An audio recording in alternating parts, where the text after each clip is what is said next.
Why was Biafra not supported by any major countries during the Nigerian Civil War? On May 30th, 1967, Biafra declared independence from Nigeria, sparking a brutal civil war. But despite its struggle, no major world power officially backed Biafra. Why? First, Britain supported Nigeria. As Nigeria's former colonial ruler, Britain had economic and strategic interests, especially in oil-rich regions controlled by the Nigerian government. They supplied weapons, intelligence, and diplomatic backing to Lagos. Next, the Soviet Union and the United States both favored Nigeria. The Cold War was raging, but neither superpower wanted to risk their global influence over Biafra. The Soviets sent arms to Nigeria, while the U.S. maintained neutrality but refused to recognize Biafra. Even African nations turned their backs. The Organization of African Unity, OAU, saw Biafra's secession as a threat to African unity, fearing it could inspire other separatist movements. Only a few, like Tanzania, Gabon, and Ivory Coast, recognized Biafra. Biafra's only real support came through humanitarian aid and secret arms deals. France, Portugal, and Israel quietly sent weapons, but it wasn't enough to turn the tide. Meanwhile, Biafrans relied on foreign charities like the Red Cross for food and medicine. By January 1970, after years of starvation and war, Biafra was forced to surrender. Without strong international backing, its dream of independence was crushed.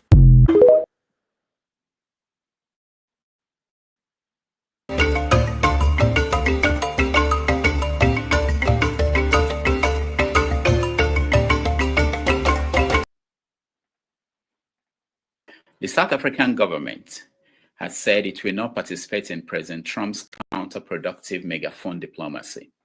South Africa made a statement in reaction to a social media post by Donald Trump in which he repeated his claim that Pretoria was confiscating land. Trump also extended his invitation to white South Africans to relocate to the US, offering them citizenship.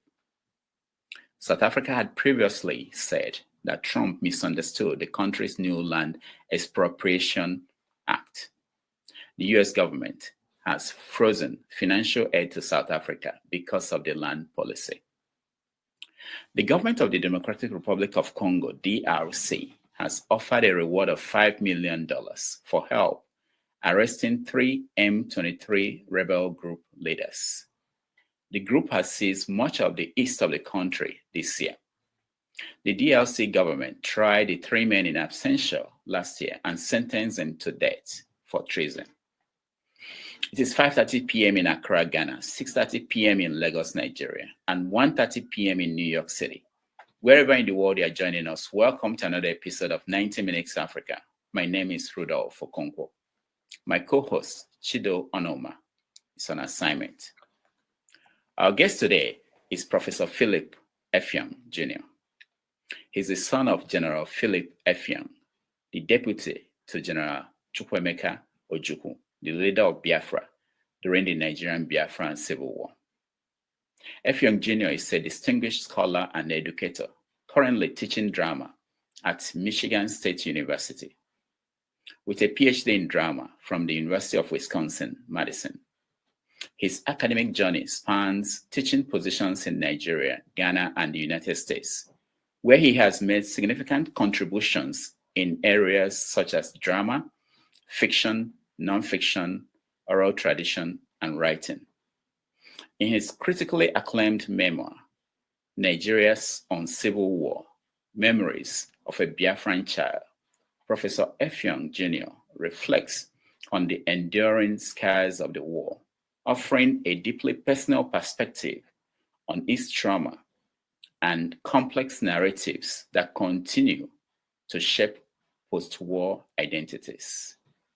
His upcoming book, My Biafran Scar, A War and Post-War Narrative, set for release later this year, delves further into the lasting impact of the war and its multifaceted stories.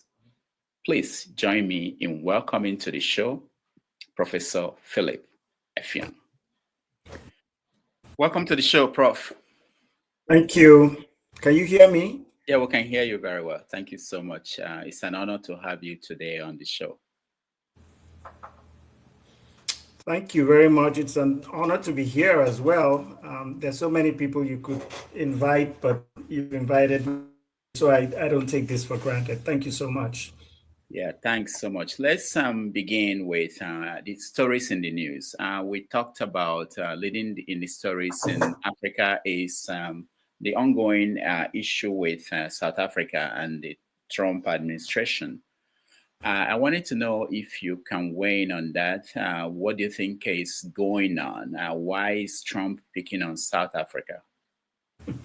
Well, Elon Musk is from South Africa, that technically is his deputy president. South Africa has a long-standing history of being one of the most brutal and vicious racist countries, for many, many years. It victimized and devastated the lives of people, mostly Black people. But if you were not white, and that's its history. And I doubt that Mr. Trump knows the history or cares about the history of South Africa. All he's speaking, his pronouncements are the pronouncements of a man who believes in the racial superiority of European white people. And that's all he cares about. He's a product of that history. If you look at his family, if you look at his activities from when he didn't rent out property to people of color, you look at his pronouncements, and I mean, just look at his criminal record. All he's interested in is advancing this notion that Europeans, white people, Caucasians are superior and they have the right to own whatever they want, to dominate, to control power. And where they're losing that in South Africa, it becomes his problem. And to start inviting white people to America as victims is ridiculous.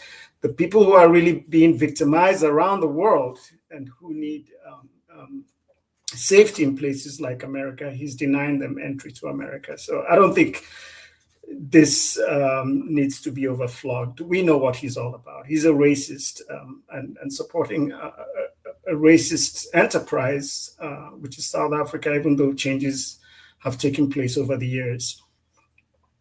The other story is out of Congo. Congo is another country in Africa that has seen crisis from the very beginning.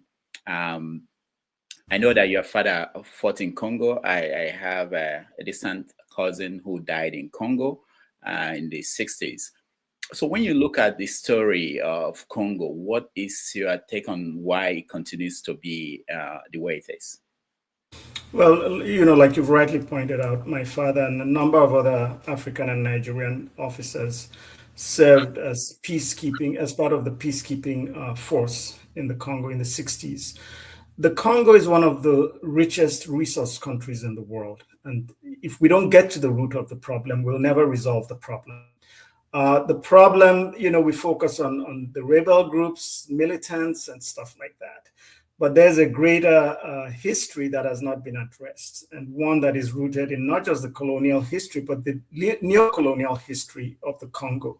As long as it has the resources that it has, efforts will be made to get those resources by multinational corporations, and they'll do whatever they want to do, including instigate and support some of the conflicts.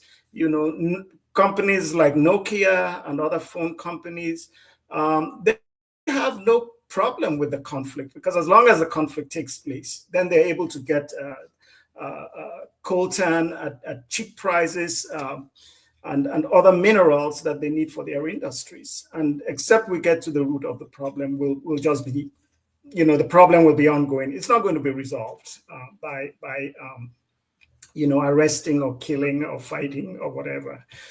We need to get to the root cause of the problem, which I said has colonial and neo-colonial history. So what should be done? AU had a meeting last month, I believe, and they agreed to send Nigeria's Olusegun Obasanjo and President Kenyatta to go and find peace in Congo. This has been going on since the 60s. Why is it Africa cannot deal with that, especially when they know the history behind the crisis? Well, unfortunately, if you look at the AU and you look at a lot of Africa's leadership, you speak to the people of Africa, they don't have confidence in the leadership or even in the AU. I believe the resources are there. If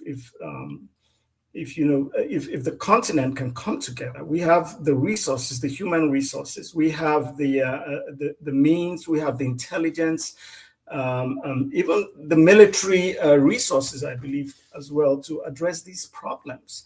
But I don't know that we have the unity that we need. Unfortunately, we've become increasingly territorial. The trappings of power continues to be the main concern of a lot of our leaders. Otherwise, this single country, it is our problem. It is not the problem of the United Nations. It's not the problem of Europe. It is an African problem. And if we want to pay attention using the resources that we have, everything from intellectual resources to other professional resources, I even mentioned military resources, we can bring about change, but we're divided, and unfortunately, a lot of us are selfishly more concerned with the trappings of power.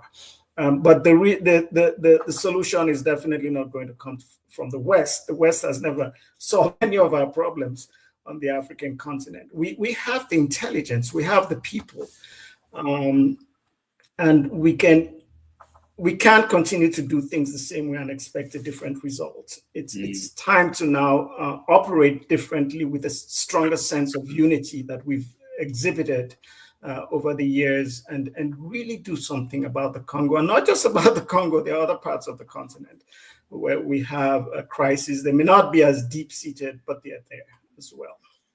Is there any model that you can see that could be a way out? We see the French-speaking countries in Africa, like Burkina Faso, Niger, revolting against the French. A place like Congo, where it's Belgium that ruled, or the king that was there. How are they going to be able to remove themselves from these external forces that are trying to exploit them? Well, it's been done. It's just that the West is not going to give up. When Thomas Sankara, when he was in power, one of the things he refused to do is accept aid from the French. He said, if you accept aid from people, that they're going to, one way or the other, they're going to control you. And we have to find a way to fund ourselves, to provide the aid we need for ourselves, because we have it, but we've got to believe it. Mentally, I think something is happening here that continues to convince us that we need external help. I don't believe we do. I think we have all we need on the continent. The one thing I would say, though, is let's prepare for some kind of retaliation. The West is not going to fold their arms because they want to constantly control us and control our resources. But let's take example from our cousins, our brothers and sisters in the diaspora. The only time African Americans have made tremendous progress is when they have come together independently to do things for themselves. But look at what happened in Oklahoma. The attacks are going to be there. Look at our relatives in the Caribbean. The only time they've made tremendous progress is when they've looked inward and believed in themselves. Or look at our war. Think about the survival during that war. With virtually nothing, people were able to still find a way to create weapons, to create fabrics, to go back to traditional methods of healing. I was healed. I had measles. I was cured with palm wine. So we have all these things. It's just that we've got to get to a point where we believe in ourselves. Unfortunately, our colonial and enslaved history has taught us not to believe in ourselves, but I think we can regain belief in ourselves. All right, we are going to get to the war and the story of Nigeria, but let's move away from Congo a little bit, and knowing that Nigerian soldiers participated in the first attempt to bring peace to that country. Now, looking at the situation in Congo, where and I want you to tell me if this is wrong, the rebels, the Tutsis, who are minority in Congo, are saying that they are not being treated well in Congo, and that's why they are fighting to get that be accepted and treated well within the country. And some people in Congo are saying they are not part of this country. They are part of Uganda. They are part of Rwanda. You know. So do you think that we have to go back to the conference, the Berlin Conference of 1880, 84, 85, to begin to resolve the African problem? Yeah, I don't think we need to go back to that conference. That conference was definitely a major part of our problem. But when you see what the Tutsis, the Hutus are saying, you know, is it too different from what the Yoruba, what the Igbo are saying in Nigeria? You know, there is a massive problem across the continent where nations were created in very artificial ways, and artificial boundaries were created, and people who never lived together, we traded together, we worked together, but we didn't live under a single government. You now bring people together to live under a single government. The more powerful are likely to dominate, and that's what's happening. So we should definitely consider the harm caused by the Berlin Conference, but that is not our solution. We need to come to a point where we redefine for ourselves the administrative systems that work for us, that are different from what the Europeans brought. It doesn't mean that everything the Europeans brought was horrible. After all, there are a lot of things they've gotten from us. But we ultimately need to rely on our own values, rely on our own belief systems, rely on our own traditional systems to define what works for us.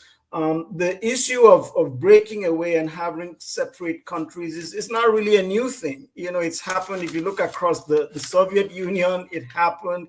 You look at places like you look at places like the Sudan, Eritrea.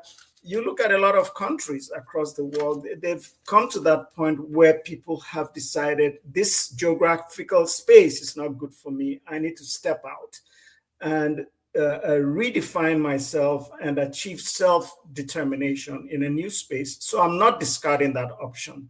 That option needs to be also negotiated, and where people are making those demands, they need to be respected, and we need to listen to them. Will you say that people from Katanga in the region in Congo will have been better off if they had broken out of the country at the beginning than they are? If after 50 years they're still fighting over there, there's no peace in Congo. You know, it's hard for me to say if that's what the people are requesting. Perhaps it would have been, but there's always going to be the problem of resources. I'm not sure. I'll be honest with you, when we talk about resources in the Congo, I'm not sure what Katanga has. But if that's a place like Port Harcourt, for instance, if that's a place like Rio that has resources, then efforts are going to be made to prevent them from moving away. But they might be better off. I believe there are many of us that would be better off if we had more autonomy over our lives. That's what people are asking for. And those examples, you have many examples from history. Like I said, you look at the former Soviet Union, you look even countries like Ecuador, Eritrea. I have some notes here that I'm looking at. They were all part of a larger Grand Colombia. There are many examples in history. You can look at Slovakia, Armenia, Lithuania. It's not a new thing. So yeah, I believe better autonomy, if I separate, is something that's good for me, and it might be good for Katanga as well. All right, let's come back to Nigeria. The problem in Nigeria started with the coup in, some people said with the coup in 1966, January 15th. Some people go back to 1953, the riot in Kano. Some go as far back as 40-something. You have written books and you have studied that, and your family were at the center of some of the issues that happened in Nigeria. Where would you point at and say this is where the problem started? It's really hard, but I would go further back. The moment you have foreigners who don't respect you and who are racists coming to take charge of your affairs, that is going to create turbulence. And that, for me, is where it starts. Let's go back to when the British made Nigeria their colony, whatever we want to call it. Let's remember, however, that Nigeria, and in fact, most of Africa, had a long-standing tradition of receiving visitors to their communities. As long as those visitors came from outside, the visitors could come with their own leaders, but you had to respect the land and you had to pay tribute to the land. You can call it taxation like we call it today. And you had such settlements. The settlement of you have a large population of Igbos in the north and Easterners. It didn't start with the colonizers. It didn't start when Nigeria became Nigeria. Those communities have always been there. But the moment you create a situation where ethnic groups feel like they're struggling for resources, then that becomes a problem. And that became a major problem in Nigeria. It's not the only problem, but I would say it goes well back before the coup. The coup, what happened in 1953, those are just symptoms of a larger problem, the consequences of a problem. They weren't the problems. Those were just things that were triggered by a number of ethnic and social issues that were happening and the conflicts that were developing. And they mightn't have happened if we didn't have the kind of colonial history that we had. So when you look at Nigeria today, you have democracy. We've been practicing the third wave, I believe, since 1999, and it's not getting better by any standard. If you look at today's Nigeria, you have Rivers State in crisis, Osun State almost in crisis. There are problems, insecurity everywhere in the north, east, northwest, southeast. So is Nigeria safer today? Is there more hope in Nigeria today than in January or March? January, let's say go back to January of 1966. No, Nigeria is not safer today. Even after the war, a couple of months after the war, there was relative calm and safety across Nigeria. What we have today is frustration that has been developing over the years because people feel marginalized, and there is a limit to which people can be deprived the opportunity to live fulfilling lives, which is what has happened. And so people are responding in different ways, including violent ways as well, unfortunately. And you mentioned democracy. Part of the problem is we're not really practicing democracy. And maybe you shouldn't ask people as old as myself, ask younger people. They'll more courageously tell you that we don't have a democracy. Whether you look at our recent elections or look at the way, our systems of governance, they'll say, no, there's no democracy. There is power abuse and dominance. So no, we're not safer. And what you see is the expression of frustration, and it manifests in different ways. Unfortunately, one of those ways is through violence, and unfortunately, innocent people are going to be victims. We're not safer. I lived in Nigeria through the 60s. When I was going to secondary school, I'd get into a taxi cab, sometimes arrive late at night. It was never an issue. We moved around freely. There were hardly fences between our homes. What separated our homes were maybe flowers or low fences, So we felt safe. We felt secure. It doesn't mean there wasn't crime, but it wasn't anything compared to what you have today. So on the eve of January 1966, where were you?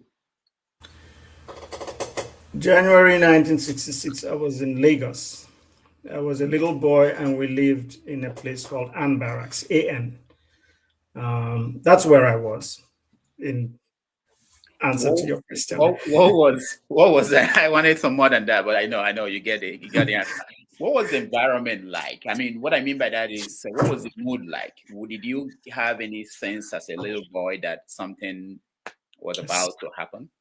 Yes, and it's actually there in my book. I was a little boy, but I also, before 1966, I also remember the sense of camaraderie in our barracks, in the military generally. You know, there was a strong sense of camaraderie, and honestly, ethnicity was hardly a part of our discussion. But 1966, I knew something was wrong. I felt it because human beings have intuition. We're spiritual beings, and even babies, recognize things.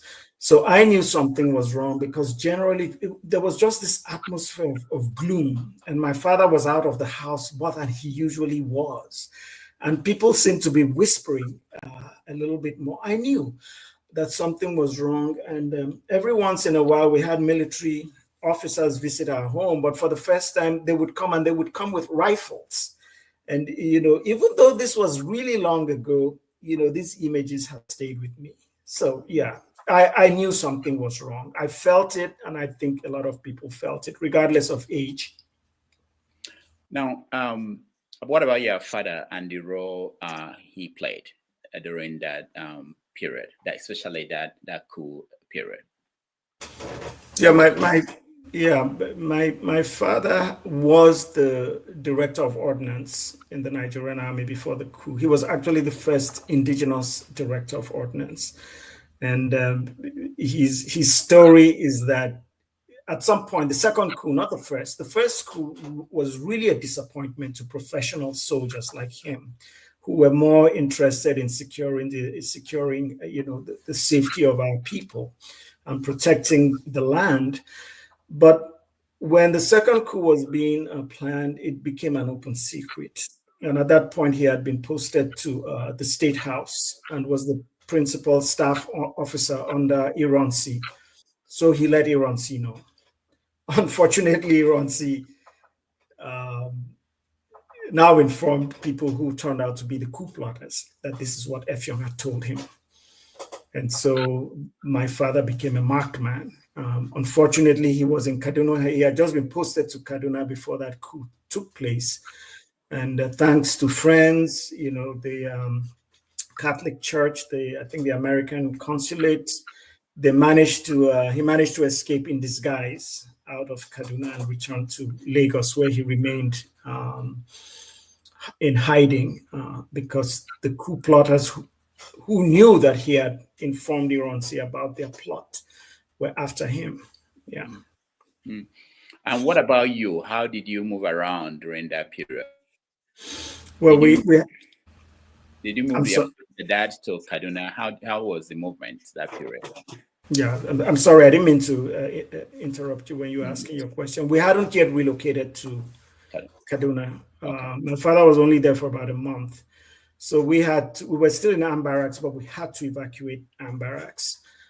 So it was my mother and some friends who took us out, and we stayed with with the family of another military officer. This man, Colonel Trimnell, from Ishaka, from areas around where my mother is from. His wife was a Yoruba woman, so they had a family home there in Lagos, and they took us in along with their children. They had about 7 children. So we were like 15 children, now not counting house helps, other relatives, and the life just changed overnight.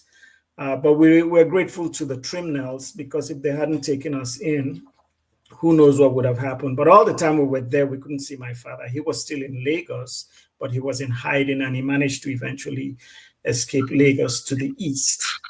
And the Colonel Trimnell himself, everybody from around Ukwani, Ishaka, Ibuza, they were all described as Igbo people.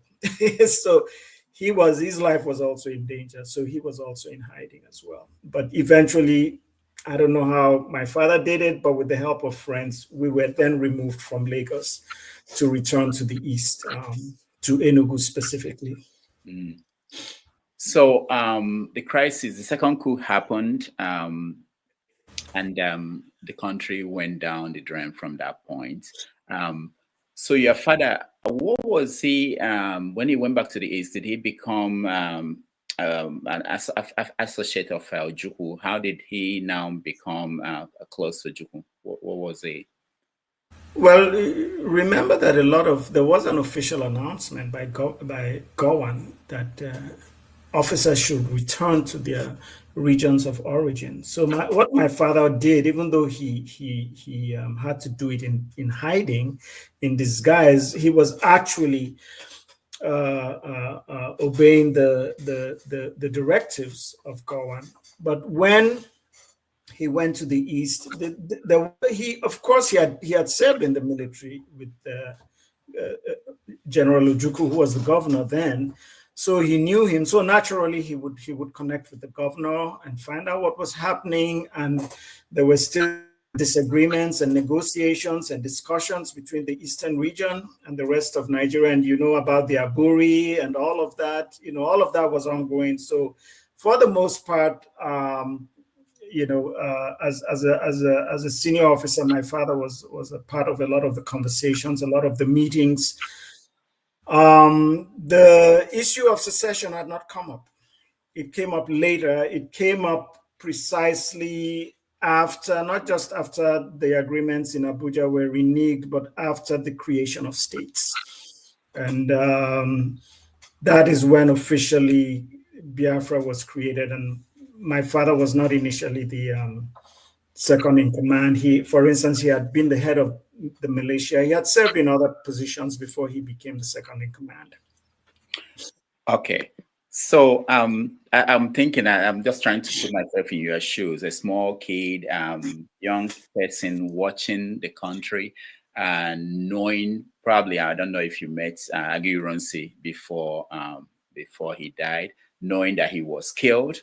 What were you thinking about at that time, you know, knowing that your father was in the same profession as this head of state who was killed? What was it? Can you please share with us anything? It's a good question, because many times people seem to think that young people, children, are disconnected from these things. But no. First of all, let me say I had met Ironsi once. There was when his daughter Angela had a birthday party. I remember attending it, and I remember seeing him, you know, walk in and hug his daughter, and you know, he left us, the children, to just enjoy the birthday party.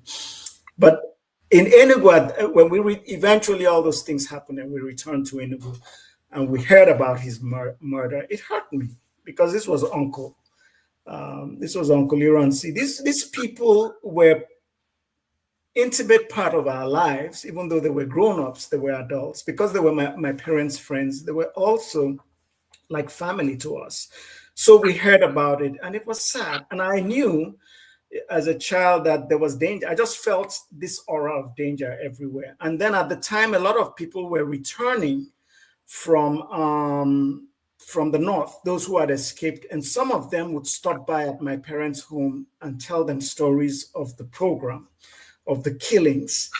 And those were very, very, very, very disturbing stories, because the stories were consistent about people being beheaded, people's eyes being gouged out, people being cut in two, people having their ears slashed, and all women having their wombs ripped open, and their children ripped out of those out of their wombs. So a lot of this was just accumulating in my psyche as a child, and the result was just a feeling of absolute fear and a feeling of insecurity, of nervousness, of anxiety, and that aura, just stayed with us throughout the war and even after. Yeah. Now, what you are describing is for those of us who didn't see the war, thinking that, oh, is that different from what we're seeing now with headsmen cutting people, killing people? Is that different? That's what most people might be thinking. Is when you see this, what do you think going on at the present day Nigeria? You know, it's not the same situation, but it boils down to the same thing. You know, the meaningless destruction of lives for very selfish reasons or for ethnic reasons, for prejudicial reasons. You know, the people in the East, and most of them were Igbos who were killed, had not had a history of committing crime in the North. They lived in relative peace. They weren't, there's no history of them committing armed robbery or raping women or burning down the mosques or anything like that. And so what you see happening today, it may not be exactly the same situation, but it boils down to the meaningless destruction of lives for reasons that don't make sense. And these reasons may be ethnically based, or they may be based on religion, whatever they are based on.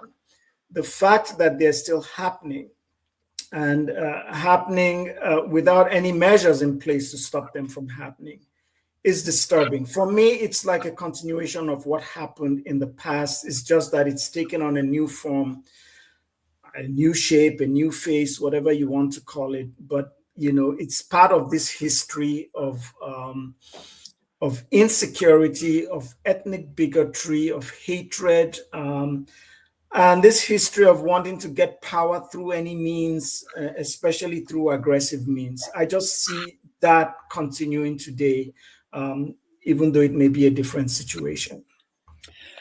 So let's keep going down. So there were crises, and then your father left Lagos for the East, and they went to Aburi hoping to find peace. Mm-hmm. When that failed, what did you remember? Well, the Aburi meeting, I didn't know much about it then. I knew about it more later on. The only thing I knew was that a new nation had been created. I was a part of that nation. I was now the citizen no longer of Nigeria, but of Biafra, and that Nigeria was the enemy, and Nigeria was evil, and Nigeria wanted to destroy us, and we had to be prepared to defend ourselves. That was the overriding message.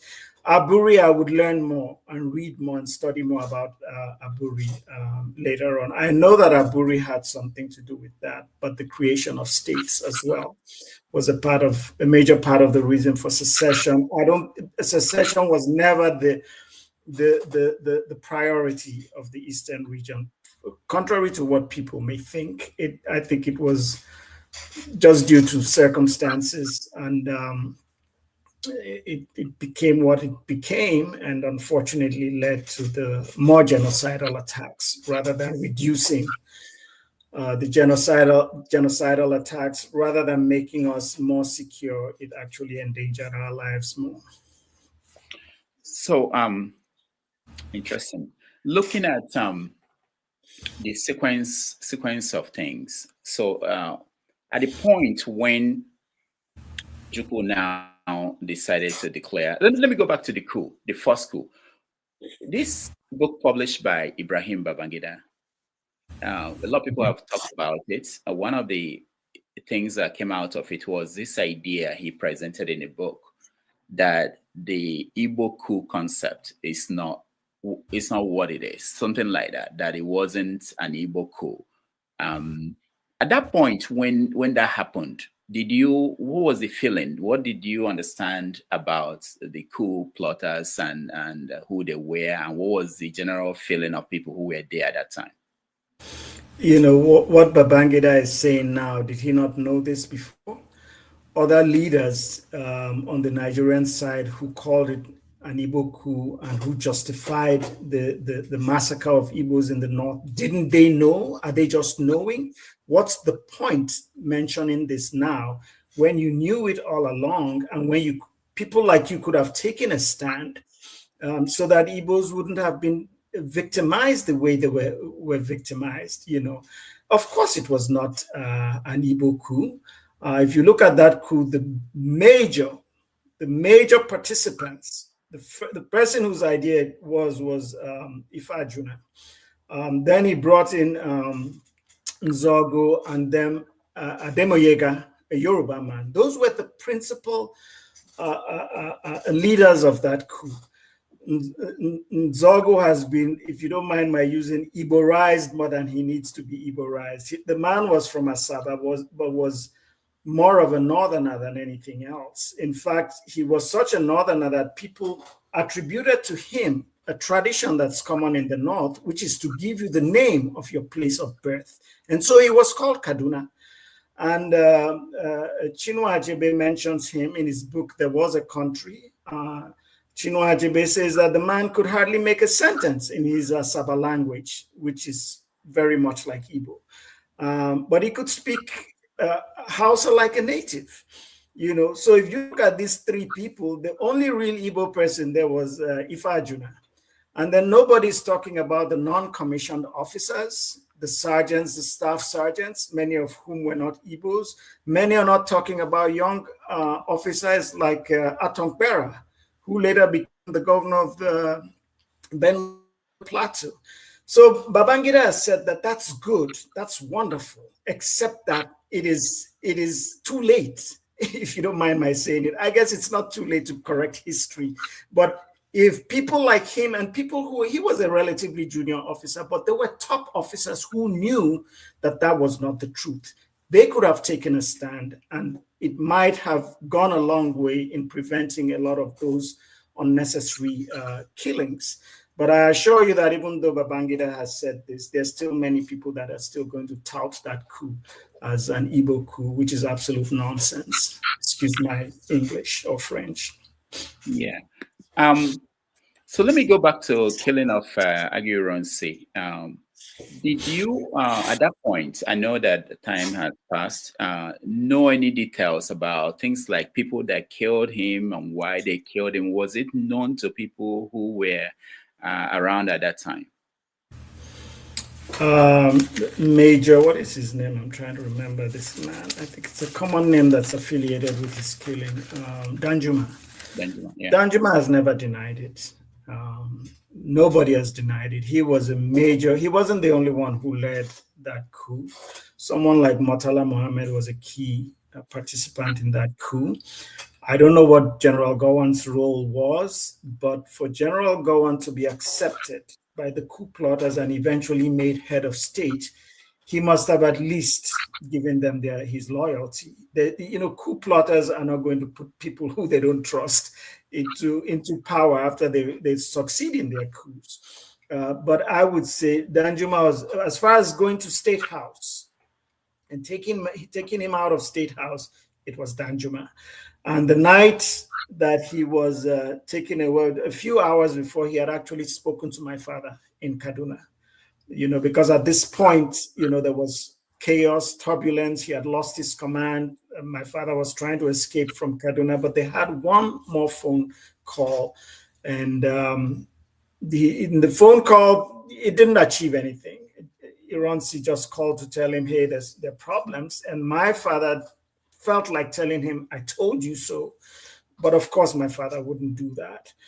So Danjuma has not denied it. Nobody has denied it. So when it comes to the direct killing of Ironsi, he was among the group that went to State House. He was probably the highest ranking officer.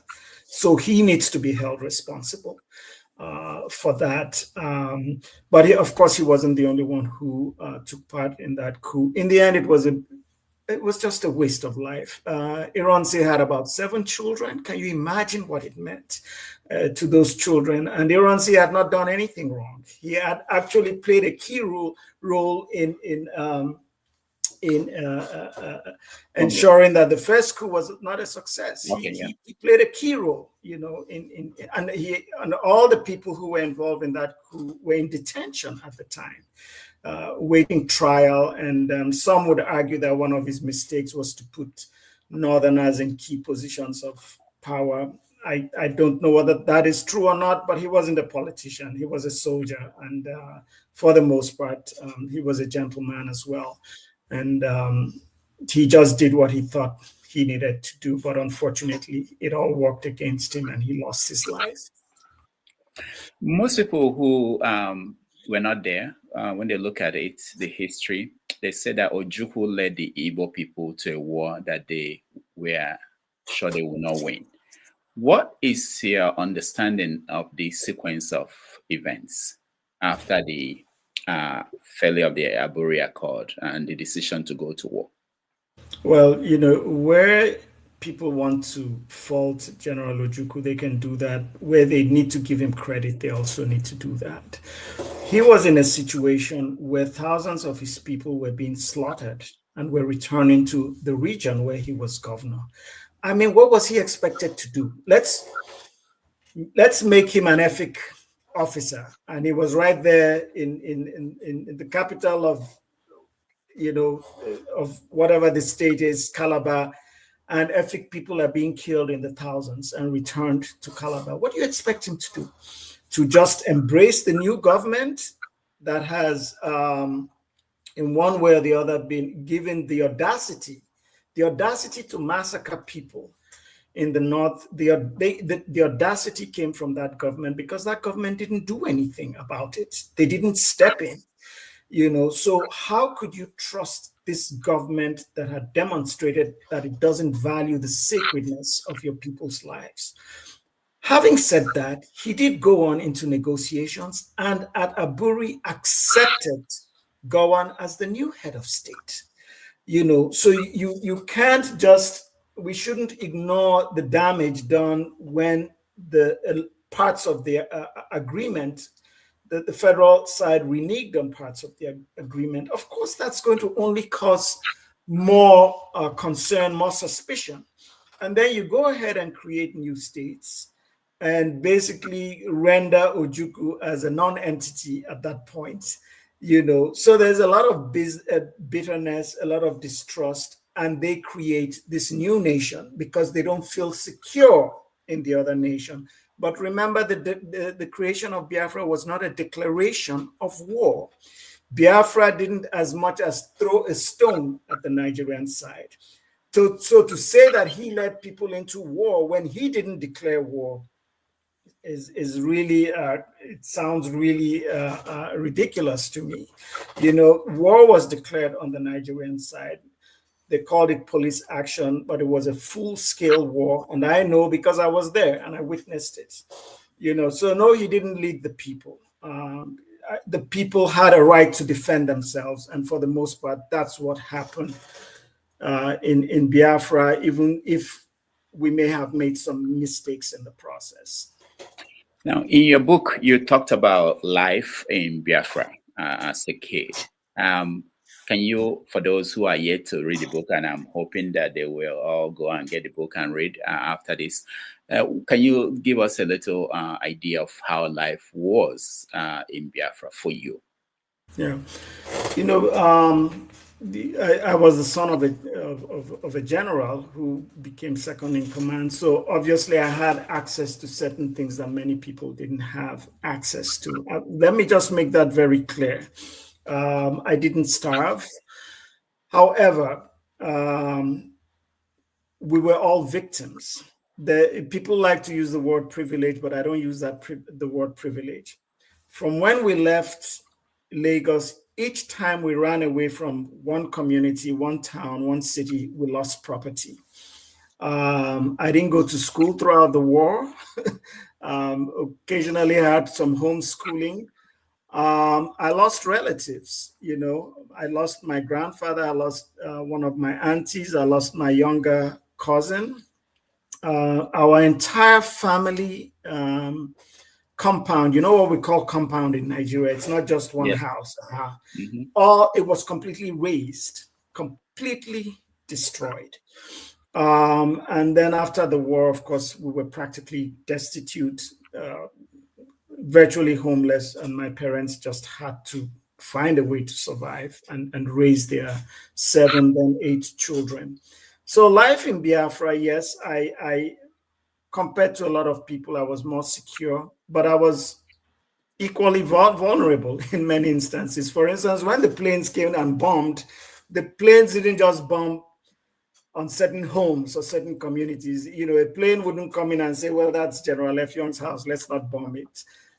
So, I think all of us, to various degrees, were victims, and our lives were devastated.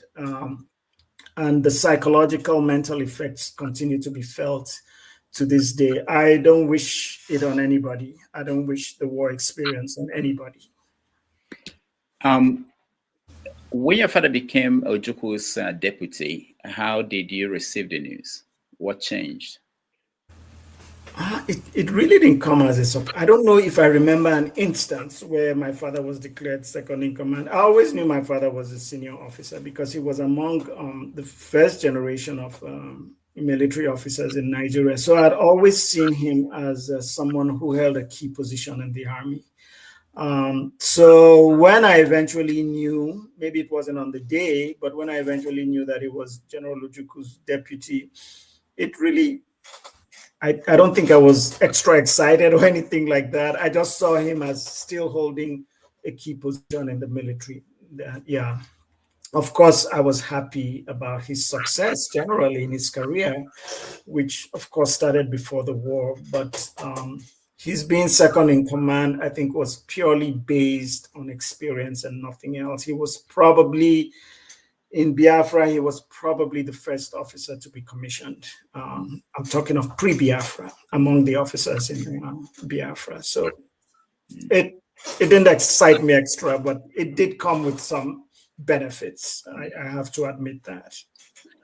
So your family were you guys moving as the war progressed, and where were you towards the end of it? Yeah. We, first of all, from Lagos, we went to Ikorekpene, then Ikorekpene, Enugu back to Ikorekpene to Umuahia, and then Umuahia, we moved to Ifakala. This was the one time when we were homeless during the war, and it may come as a surprise to people, but I like to tell people that, tell this story, because if the second in command, if his family could be homeless, then imagine what's happening to other people. But my father's aide-de-camp, which is like your special assistant if you're a top military officer, his father had a home in Ifakala. They're from a place called Ifakala. It's near Owerri. And they took us in. They took my mother and my brothers and sisters, as well as my mother's sister and her children. They gave us accommodation there. And I think my father, he settled somewhere else, but he didn't stay there with us because he had his military responsibilities and duties to take care of.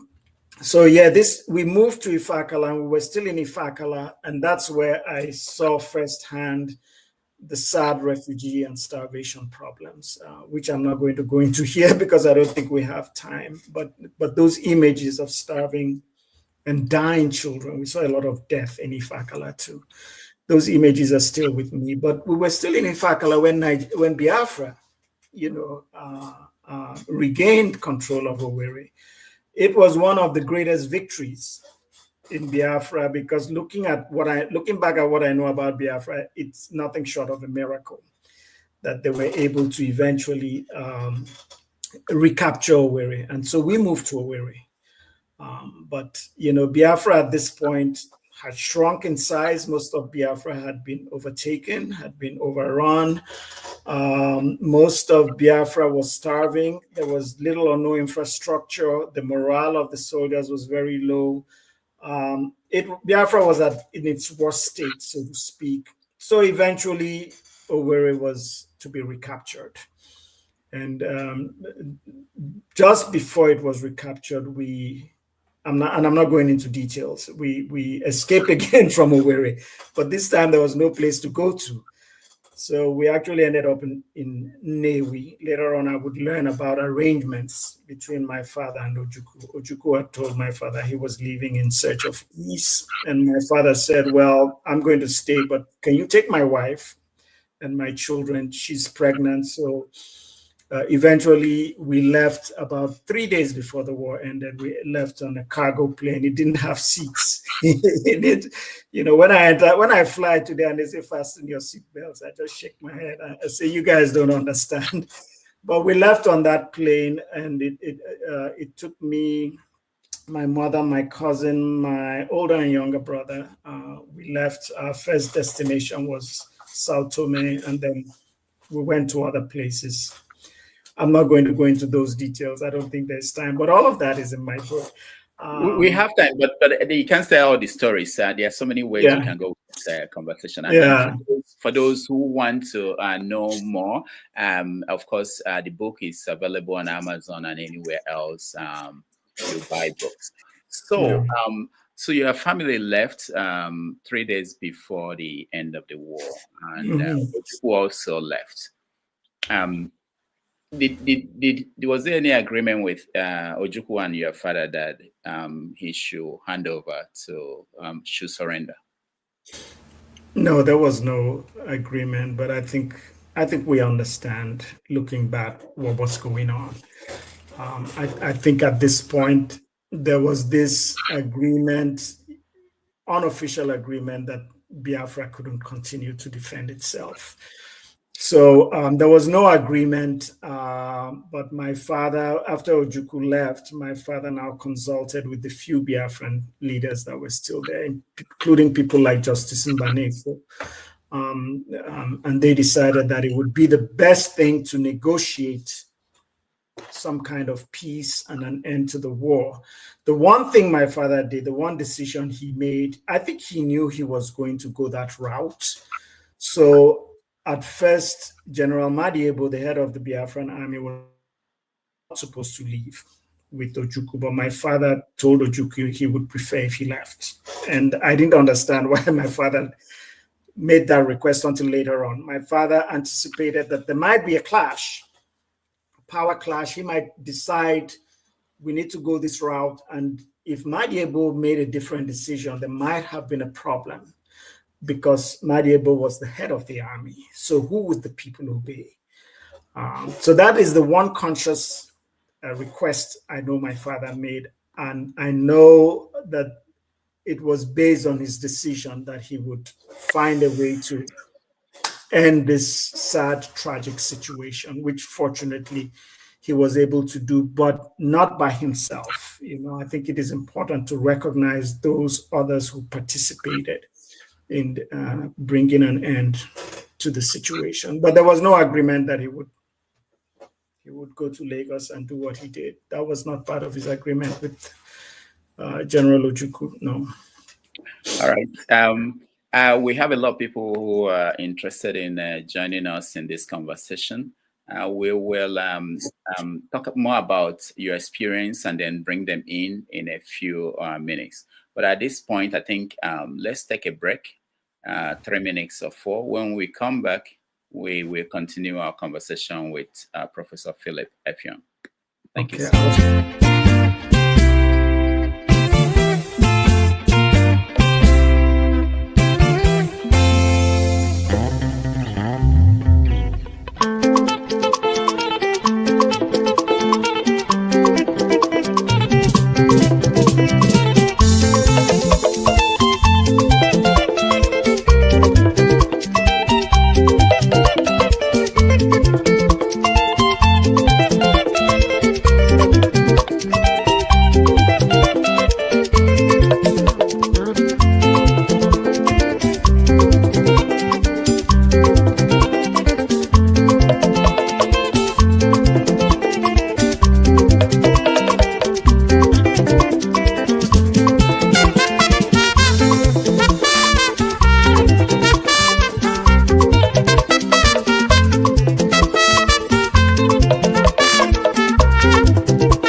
All right, welcome back, everybody.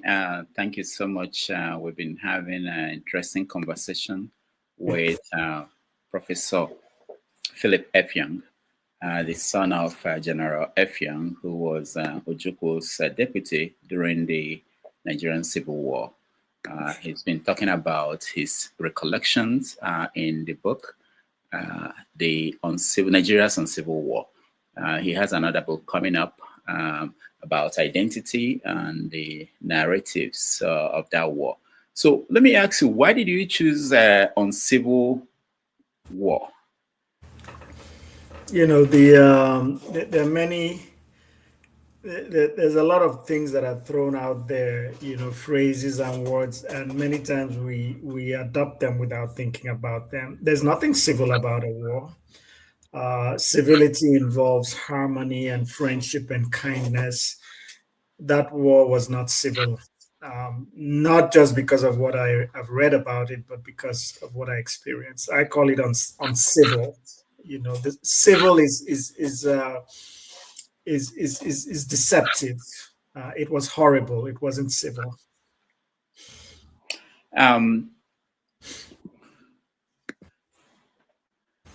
So at the end of the war, your father went to Lagos and with the Chief Justice of Biafra to surrender. We have a video of that ceremony. Let me play it for you, and for the audience to also watch and see what happened there. A minute.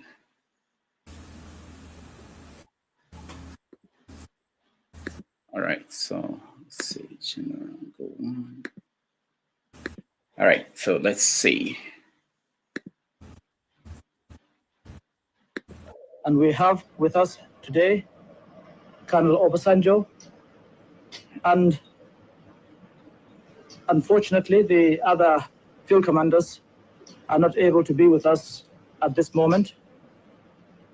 But we have Colonel Obasanjo, who is the commander of 3 Marine Commando, who have been able to capture a number of senior secessionist officers, and he had brought them to Lagos to see us in order to let us have the acceptance of the spirit of one Nigeria.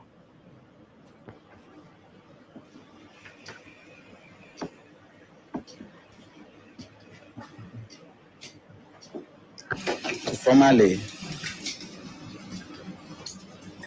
give up secession and report for reappointment and redeployment.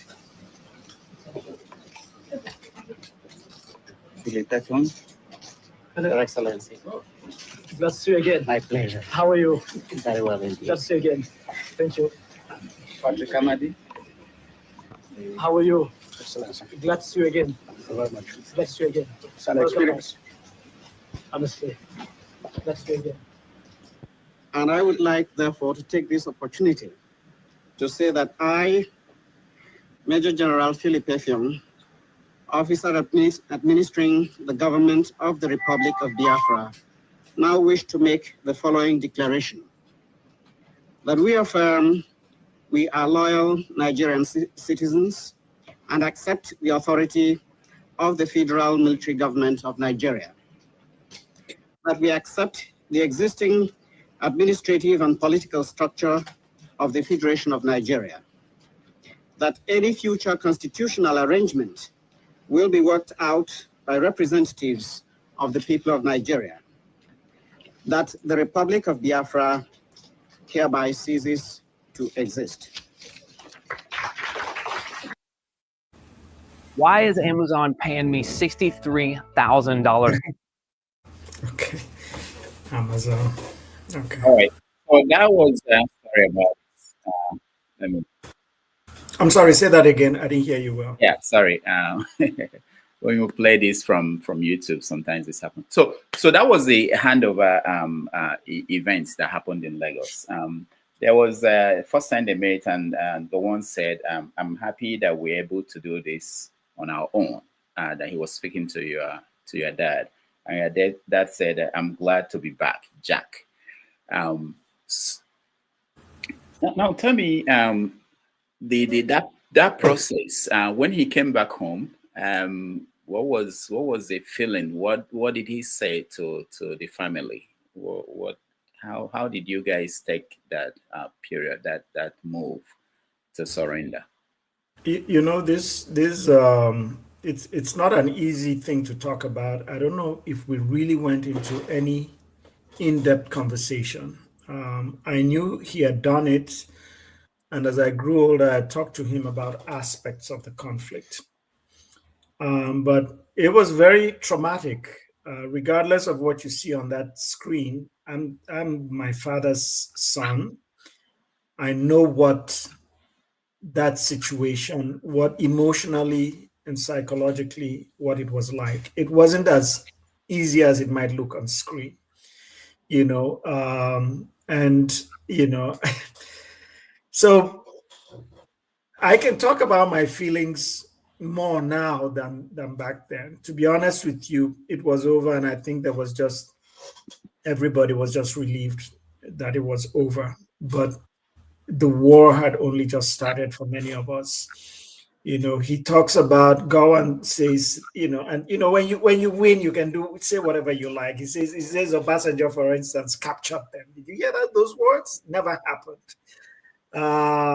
In some other reports, people say that he went and stood at attention and saluted Gowan and said, reporting for duty, which never happened.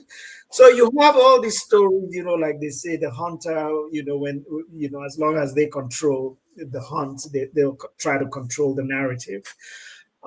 So it in later years, even looking at it now, was very emotional for me. I almost turned off my camera because I knew that my father was having to submit to someone who was his junior in the army. Obasanjo wasn't even a part of the army. He hadn't even joined the army. He was probably closer to a teenager when my father joined the army. And here's my father having to submit to them. But one thing he always let me know is that what matters is the lives that were saved. I shouldn't think much about the process. Shouldn't think much about the consequences, because there were consequences. My parents remained jobless from that day until when they passed on. And they had children to raise. My father never received any benefits for his role in the army, not a penny. And my father was not an accountant in the army or a lawyer in the army or a teacher. He was a professional soldier. When you took that from him, he was dismissed without any benefits. You can imagine what that means. It's like taking away my PhD, taking away my home, my means of livelihood, and I have 7 children, then 8 to take care of. So what I see when I see that is not what a lot of people see. The one Nigeria thing he's talking about there just makes me laugh. Look at what has happened to his people in recent years. By the same people who fought on the same side with you for one Nigeria. Look at what they're doing to your people. What kind of one Nigeria did you fight for? So, I'm sorry if I'm getting emotional. Yeah, it's understandable. My father, who was much younger than I am right now, it's not easy. Yeah. To his credit, he stood there and called himself a General Philip Effiong, Yes. even though he wasn't in the Nigerian army when he left the Nigerian army. So he stood his ground. He had his pride. I could see that, Absolutely. And he said, I, Major General Philip Effiong, you accepted the document, which means you accepted to recognize him as a major general. But you see, in a lot of conversations later on, they use lieutenant colonel, So, these are some of the things that catch my attention. But, the Nigerian army has no right to give my father a rank. That army tried to murder my father in July of 1966. You don't have the right to give my father a rank, imagine if Michigan State University tried to kill me, and then Pennsylvania gave me a job and made me the president of the university, and Michigan said no, he's still an associate professor. You don't have that right. So yeah, my father stood his ground, and throughout the post-war situation, he never apologized. He always said he did what he knew to be right, and there were repercussions, but he never wavered on his vision and role in Biafra. Didn't at one point former Biafran soldiers were brought back into the military? Was their father excluded? I thought that something like that happened. Yes, some of them were brought back, mostly junior officers. Someone like Ukiwe, although he was in the Navy, was brought back. There were a couple of them. No, my father was not. My father was dismissed without benefits. Some of them were removed, but they were given benefits. But my father was not given anything. I think when Obasanjo was in power after my father passed, I think there was some pressure on him to give back recognition to my father and stuff like that. But at that point, I really didn't care, to give him anything in death. You could have given that to him when he was alive, So I don't go around saying thank you to anybody for anything that they may have given to my father after he died. So you made reference to Nigeria today in terms of referring to Gowon and his people, what has happened to his people after the war and after the effort to keep Nigeria one. I wanted to extend it to the general picture of things in Nigeria today. You already said that we are not safer. Do you think that war accomplished anything, even for those who fought to keep Nigeria one and for those who wanted to leave? Yeah. People don't have to occupy the same geographical space to get along. And if living in that geographical space is going to create conflicts, there's no benefit to living together. You are an Igbo man, I'm an Ibibio man. If you look at the history of Igbos and Ibibios, we've been very, very close. We're not that close now that we have our own states and we're under Nigeria. There's a long-standing history of Ibibios and Igbos, even I'm talking of before colonialism, when there was a lot of cooperation and interaction and trade. And if you look at your parents or grandparents or great-grandparents, including mine, a lot of them could speak both languages. That's the history. So the one Nigeria thing, I think we should remember that, first of all, Isaac Boro had tried to break away. Remember when he tried to create his Niger Delta Republic? The second coup plotters, that was one of their goals, and people don't want to talk about it. It was to avenge the first coup, retaliate, and then the North would separate. That was the original plan. But you had what they called senior permanent or federal permanent secretaries, and the British saying, no, don't do that. Of course, because you lose out on the oil. So no, we're not more united now. I don't see it. All I see is more chaos, animosity. Doesn't mean that we're not getting along as individuals, but I'm talking of getting along on an institutional level. I can laugh with anybody and you be friends with anybody from any ethnic group, but the moment there are elections, for instance, then we become, we take loyalty with our identity groups. Individual friendship is no longer an issue. You have that across Nigeria. This divisions, animosity, whether it's not just the Middle Belt, look at what's happening in the North. And it's not just on account of ethnicity, it's on account of religion as well. No, we're not more united. I believe that was we're not one Nigeria. I believe that was your question. You talked about the relationship between the Ibibios and the Igbo people. Yeah. There's this what happened after the war. I wasn't there before. I don't know if you can maybe talk on that. The relationship in the eastern part of the country, what they call the eastern region, and what changed. Looking at the Ikwere, for instance, the Ikwere people now and the identity issue. What can you say about that and how it happened? Yeah, it's part of the sad impact of ethnic politics across what used to be the eastern region. We used to be very united. If you travel from, say, Ikorepene to Umuahia, there used to be places that were like gray areas. You had the Anang people and Igbo people living together, and you didn't know who was who because everybody spoke the other person's language. We were like that. If you look at the uprising by women in the former eastern region, you had women from Opobo, from Etinan, you had Efik women, you had Igbo women participating, and many others, Ikwere women. You even have monuments built to those women in places like Ikorabasi in my state. But the propaganda, pre-war, wartime, and post-war propaganda was fierce against the Igbos. And the Igbos have now been made enemies. And many of us have refused to see things differently or to do our research and find the facts and recognize that we had always lived as a family. The propaganda was fierce. The Ikwere people, linguistically and culturally, are tied to Igbo people. And yet, why instead of being family, why do you have a lot of people on either side, condemning the other group and acting as if, we're enemies, when in fact you're part of the same family?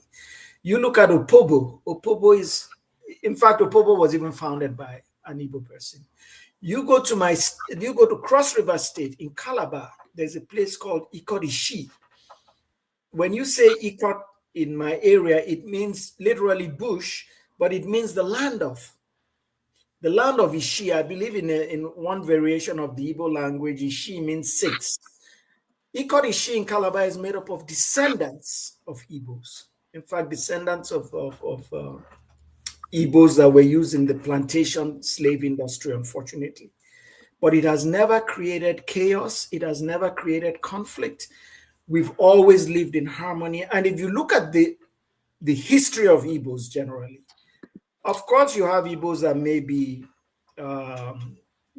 prejudiced against other people, but you never have had a situation of Igbos rising up against any ethnic group in Igbo land and forcefully sending them away violently. It's never happened. For the most part, Igbo people have lived in harmony with other people. And when Igbo people moved around, and they've done it more than other people, to other parts of Nigeria, they settled in well, embraced the cultures, learned the languages, and assimilated.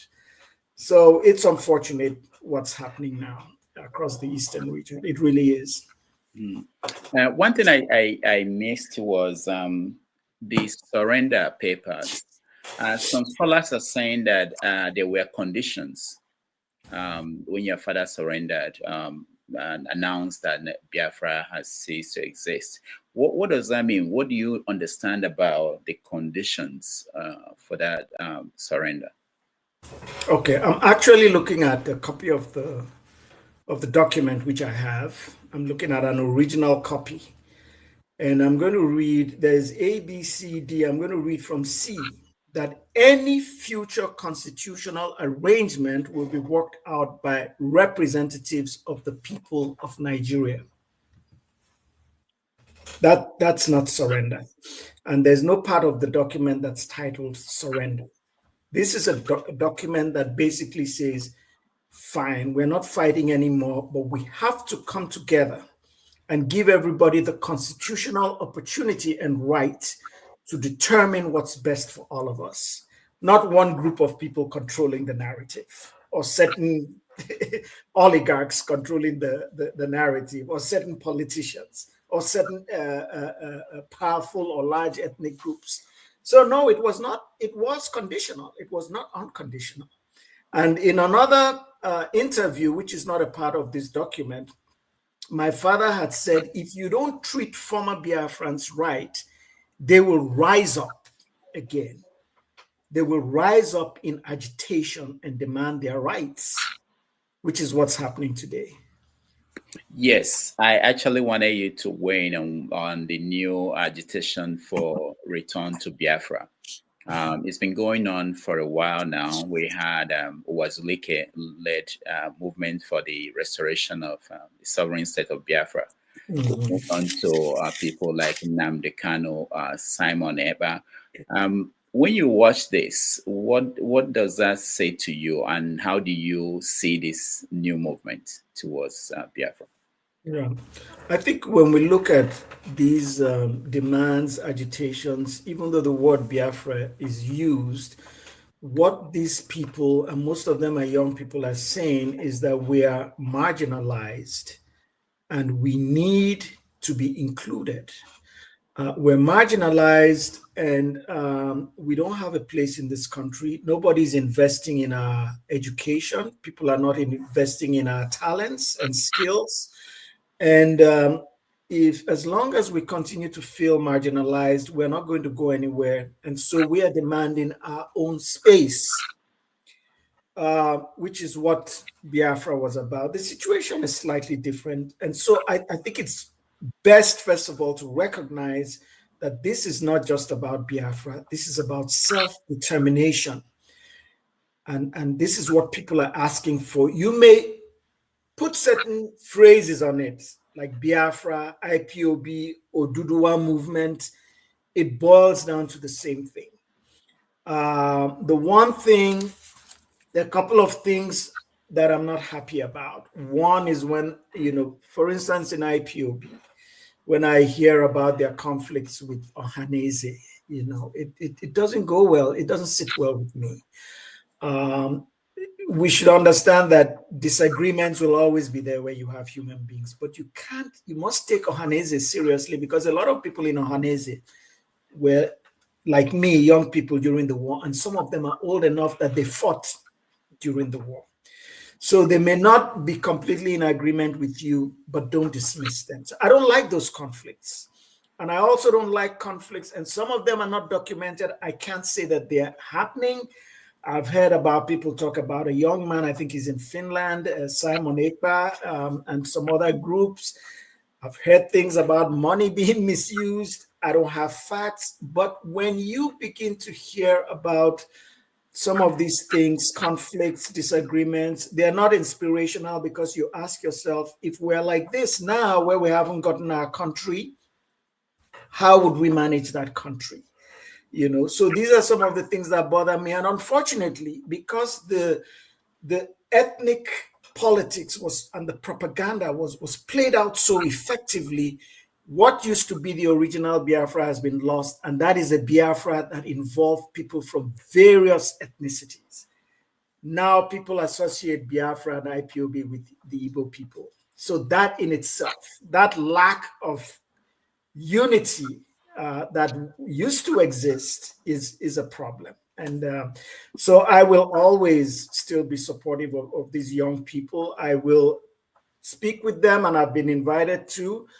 And of course, I condemn in no uncertain terms the violence that has been used against them, including the violence that is constantly being used against Nnamdi Kanu, whose incarceration is unjust. I will condemn those things. There's no room for that. We've adopted a philosophy of aggression. Whenever you want something, you use aggression. And there were opportunities to dialogue with these young people, and that was not done. From the beginning, violence has been used against them, and it's still being used against them. Mm-hmm. Quickly, because we are running out of time. I know you can spend your time with us, but I wanted to say, is there a message you want to pass on to people who are trying to find Biafra, a new Biafra, based on the experience of what happened during that time? Any message as a kid growing up in Biafra, what you went through? Is there anything that would be like a lesson for those who are thinking about the new Biafra? Well, the old Biafra, there was a promise, and the promise was if you try to do this, we'll use violence against you. And violence was used in ways that violence has never been used in Nigeria. So these young people need to prepare for that. When they come attacking you, don't say, oh, this is democracy, we can speak out and demand our rights. Yes, you do, but you also have undemocratic systems in place that are still being used, and one of them is aggression. So it's important to think through the consequences of your demands and maybe think about other ways of approaching your vision, your dreams, your demands, and also think about how can we now change the narrative so that young people everywhere, not just young people, not just Igbo people, understand that this is about all of us. This is about our repression, our oppression, our marginalization. This is about young people and conscientious people across the country.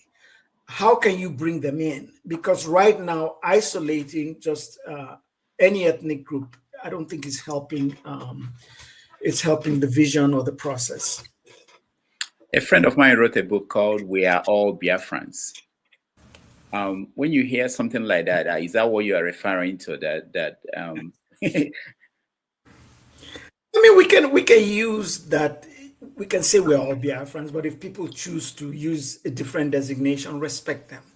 And when we say we're all Biafrans, where does the word Biafra come from? So you can say that if Biafra is symbolic of self-determination. You see, if people ask me, are you a Biafran? I say, I have the Biafran spirit in me.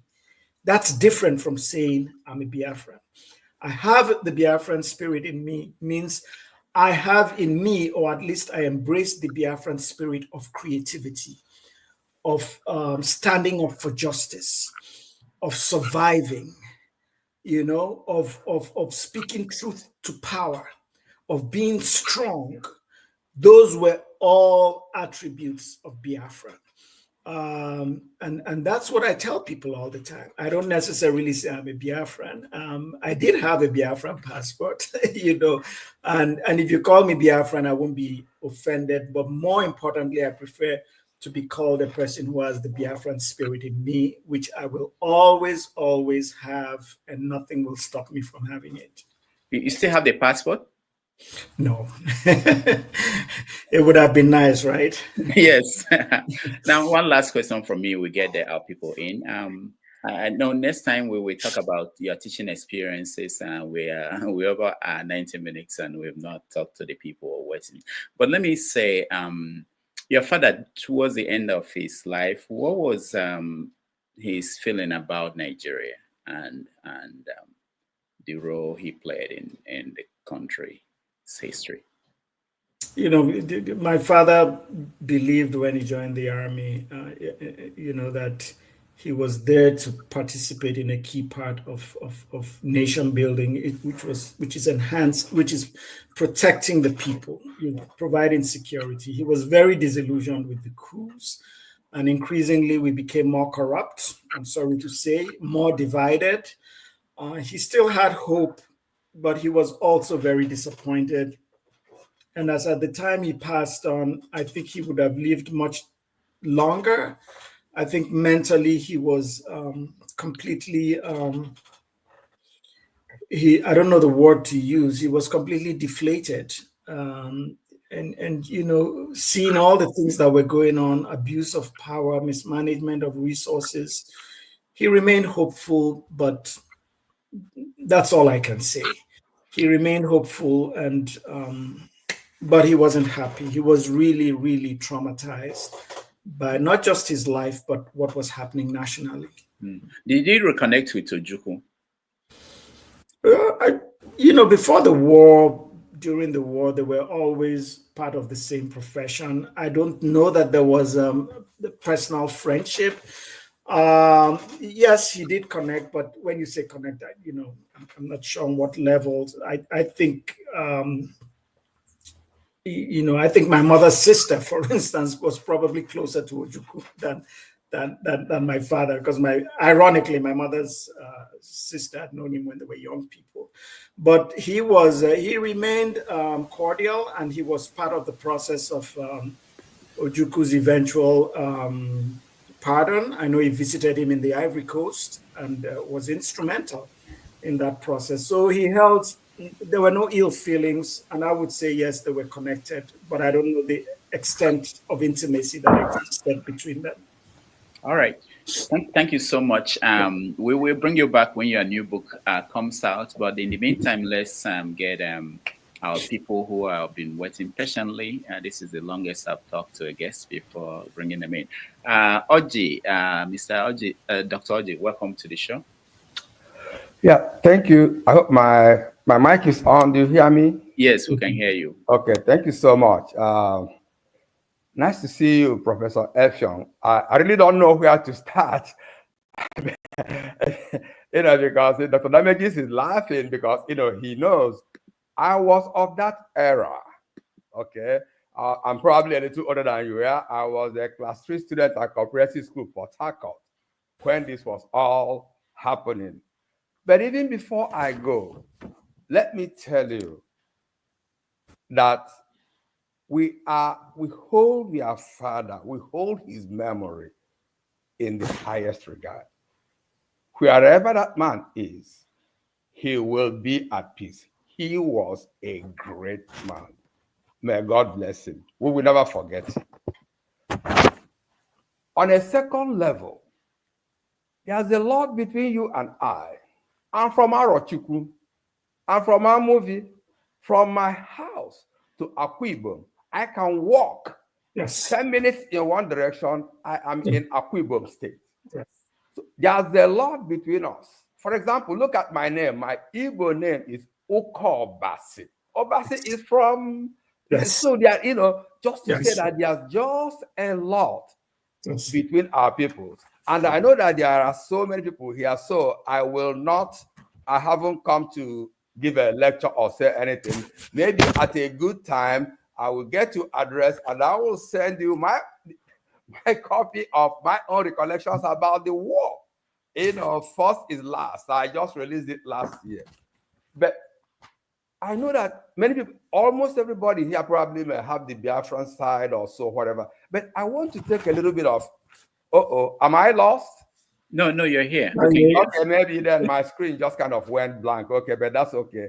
So I can just keep talking so long as you guys. We can see you, but now you are frozen.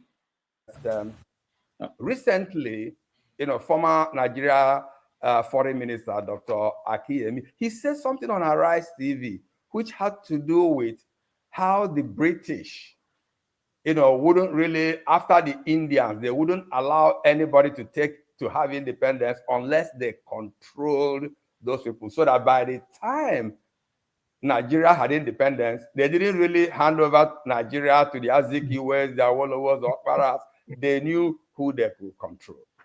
So setting that up, please bear with me. Whatever we are doing now is what we will call Monday morning quarterbacking, so we can say. So my problem is I wanted to focus on this issue that Ojukwu had no alternative than to declare Biafra. We were all in support of Biafra. Please bear with me. I'm not trying to condemn Ojukwu. I'm only trying to play Monday morning quarterback.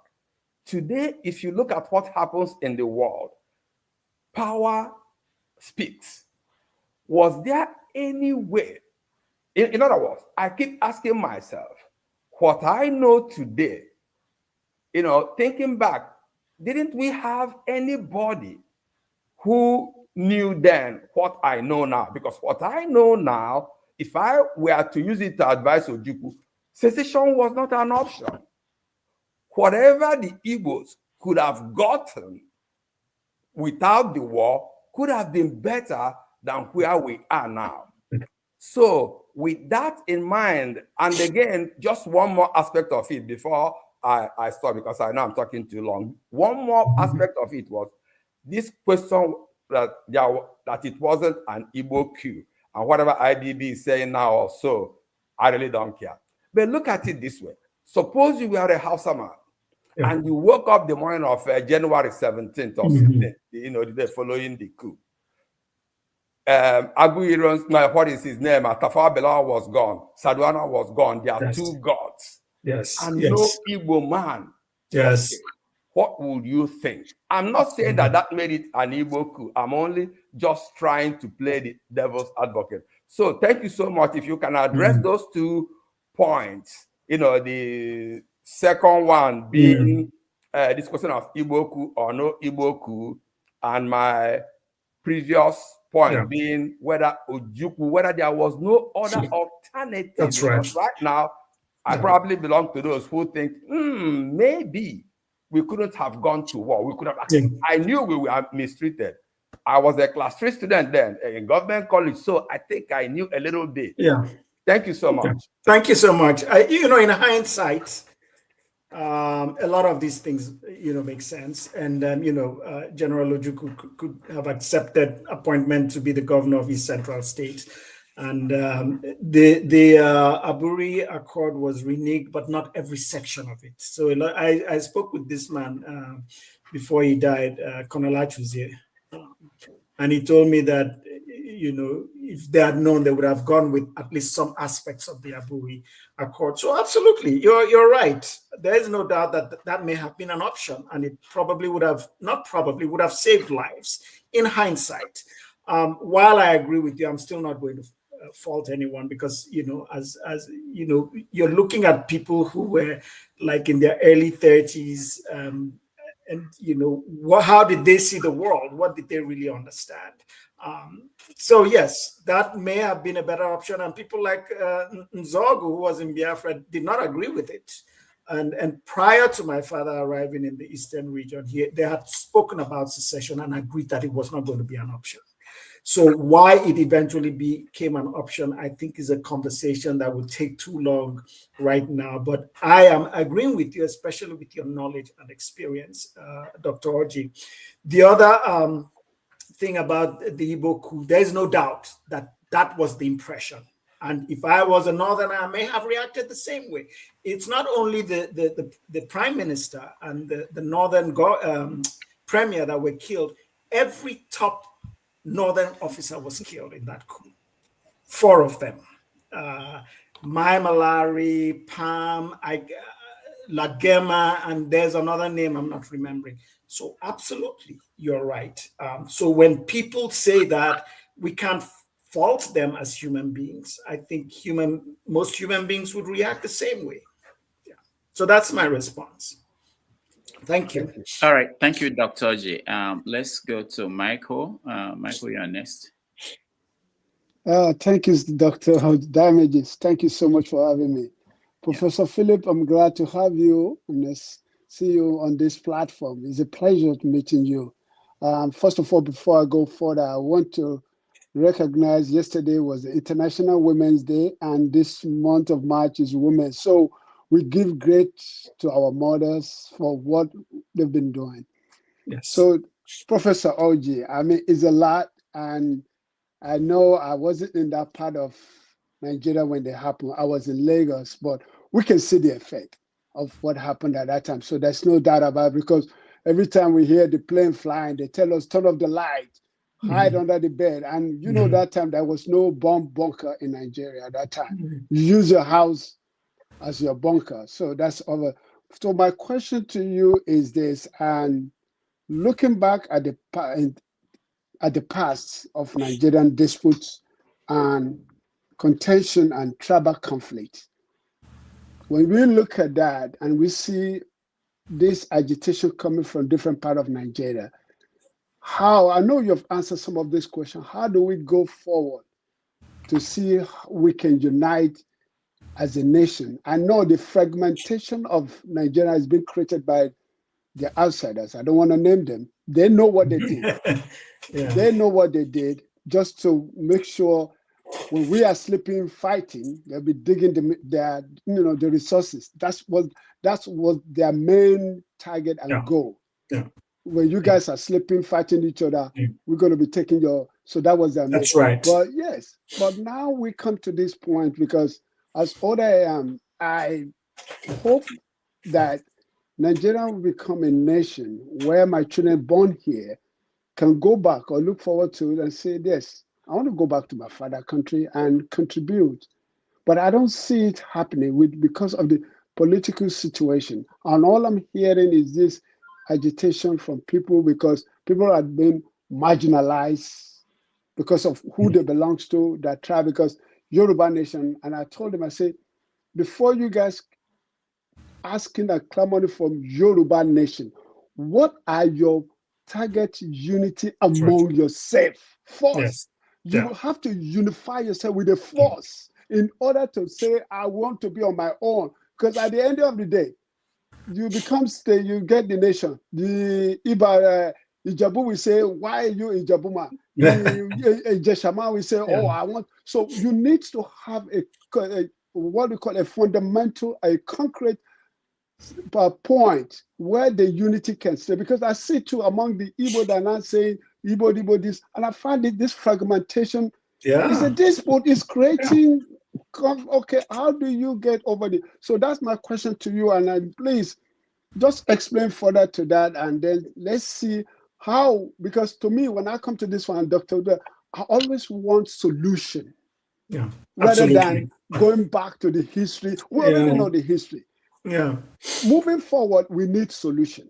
And to us, tomorrow, our children will play back this section we're creating now, and they will say, "Oh, somebody say this idea. So why can't we work on it?" So that's my question, Professor Philip. Thank you so much for coming. Thank you so much. I really appreciate it. Let me state that the review at the back of my book, the 2 reviews about Yoruba people, which says a lot. This is a story. I belong to a group called the Fatherland Group, and we believe that what people want more than anything else is autonomy. And we look at the example of Britain, where Scotland is under Britain, Ireland is under Britain, but they have their autonomy. I think that for me, that would work better than just completely fragmenting. Because if you fragment, like you said, there are Igbo people from Abriba that may have problems with people from Mbise. There are Efik people who may have problems with the Bibio people. So the fragmentation may not work, but I think if there's a system in place, there's no reason why the oil resources from my land has to be controlled by someone who doesn't know anything about my people, or knows nothing about, or cares nothing about us. I think that's what we're agitating for. A lot of us anyway. There's no reason why a child in Port Harcourt or in Okrika should be sitting on the floor in their classroom. So I'm in agreement with you that if you fragment, you'll have to keep on fragmenting until maybe we'll exist independently as individuals, because you will always find disagreements within groups, even those that appear to come from the same ethnic group. Like you've mentioned, the Yoruba, it's the same across. So I agree with the fact that maybe not complete separation, but a means of establishing greater autonomy for people so that we can be in control of our destiny, our environment, our resources. I don't need someone from Zaria doing that for me. I think, that's how I look at this. I remember these are my opinions, so I expect people to be in disagreement. Thank you. All right, thank you, Michael. Let's go to Chim. Chim, you are next. Welcome. Thank you, Rudolph. Beautiful one you've accomplished today. Another feather to your cap for bringing Professor Effiong here. And Prof, it's a pleasure to make your acquaintance virtually. Thank you. I want to say thank you very much for the very balanced perspective you've given us this afternoon. I've read several books about the Nigerian Civil War, from Elechi Amadi's Sunset at Dawn. That was practically my very first book about Biafra. Then I read Frederick Forsyth. And once people accused Frederick of being a bit biased because he was friends with Ojukwu and all that. Yeah. But the question I want to ask you is on the issue of the component of Biafra. So when this whole killings happened in the north, I know the Igbos are the dominant group in what constituted the old Biafra. I get it. But when people talk about, they don't say Eastern region. We keep hearing the word Igbos.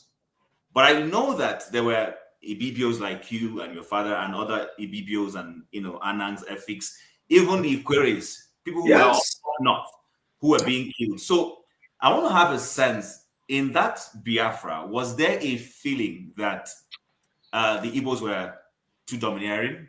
And as a result, perhaps the other ethnic groups in one way or the other, sabotaged the process and all that? Or was there that real harmony, and whatever splinters we're experiencing today is just a function of the after effects of having lost the war and people, taking advantage of the people who, quote and unquote, have been conquered? Yeah. Thank you very much.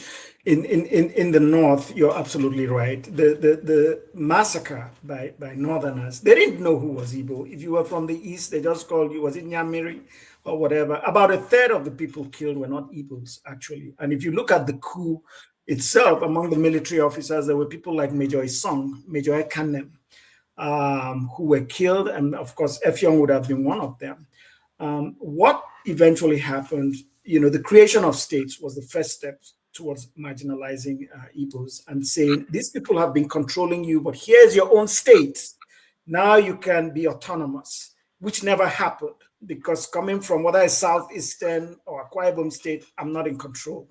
I'm not autonomous. Someone else is running the affairs of my state. And it's even with elections, we know that someone outside of Akwa Ibom can decide on any given day who's going to be the governor, not the people themselves. But as the war progressed, this propaganda that demonized Igbos was carried on through the war, because as non-Igbo areas were captured, the tendency was for the people to survive by submitting to the Nigerian side. And then they were described as traitors, or what they used to call Sabo during the war. And so if Biafra recaptured those areas, they went after the Sabo, which were non-Igbos, and that just aggravated the conflict between non-Igbos and Igbos. And even my father's younger brother, Etim Effiong, who fought for Biafra, at some point a vigilante group stopped him and some Biafran soldiers as they escaped from Ikot-Ekpene to Umuahia. And because he didn't speak Igbo, he was almost killed. But they convinced the vigilante group that this is Effiong's brother. That's why his life was saved. So it's a situation that started before the war. The propaganda was fierce. It carried on into the war. And I'm trying to summarize this because it's a lot deeper, but it remains with us to this day. Like Dr. Oji has said, you had arrows, the Arrow people, you're even talking about crossing a few miles. The Arrows were a part of my state. They were not just people who came in from outside.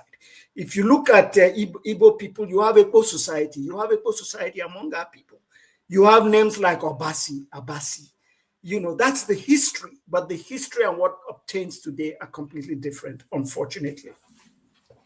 All right. Thank you, Chim. Let's go to the next person, and that will be Ike. Ike, welcome to the show. Yeah, good afternoon, Dr. Damages. Good afternoon, Prof. Happy to see you and happy for you to be in our midst today. Okay. First of all, I want to pay my respect to your dad. Okay. May his gentle soul continue to rest in peace. For me, it's only appreciation that I've come to be part of this platform today to thank you and your family for the sacrifices you make, your dad made, and your family as a whole. For we, the Biafrans, in the days of the war, and even after the war. And also to thank you for speaking truth to power, based on your own experience. Just want to thank you for everything, for what your dad did for every Biafran. We can't bring him back, but I know that wherever he is, every living Biafran is grateful, and we'll continue to remember him for the sacrifices he has made for every one of us that are still living and those that are passed on. Based on what you have been saying and your own experience, my only question is concerning the 3R: reconstruction, rehabilitation. Is it reconstruction, rehabilitation, and reintegration? Reintegration. Based on your experience, and based on the present day Nigeria we call our country, what is your opinion? Have the 3R, have we gotten anything closer to that 3R presently as the Nigeria, the country we are called today? Where do you think that 3R is up to today? I personally, I've never experienced it. I don't know if anybody else experienced it. You know, you had bank accounts that our people had before the war in different parts of Nigeria. You never got that money back. We were given £20 to survive after the war. The £20 many people didn't get. You know about the abandoned property initiative. People lost property, lost businesses. I've not felt it. Maybe some people have. I know what happened to my father. I've mentioned it during the earlier conversations, how he had to struggle, and along with my mother. And up until when my mother passed last year, you know, it was nothing but a struggle. And it's just miracles, God's grace and determination that has brought us where we are. I'm not just talking about my family, but people who were part of the Biafra experience. Eventually, you had to rebuild your lives on your own. You had to reinvent yourselves. You had to find a way to establish businesses, to re-educate yourselves. It was a long, hard journey, but it was not through the 3Rs that you accomplished that. And I think one of the lessons there is that in the end, you should not rely on anybody else, especially people who don't like you, to help you rebuild your lives. We did it on our own. It started during the war. There was a lot of independence that was created among Biafran peoples when it came to survival during the war. And like you know, people went back to traditional ways of doing things to survive. It wasn't the 3Rs, I'm sorry to say. To this day, I know that as long as my name is Philip Effiong, I will not be engaged in any way in Nigeria that would give me a degree of political or economic power. People have even told me, use your middle name. And for that reason, I've decided to keep this name, just to make a point that you will not hold me back. And so I'm not dependent on the 3Rs. And I don't think you, Mr. Alamefula, I don't think you were dependent on it. I don't think your family or your community was dependent on it. Unless I think that's the mindset I want to be in, not to rely on other people, especially people who I don't believe appreciate me or appreciate you or appreciate us. So no, to the 3Rs, maybe someone else had a different experience, but I don't trust it. I don't care about it. And it's not a part of my life. Going forward, sir, sorry, Dr. Damages, healing, going forward from your own experience, what do you think healing and reconciliation will look like in Nigeria based on what we saw in South Africa? What your own experience? What do you think? Because we are talking about going forward. How do you think reconciliation, healing, forgiveness, and let go? Yeah. Which is the barometer would be the best for Nigeria as a country? Absolutely. First of all, from our end, we've forgiven. You know, if you look at, say, what's happening in the Middle Belt, we're not the ones killing people there. If you look at northern Nigeria, we're not Boko Haram. We've forgiven, but we have a right to feel pain and to be angry. But I think we've forgiven. You know, to achieve reconciliation, first of all, you have to acknowledge the harm that you committed. Nigeria has never done that. You have to create trust. Trust was never created when you look at programs like abandoned property. And we're supposed to be collectively involved in developing Nigeria, but for the most part, we've been excluded. You know, we don't enjoy political power. It's the progeny of the winners of the war that have ruled Nigeria, and for the most part, they've excluded us, even though we have a few people in elite positions. There was never an attempt to counsel people who suffered the war, no treatment programs, and no education. If anything else, we've tried to prevent people from knowing about this history because we don't want to accept the evil that we did. And so we've eliminated this subject from our school curriculum. So until all of these are achieved, there can't be true reconciliation, I don't think. The Oputa panel was set up 1999, 2002, a report was given to Obasanjo. What did he do with the report? I don't know. All right. Thank you, Ike. And let's go to Okija. Now, Okija, you're next. Professor Effiong, thank you for coming. I appreciate what you have said today a lot.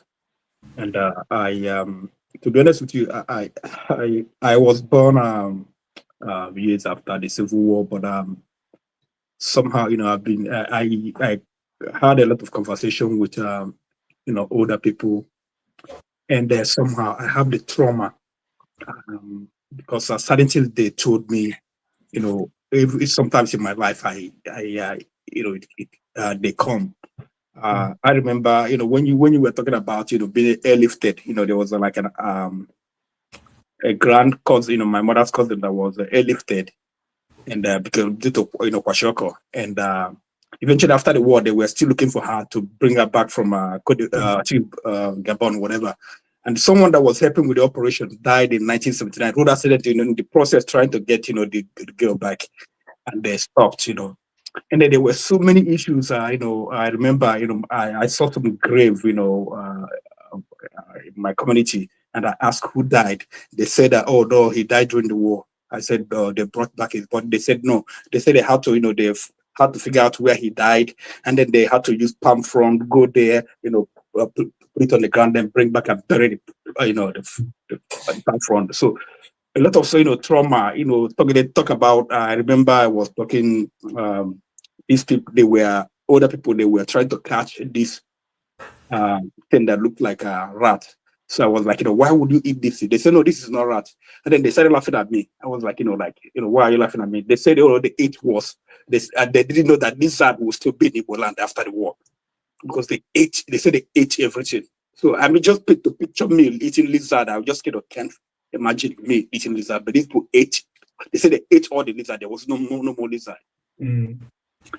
And you know, that's, you know, thinking with my question, how do you saw these things? I didn't see it, but I just watching the video, you know, your father.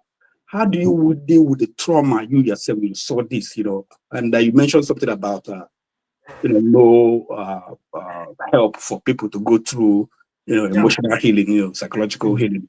Yeah. How did you deal with it, you know, as someone who saw these things, and then with your father, you know, you remember, you know, like a man, he was, I'm not going to say that, I'm not going to, he was a proud person, but I'm not going to say, kind of somehow broken by what happened in Biafra, you know.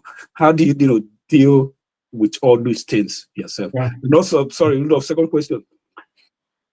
Who gave him the name, the last Biafran soldier? I think, you know, it was called Last Biafran Soldier. Did he take the name, you know, like he was the last Biafran soldier? Okay.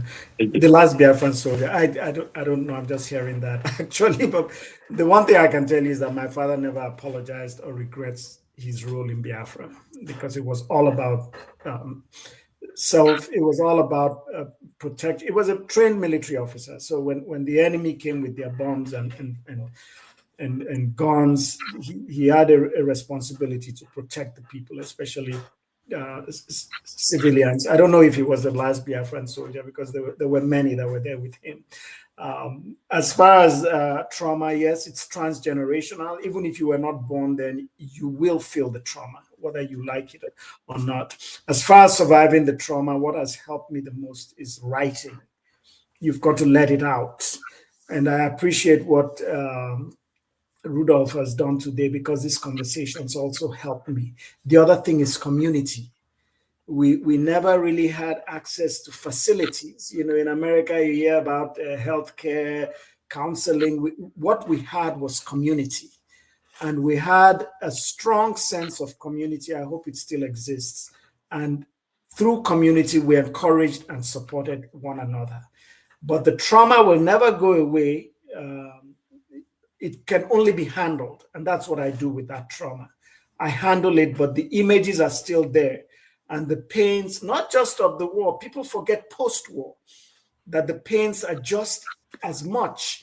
And sometimes people suffer more post-war. The war lasted 2.5 years. The post-war is still with us today. But it's really the ability to communicate, to write, and community. And the encouragement. You know, when you come out and say, your father, we appreciate him, I look back and say, it was not all in vain. That is also a source of strength for me. And it is ironic that a lot of times the appreciation for my father comes not from necessarily his ethnic group, but from outside of his ethnic group. What does that tell us? It tells us that ethnicity is important, but what's most important to people is when you're treated with dignity. And when your lives are treated as sacred, then you appreciate the person who treats you like that, regardless of ethnic origins or identity. All right, thank you, Okija. Let's go to the next person. I think it's Jefferson. Jefferson, you are next. Hello, good morning, good afternoon, and good evening. Can you all hear me? Yes. Yeah. Oh, very good. Philip Effiong in the flesh, Jr. It's a pleasure to meet you in person. It's also a pleasure to be associated to know you, that you are the son of Philip Effiong, who fought side by side with Ojukwu. I will reiterate again that may his soul rest in perfect peace. Thank you. You know, I'm happy that you are actually here and explaining things to people. You know, I had experience going to QIT one time, and I noticed the name similarities between people in the South. That's the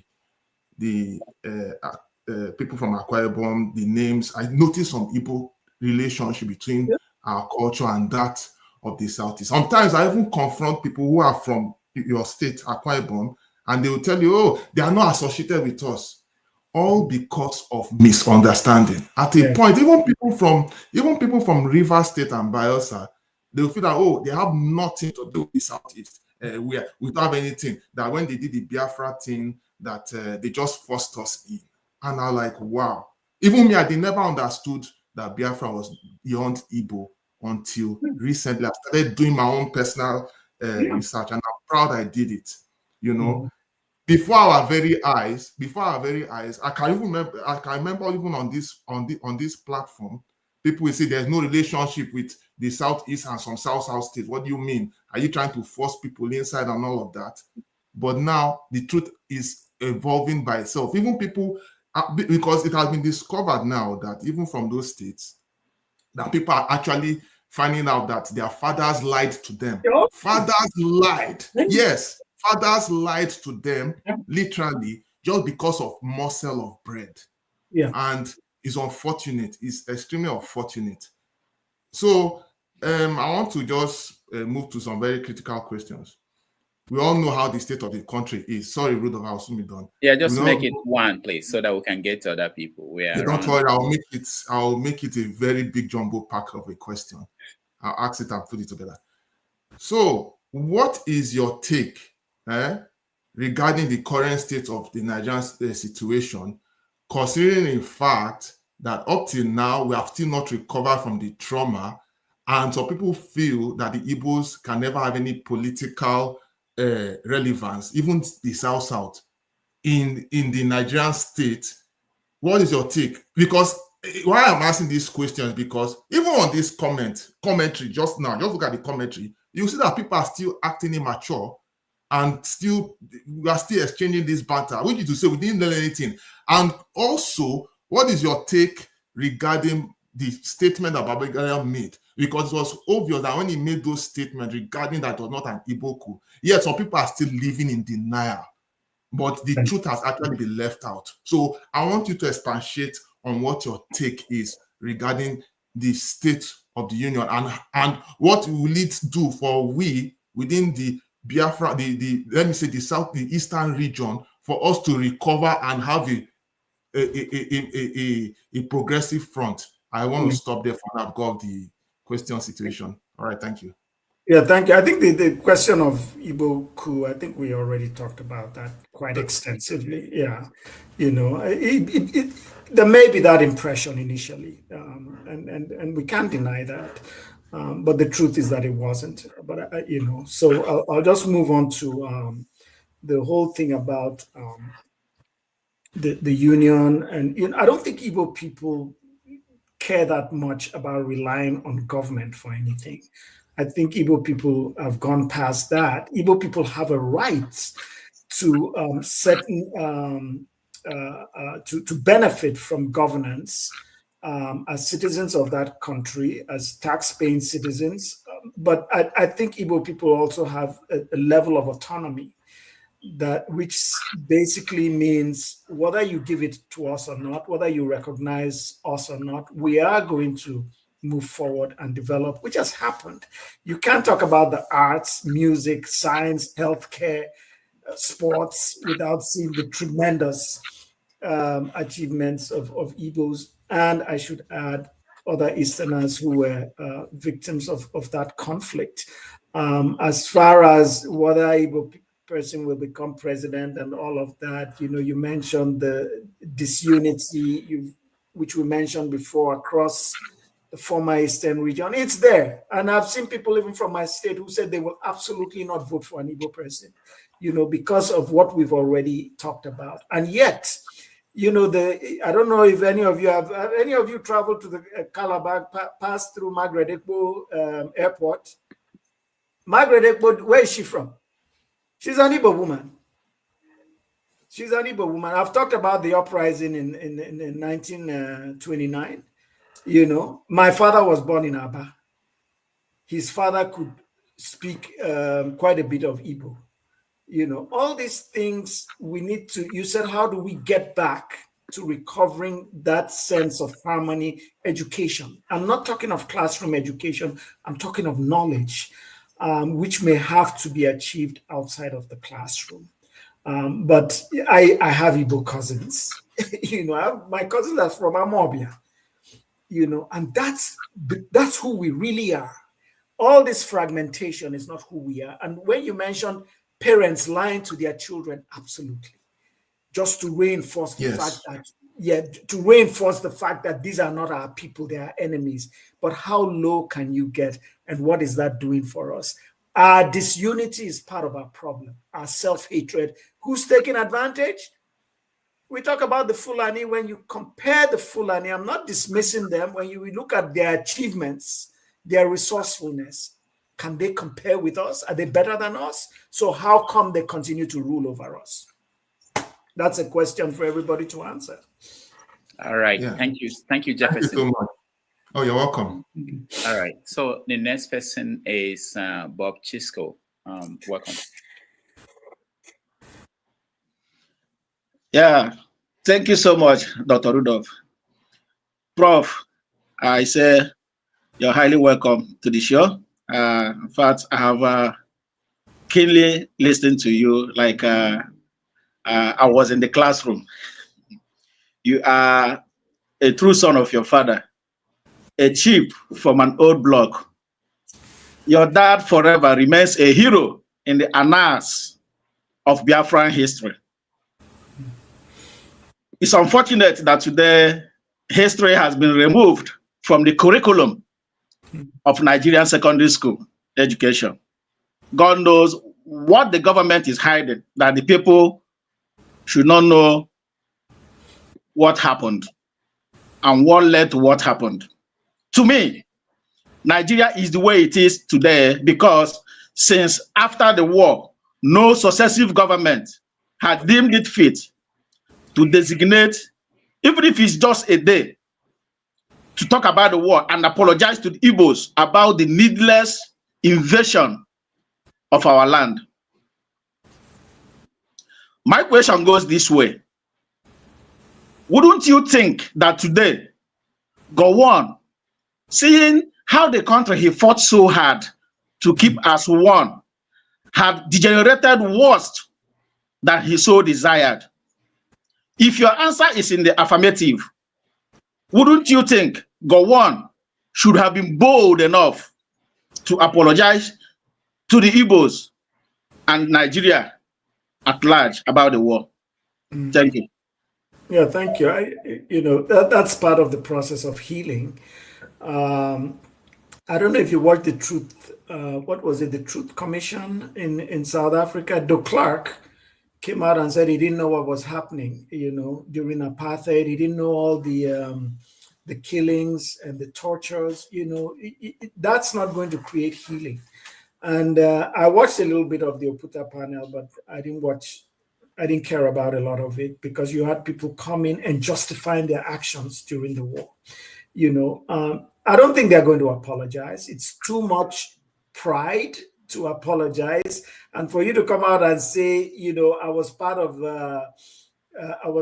a campaign that lasted 2.5 years and took the lives of about 2 million or more innocent people, mostly children. It takes a certain kind of individual to do that. But it would actually lead to, it would be refreshing. And I think it would be a good step towards healing. It's not going to happen.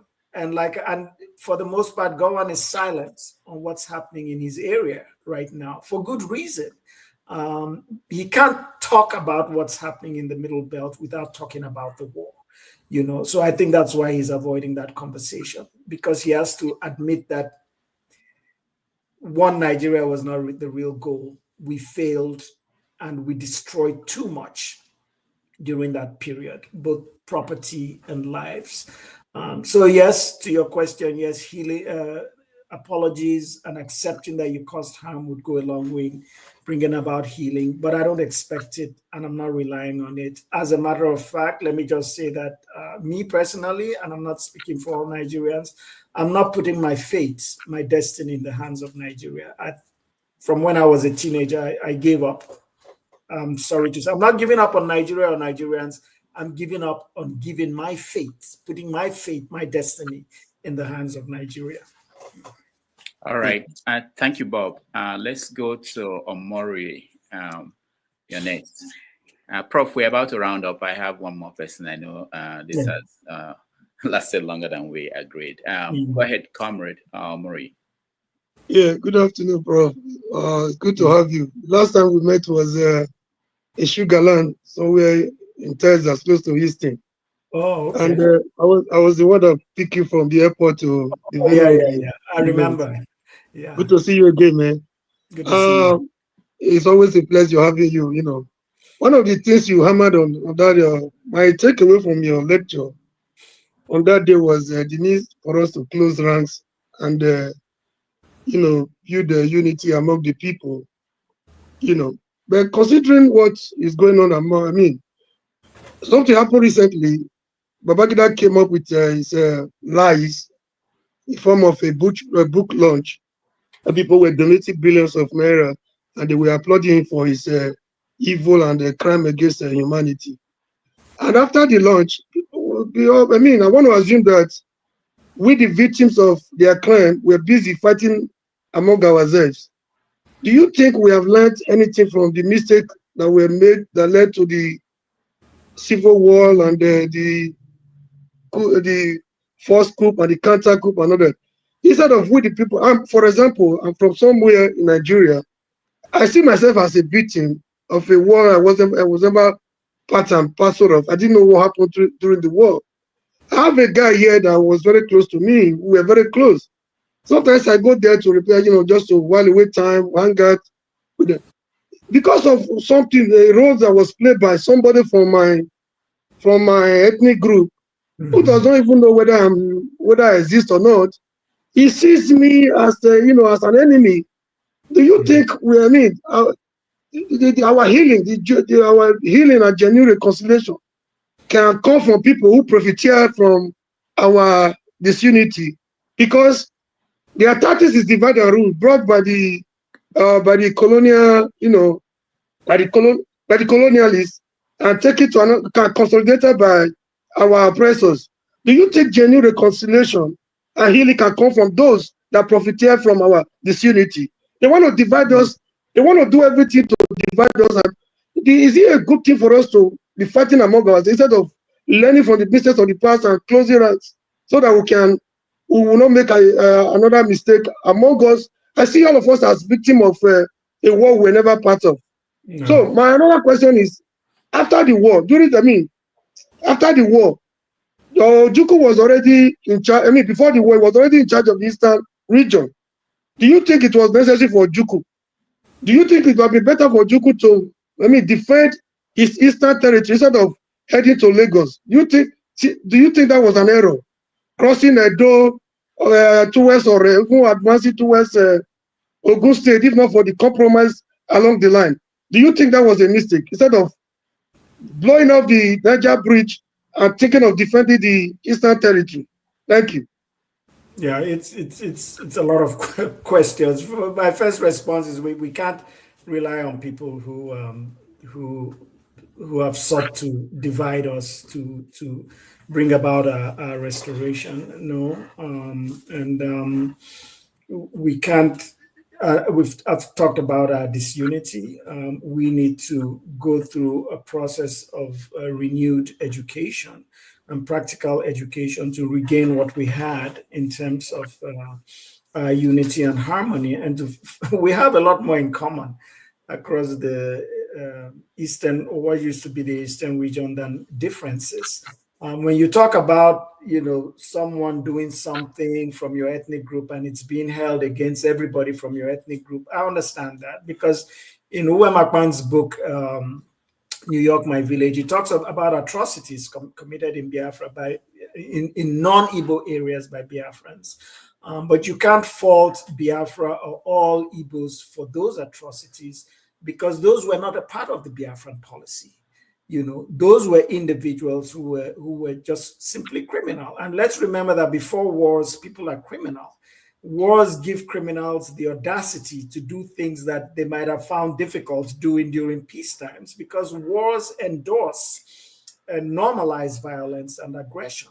So, in my response to when I would tell him, yes, these atrocities were committed by some Igbo soldiers, but we can't hold all Igbo people responsible because of that, or the entire Biafran nation.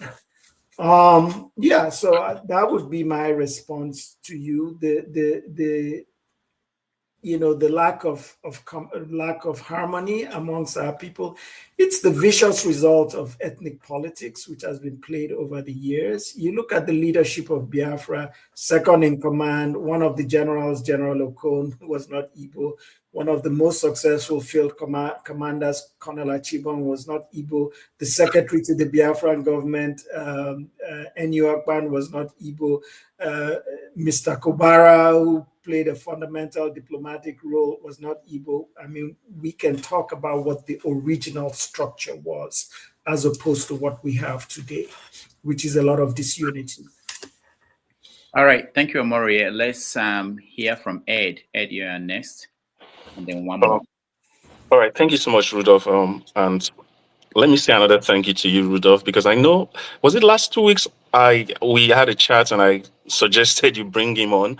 I know you probably had it in mind before, but the speed at which you did it was great. So, Professor Effiong, it's great to see you. I actually was trying to learn more about your father's role during the war, right? So, and whenever I searched him on Google, your picture actually comes out, and I was like, "Is this the same person?"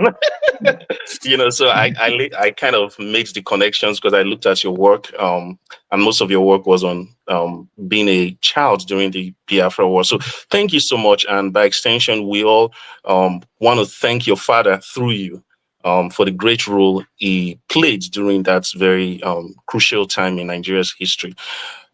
My question goes like this. You are, out in quotes, say you're a non-Igbo Biafra. And what we see actually is that a lot of the issues that the Igbo people have today are issues that also confront most of us from the southern parts of the country, especially those of us from the south, and maybe, which you're part of too. And even in this small platform, we see a lot of a flux in terms of different ideas on how to approach this thing.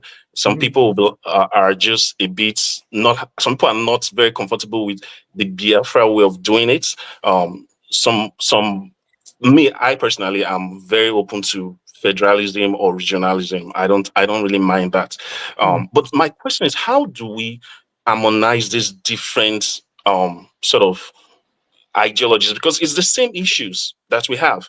For example, the Igbo man complains about not being able to have that ease of business in terms of having a port close to them. But what the Igbo man's complaint is really about is that Calabar needs a seaport. It's not even an Igbo. It's not even an Igbo question, right? In the same way, I'm a Southerner. The last time we had, the only time we had a president, Goodluck. Part of the whole propaganda I was bullied out with was that he's an Igbo president. So the issues that affects the Igbo people also affects me as a Southerner. So how do you think, and this is not just for the people who have the Biafra cause, how do you think these groups of people who have the same issues will be able to have a consensus on how to do it while still respecting each other's, identity, each other's autonomy? And the second question, this is a bit academic. I know your dad was a general during the Biafran War, so I just wanted to know in a little bit, how did he go back to the was there a process of reabsorption into the Nigerian army for most of those people? And what was the process? What was going through his mind being maybe an ethic leader of the Biafran cause for those few days and being confronted with, do I want to surrender or do I want to just keep this thing going? Like, what was the frame of his mind then? It's a lot, but I'll try. I think the first question, how do we respect each other in spite of our differences, and they may be ideological or ethnic or religious.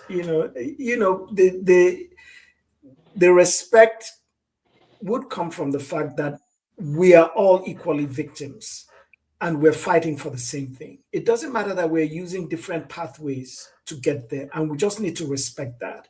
And the fact you've mentioned the Calabar port, you can say the same thing about the port in Warri. Warri, Port Harcourt.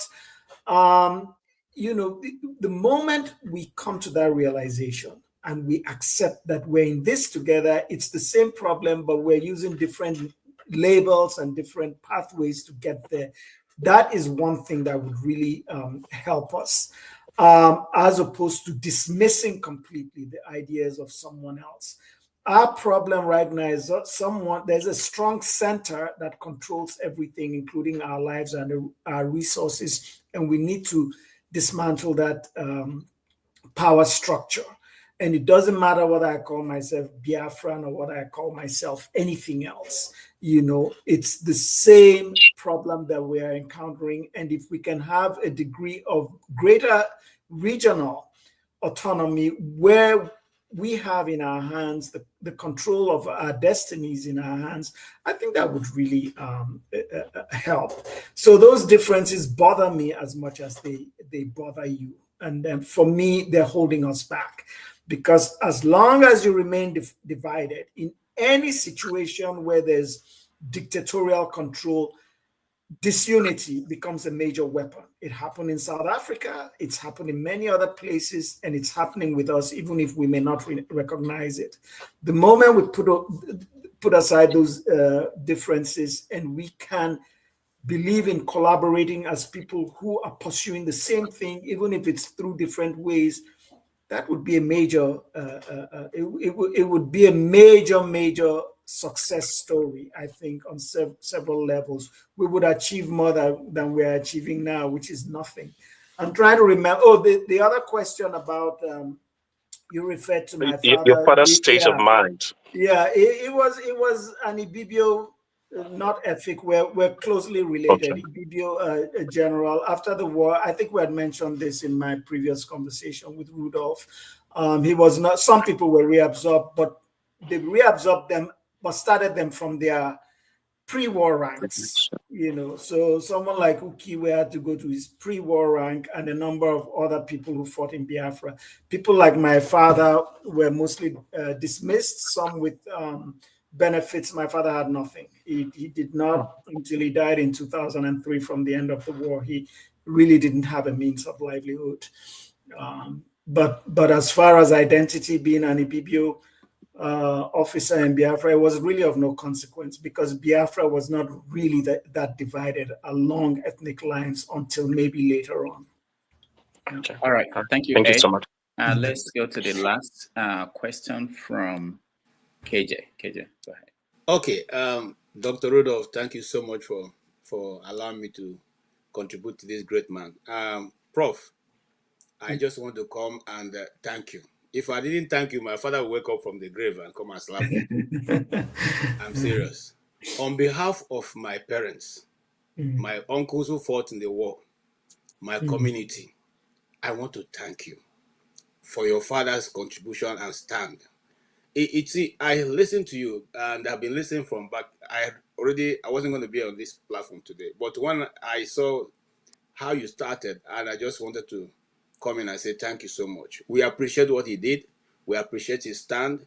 You see, what your dad showed is that is the reason why majority, I will not want to call them, but majority of Nigerians don't like us, because we have that boldness to stand our ground and stand for what we believe and speak the truth to power.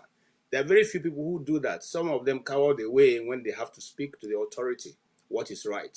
But he stood to the end. And I want to say, earlier on someone was saying what could have been done differently. These questions that I posed to my uncles who were members of the Biafran War, and some of them were colonels and all that. And they said, look, at that point, there was very few things that what's his name now, General Ojukwu could have done, because like my dad said, tons and tons of dead bodies were being brought from the north in the train.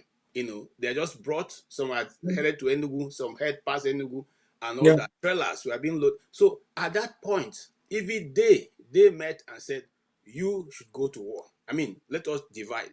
So it wasn't maybe there was something they didn't do. They did what they could have done at the age that if I was there, I would have done the same thing. So I want to thank you and appreciate what your dad did, General Effiong. It is one picture that I have always had in my mind, your father's picture, and that of Ojukwu and the Chukwuemeka. And we appreciate what he did, even though lives were lost. I hope that Nigerians, we as a nation remaining behind, can learn. Because if we don't learn, just like your dad said, and that statement he made haunts me all the time when I see what's going on. He said, if you do not address that system, the thing that happened before, the people will rise and they will still do it again. So I wish that somebody can listen and go back to those tapes and take that advice and act quickly. Thank you so much for coming. God bless you, sir. All right. Thank you, KJ. And on that note, we want to thank Professor Effiong for staying with us. I saw many questions on the comment section. I did not ignore them. The reason why I basically wouldn't repeat them is that he answered those questions in my conversation with him. So you can go back and watch the interview from the beginning. I know most people joined us late, so the questions have been answered. There's no need to repeat them. I'll give you a chance, Professor Effiong, to give us a final thought. And I plead that when your next book comes out, you come back and we'll have a wider conversation, because I want to talk about teaching in America, and which is something I'm interested in. Go ahead. Thank you very much. I appreciate all the kind words. I appreciate you having me here. Just remember that these are my views, and I'm human, so I'll probably err, and I'll probably change some of these views. Let me just say this really quickly. I'm not appreciated in America as I would be in Nigeria. as an educator. And let people should be aware that many of us here are actually seeking ways to come back. I've applied to the University of Abuja. I even went there and visited them. They never responded to me. I've applied to the American University in Adamawa State. I've done those things, and many of us are doing those things because many of us, our hearts are with our people. I would be much more appreciated by my people. I'm not saying I'm not having a good experience here, but it would be much more fulfilling. So, but recognize the fact that if you don't respond to me, if you don't give it to me, I'll look for it somewhere else. So let's bear that in mind, that people are not just running away and teaching in other places because they want to abandon Nigeria. The other thing I want to also say, someone had mentioned this, and this is Women's History Month. I think one of the mistakes I feel I've made today is not acknowledge women as I should have. That war, the contributions of women are phenomenal. Women handled the healthcare section, the refugee situation, which was fundamental to saving human lives. I was among some IPOB members once, and I asked them about Mrs. Njideka Ojukwu, the woman that was there with him during the war, was married to him. They didn't even know who I was talking about. She suffered with him. She helped to sustain and keep his family together. Otherwise, it would have been fractured. She participated in humanitarian services. Why are we not talking about women like that? Why were we not talking about women who participated in after attack? You know, I'm not faulting this group. I'm not faulting Rudolph. I'm actually faulting myself, because one way or the other, I could have instigated conversations more about women. I hope next time there'll be that opportunity.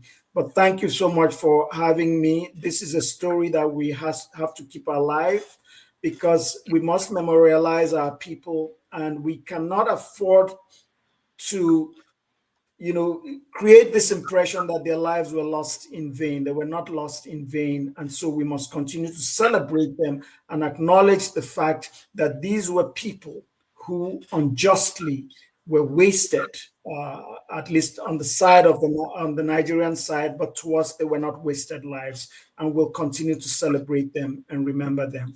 Thank you for having me here today, and I appreciate the conversations, the questions, and all the kind things you've said. Thank you very much. All right. Thank you so much, Prof. And we appreciate you. Let's take a break. When we come back, we do feedback on the briefing on what we saw, and KJ will help with that. Thank you so much, and I appreciate everybody.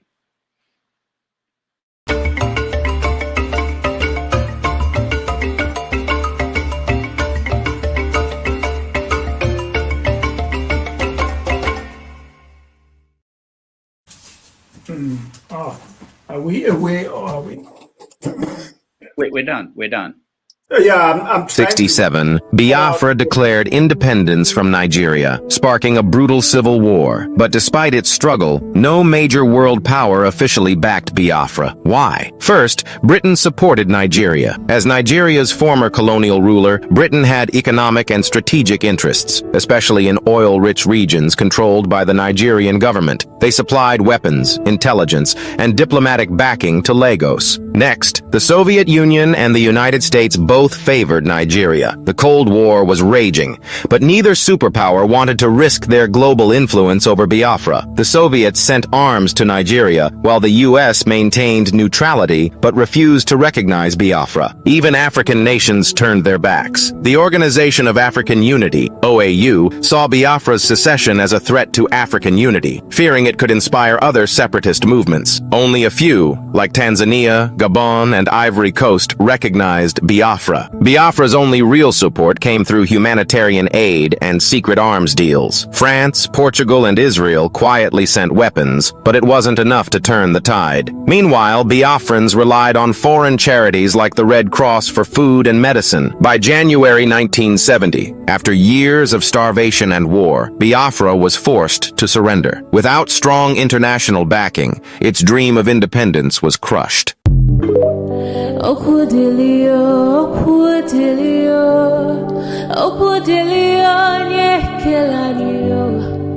Olisa malugo koyene menenua. Okudilio,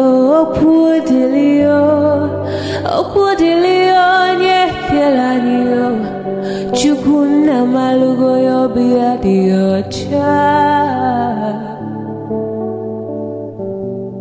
Agaranya chogo kowe bili. Agaranya chogo kowe rienio. Owe chuku bezie chuku. Nuche chukwa busigi fegemeo. Nuche chukwa busia ifegemeo. Nifo solo ne asi alibazie. Oboye bebe agaranya muliba. Oboye wuru agaranya mebibe solia. Mano agaranya mua. Oboye afyozie nipakwa. Agaranya chogo kowe bili. Agaranya chogo kowe rienio. Oboye chikubezio lisa. Kodili ma, kodili bemo. Kodili wakema, kodili wanima. Naino kwane we peluge peluo. Kodili ma, kodili bemo. Kodili kemo, kodili heyo. Ibedwe me wane, nikadie zibohimo.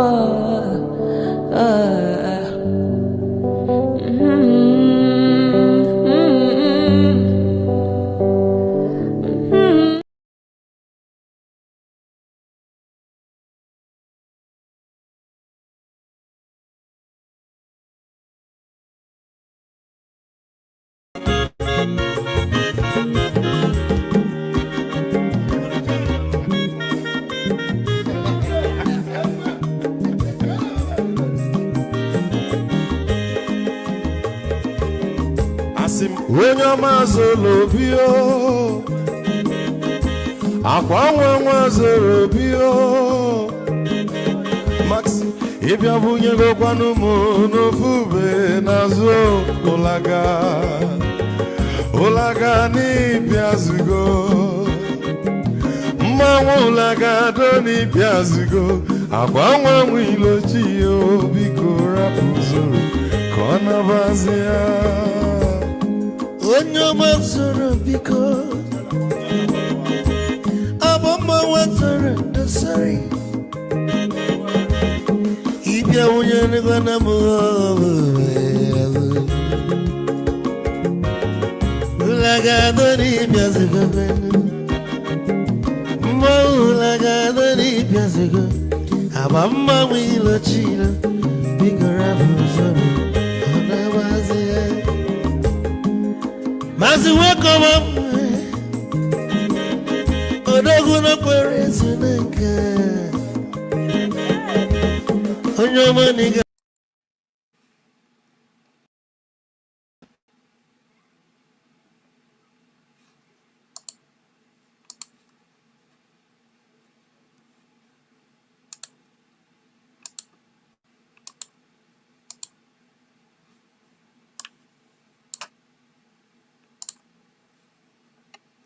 Okay, while we try to sort things out, I'd like to welcome each and every one of you. You have already followed, we have all followed the discussion so far.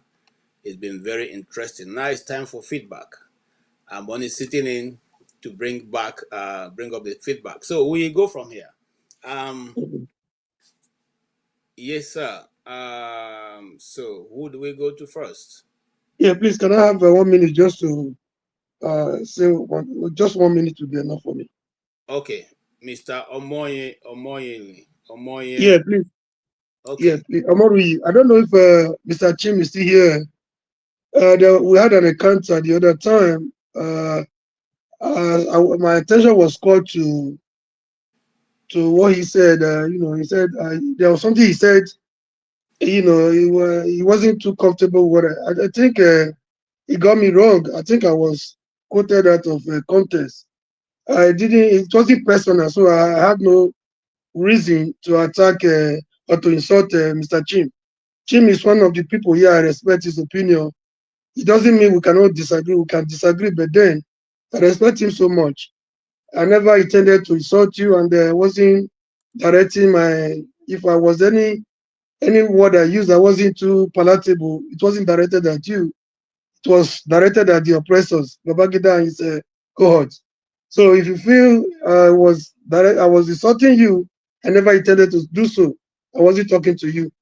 So before I came back to the show, you were already gone. So I want to use the opportunity to say, Chim, you're my brother, and the issue at stake wasn't personal, and I had no intention whatsoever to insult your personality. Let's move on. Thank you. Mr. Is that what you have to say? What about the interview? Do you have something to say about the interview? If you have, you can go ahead, so we don't have to come back to. Okay. Yeah, I think it was a very educative one, and somebody have he's a detribalized human being. I've listened to him on a series of occasions. I think he's a very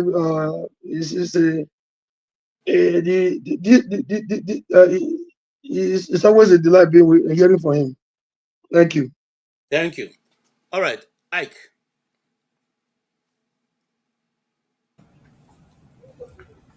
Yeah,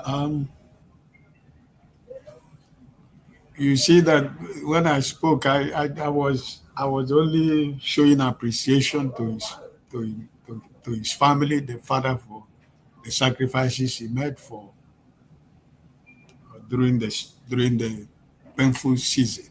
So everything he said, I do completely agree with him, and also we keep learning every day. And no single day is a wasted day in learning. So I think I was good with everything that happened. Right? I felt emotional, but at the end of the day, I think it was a very good conversation. It was a very good topic, and it was open-minded, and it welcomes ideas, and more especially when one of the first person who's a professor, somebody Ojukwu, so something like that, I think so. He has his own opinion, but at the end of the day, we cannot turn back the hands of clock. The only thing, Ike, that Mr. Oji's question is what okay, Dr. Oji is I find it a little bit ridiculous when I say that. I say that because some people come and ask you, shouldn't there have been any other way? And I want to say this, put it on record.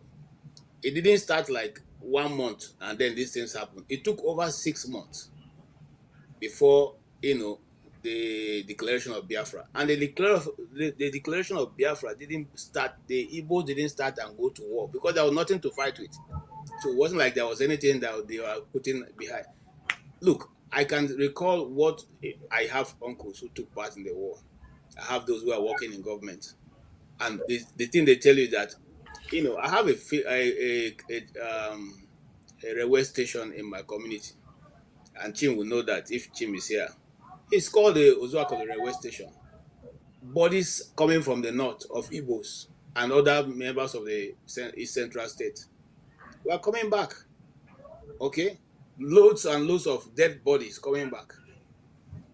Who will be in authority and not say, you know what, enough of this, everybody come back? So when they say that they don't put into account the different era or the times that this was happening, there was no telephone. Okay, the telephone system was just privileged. Very few have privilege to be able to own one, and the communication was not as it is today. So getting information across, you have to either travel there or be one of the privileged people to use what they call those days wire. Anyway, I just want to put that in context so you can go ahead and make your. Yeah, I know. Like what you said I am in the same line with you, right? Because now people will always say, was it war was the last, option, But that's why I said I don't want to go back to that. I was more interested in his own thinking based on his experience and being part or parcel of what transpired, the way forward for our healing and the way forward for our reconciliation and the way forward for a better country for every one of us. And he put his opinion to me, which completely I agreed with 100%, And so that's why I say learning is never a day is a waste of learning. So I really was grateful for Dr. Damages to bring him, and we'll continue to learn and we'll continue to heal. We'll continue to pray and hope for a better country called Nigeria, right? We will continue to do what we need to do to live in peace and harmony, and for people to continue to have a change of heart about what we feel for each other, because we can only pretend about it. We can only say, "Oh no, I believe in one Nigeria." The hardest thing in life, one of the hardest things in life today, for anybody to do is to say, "I am sorry." It's one of the hardest words people say, and but I hope in my own time that I live to see that Nigerians or my fellow Nigerians will begin to recognize that an Igbo man mean no evil to no one. Because if we mean evil, Igbo men are the most traveled people all over the world. We are everywhere. Every nooks and corners of this world, you can find an Igbo man. And we don't just go there for sightseeing. We go there, we establish, we get involved in the community. We become part of the community. We do things, we survive, we do things, we become part and parcel of every community. And giving us opportunity, we also help the community to grow. So an Igbo man is a blessing, right? So I just hope and I pray that Nigerians will continue as we continue to grow old, because as we are talking, right? Is it not 2-3 days ago, Don Yokukwe passed away.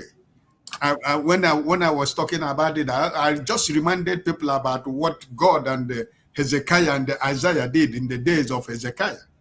When God told Hezekiah, put your house in order, write your will because you are going to die, right? At the end of the day, God didn't tell Hezekiah that they are not going to die, but God said, I am going to favor you for another 15 years, which means that is the only thing that is waiting for every one of us. And nobody is going to run away with it, no matter how wealthy, powerful, whatever you feel about me, you feel about Omori, you feel about anybody. A day shall come when you just close your eyes and you are no more here. So I just hope that Nigerians and Nigeria will remember that all these things, a day shall come when all of us will just, those that are living will continue. So it was a very good conversation. And I was happy to meet him, not even if it is not in person, but at least it's an opportunity to hear from him, because first-hand information from his own time, what he experienced and what he saw and what he know. So it was a blessing. Thank you. Thank you. Thank you so much. Let's come to Okija and Okija.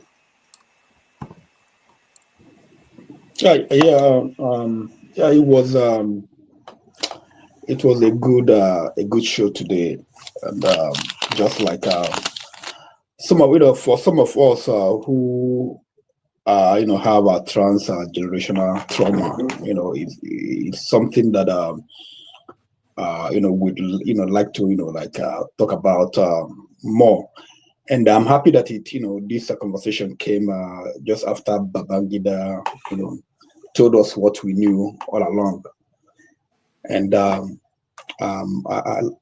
just like KJ said, some people, I don't know why people keep asking, saying this as if Ojukwu just wanted to, that he wanted war. The war was forced on him. He didn't start war to, but then again, the declaration was done by the people. It wasn't him, that he went ahead and did declaration, and he wanted to do declaration. He had the Eastern Consultative Assembly or whatever, and they had a meeting. The people were pushing, let us be, on our own, because these people, when the killing started long before independence. After a time, the people, we cannot take this anymore, and let's just be on our own. And the people forced the assembly passed the resolution, and the Ahera declaration was not Ojukwu did not write it. I think it was, they said Chinua Achebe and some other people wrote that declaration, Ahera declaration. And some people, we all know, they had a meeting in Aburi, and they agreed on certain things. And the Gowon came into. I mean, this is crazy because when this IBB said this, other things. Imagine, could you believe that what's his name? Gowon went to Biafran Child University or the Ojukwu University, and he had a lecture. He was telling people that he didn't implement those declarations because when he came back, he was sick. He had malaria. He had malaria for 6 months. He had malaria for 6 months, and then he couldn't okay, even if he didn't want to implement everything, why didn't you call, had a meeting? Why didn't you call a meeting? Or, but Okija, I want to have a question for you. Yeah. Would you blame the people who invited Gowon to come and deliver a keynote lecture in Ojukwu University? I don't know who died and did that. To be honest with you, I've been, It's not ironic. Why did you bring him? Yeah, I don't know. Actually, I said I was gonna, because someone sent me the documents. I said I was gonna follow it up with a dean that was my classmate. Not my classmate. Like my friend. Follow it up. Why did you people invite such a man to come there to to talk nonsense? So, but so he had 6 months. He didn't implement anything. He didn't do anything. And then you had malaria. You didn't try to, talk with, the guy you had meeting with, let's all renegotiate or let's do this. And Ojukwu, what they did was they were not expecting Nigeria to fight them. They were expecting, okay, because you guys wanted Araba for a long time. You guys wanted Araba. You didn't want independence. Okay, let us go. Everybody will be on his or her own, and let us be apart. And that was it. So I don't think I believe that if Ojukwu expected, I mean, in the hindsight, you would have gotten prepared, but I don't think they were expecting like a war, Nigerian war, declaration of war. They were thinking that if they seceded, the North was like, okay, we're going back. But I think probably that's what they not wanted to go. Not probably they didn't want to go to war. And the corner people, Biafra, Britain, told them, to just go to war, and then we will help you, we'll supply you, with whatever you need. And they have an intelligence all over Africa. They probably knew that Biafra didn't have enough to fight the war.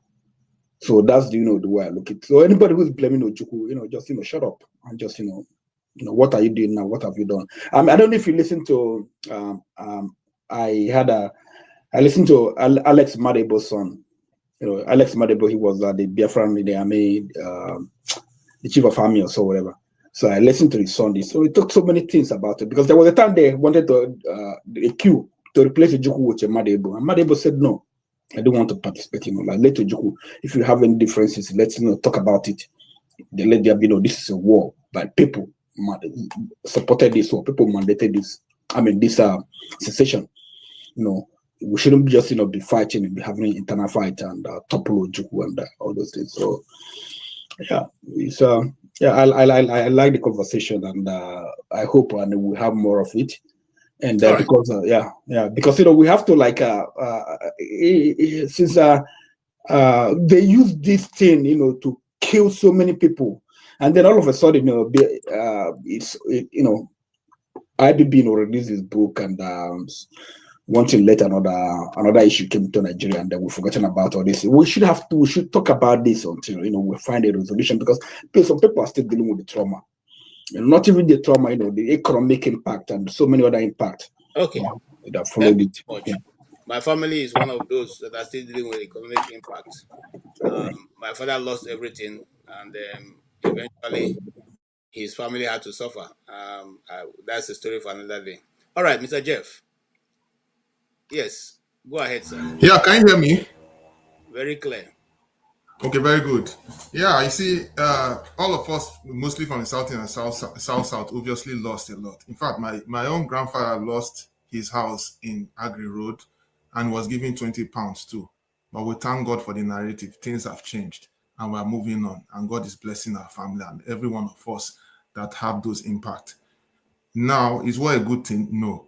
First of all, I want to thank Philip Effiong for actually showing up. Philip Effiong Jr. to be correct. To have showing up. I had some busy this thing, but when I saw that he was around, I said, wow, this is an opportunity. Let me talk to him and all that. And I love his eloquence. I love the fact that he actually made put the record straight and shared his experience of what his father faced and what he partially faced, and exposing the lies that have been lingering for years of identity crisis. And let me even shock you. There are so many people from Akwa Ibom too who I even spoke with that acknowledged to me that because of the hatred for Igbos, some decided to hide their Igbo names and take a name that will not, I don't identify. It was even a village meeting. They did a village meeting on that. I don't mean to, it's someone that is very dear to me, but he actually shared that experience with me. It just comes to tell you the rot. If there are so many of them, Unfortunately, there are even some that we say, oh, they are not Igbos, even though I answer an Igbo name. It's their problem. It's their problem, but you cannot deny who you are, really. Except you came from planet Mars. So I want to address something here too, regarding some of the comments I'm seeing here. I don't know who it is. I will call I'm attempted to call the name. Someone is saying that, oh, the war was fought 70 years ago, that we should get over it. Is that person for real? What about the 400 years of slavery that was done to the black race, including me and you, that is still happening till tomorrow? To the point now that even when you watch some drama playlets, you still see those racist tendencies being, you see it on the play, but it's happening as we speak. It just tells you that so many things have not changed, but we can correct it.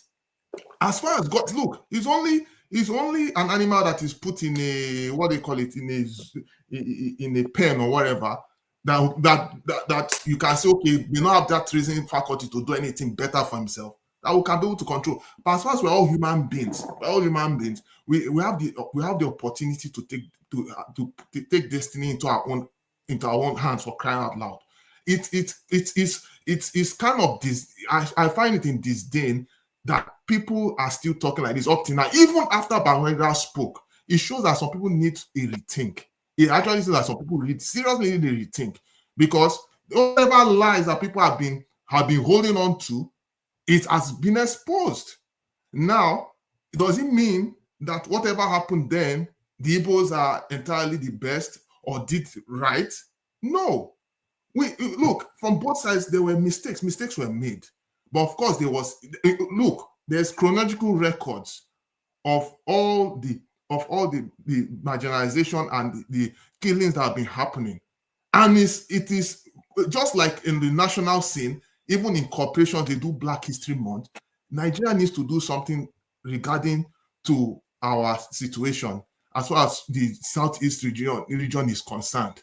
Something needs to be done. This is not something that can be swept over, because whether we like it or not, everybody is affected.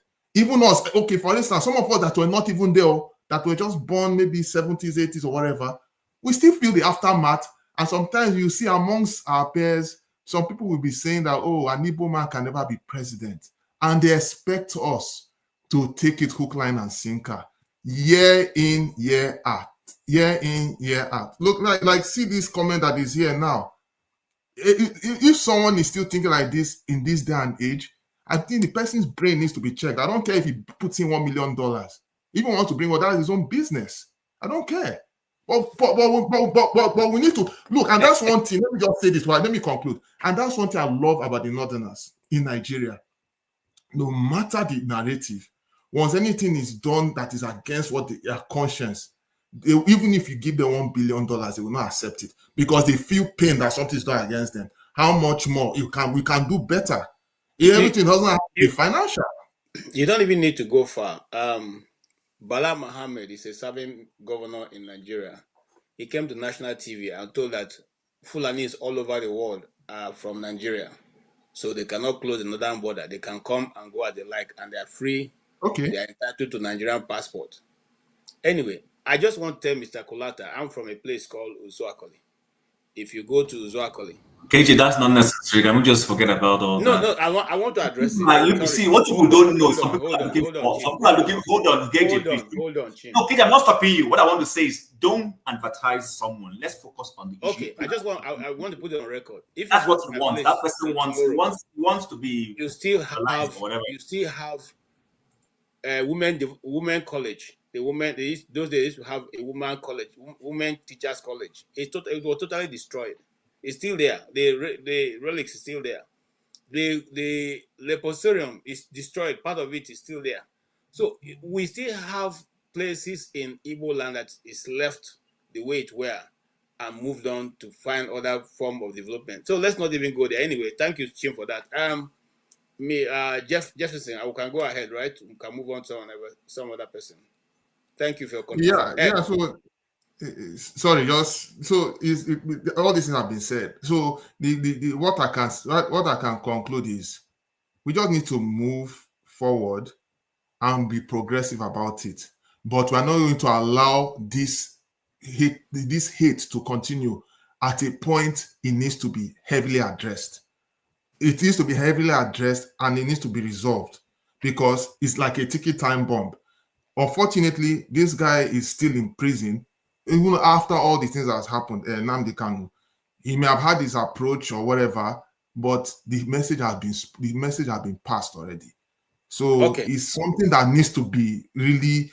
I think if the Nigerian state wants to progress, they need to really look into all those matters and not keep on brushing it and feel because they have some politicians from our extraction who will always agree with everything that they say, or just pass it on because money has exchanged hand or business has exchanged hand. We may be friends with everybody all over the world. Of course, I'm not preaching division, but we have to be objective and the right thing has to be done for us to actually have a direction. If not, if we continue like this, we're only creating a recipe of disaster that will set us back. That's what I can say.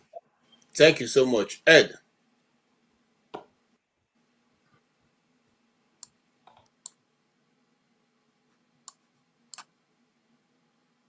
Can you hear me? Yeah, now. Okay. Sorry, I just went off for a minute. Yeah. Thank you so much, KJ. I actually want to thank Dr. Damages for bringing Professor Effiong here. It really shows some level of responsiveness on his part because we're just having a chat the last time this whole Biafra conversation was had, and for me, I just wanted to hear from maybe someone else that was involved, but not as an Igbo person. So I suggested this to him. He probably had it in mind before because the speed at which he brought him on was really impressive. So I want to thank Dr. Damages for that. Really not much to say. I think the way it is now, it just seems that people's minds are made up about the Nigerian situation, about the Biafra situation and all of that. So there's really not much you can say to make people change their minds on that. You try, a lot has been said, books have been written, but some people just still want to hold on to this whole idea of, it was an Igbo coup. And I say to them, and then, even if it was, what the hell? Because think about it, is there any part of Nigeria that has not had a coup? The July 1966 coup, do we call it the Northern Nigerian coup? The coup that was the Oka coup, do we call it the minorities coup? The phantom coup against Abacha, do we call it the Yoruba coup? So why do we insist on the Igbo coup? So it's a stupid thing, to be honest. And I don't really see any reason why we should keep digging that hole. You know, what has happened has happened. Should we, you know, keep using that to blackball a part of the nation?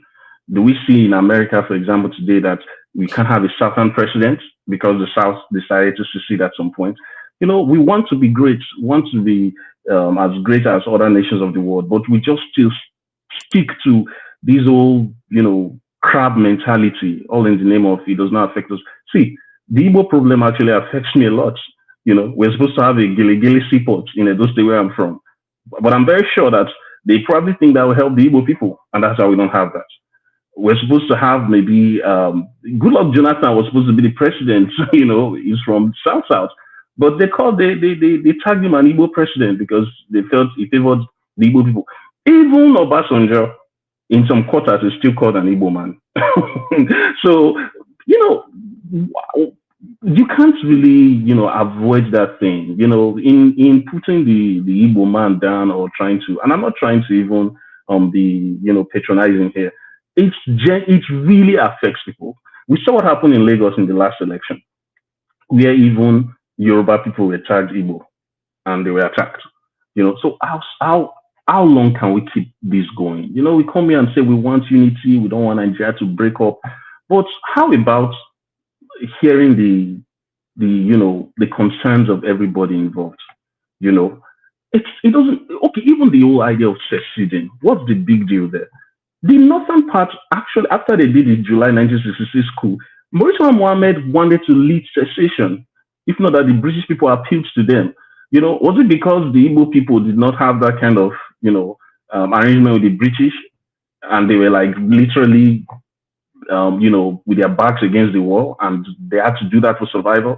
So, like, why do we keep, you know, backing up this tree and, you know, just using that to make the Igbo people the boogeyman? I mean, it's really frustrating sometimes, but yeah, that's it for me. I can't hear you, KJ, you're muted. Thank you so much, Ed. Someday, on this channel, we're going to relive the life of Murtala Mohammed so we all can know who he really is. So that some of you who fly into the Lagos International Airport, you really know the name of that airport, whether you should keep calling it. Anyway, that's a discussion for another day. Thank you so much for your contribution. And then, listen, if we want to do away with the history, if we want to put that past us, we should discuss it openly. And just like Philip Effiong said, Major General Philip Effiong said, discuss what led to that war and deal with those things. It is not only what led to it, okay? Isaac Adakaboro, before now, put that same, you know, these points were also part of what led him to, you know, to revolt. So it is not as if it's only an Igbo thing, although right now, just like he has said, we are being divided, you know, gradually so that everybody, in fact, very soon now, they will tell the Nsukka people that they are no longer Igbos. Because I listened to one Igbo man speak in this their protest now. I couldn't make out all that she's saying, but I know that she's speaking Igbo. So maybe someday somebody will tell them they are no longer Igbos. I don't know. But anyway, let me go to Bob. Bob, what's your contribution? How did you see the interview? And what's your takeaway? Yeah, Mr. KJ, thank you. Nice to have you again. I'm Professor Philip Effiong Jr. has really explained what the government has refused to tell Nigerians, you know. Part of the reasons why the teaching of history has been removed from the curriculum of secondary school. When I was in secondary school, I did history. I did history as an art student, and history as a subject was what I loved so much. I made A1 in my WAEC in history. When we learned everything that happened, even the transatlantic slave trade, how our people were shipped across the Sahara to the Mediterranean to wherever, all parts of the world, you know. So it beats my imagination that what the upcoming generation should know about their country has been totally eradicated from the curriculum of the school. God knows what they want to achieve or what they want to hide from people. They don't want people to talk about the war, just as you said. The more we discuss about it, the more we are getting closer to solving the problem that led to the war. Rather, they kept hiding everything about the war. But the question remains: have the problem of Nigeria been solved? The issues that led to the war, has it been solved? No. The country keeps polarizing. Region, religion, ethnicity, whatever. I am from here, you are from here, you don't speak my language, keeps balkanizing the country. From the soundbite Dr. Dameji played before he left, you see, that man was talking about the war that international countries did not play so much role in the war, that Nigeria on their own basically won the war without any international aid. That was a lie. We all knew how so many countries intervened in the war that supplied Nigeria. He didn't say that. The documentary didn't say that. He said that countries, he called the country that played a lot of role in it. He didn't. He only said America didn't want to be on. Yeah, here and there. I listened to it. He did not specifically say that. To a larger extent, he was trying to say there was no major role played. He tried to downplay it. I listened to it. Yeah, but we all know that on the African continent, Cote d'Ivoire, Gabon, Tanzania, they saw reasons with the Biafrans, and they wanted to help the Biafran people. The majority of other African countries, for their own reasons, they say that should these people go now, Africa might disintegrate. Africa, if Biafra toes the path, let me say, components of Africa that may want to succeed, we begin to see that as an opportunity to also do what Biafra may have done. But today, the question still remains: is Africa as a continent today better off? Is Africa better off? No way. Yes, as they say, together we are stronger. But if our togetherness cannot harness our potentialities by making the country grow, look at where we are as a country. Are we growing? Even if we don't want to divide, going back to regionalism, to me, remains a panacea to the Nigerian growth. If not, where we are, this democracy we are talking about, it has been questioned. So many research fellows has questioned that word democracy. Nigeria has not practiced democracy to the stronger terms of what democracy means. Each time we hear them say we copied democracy from America. America that is practicing democracy, they practice it to the core.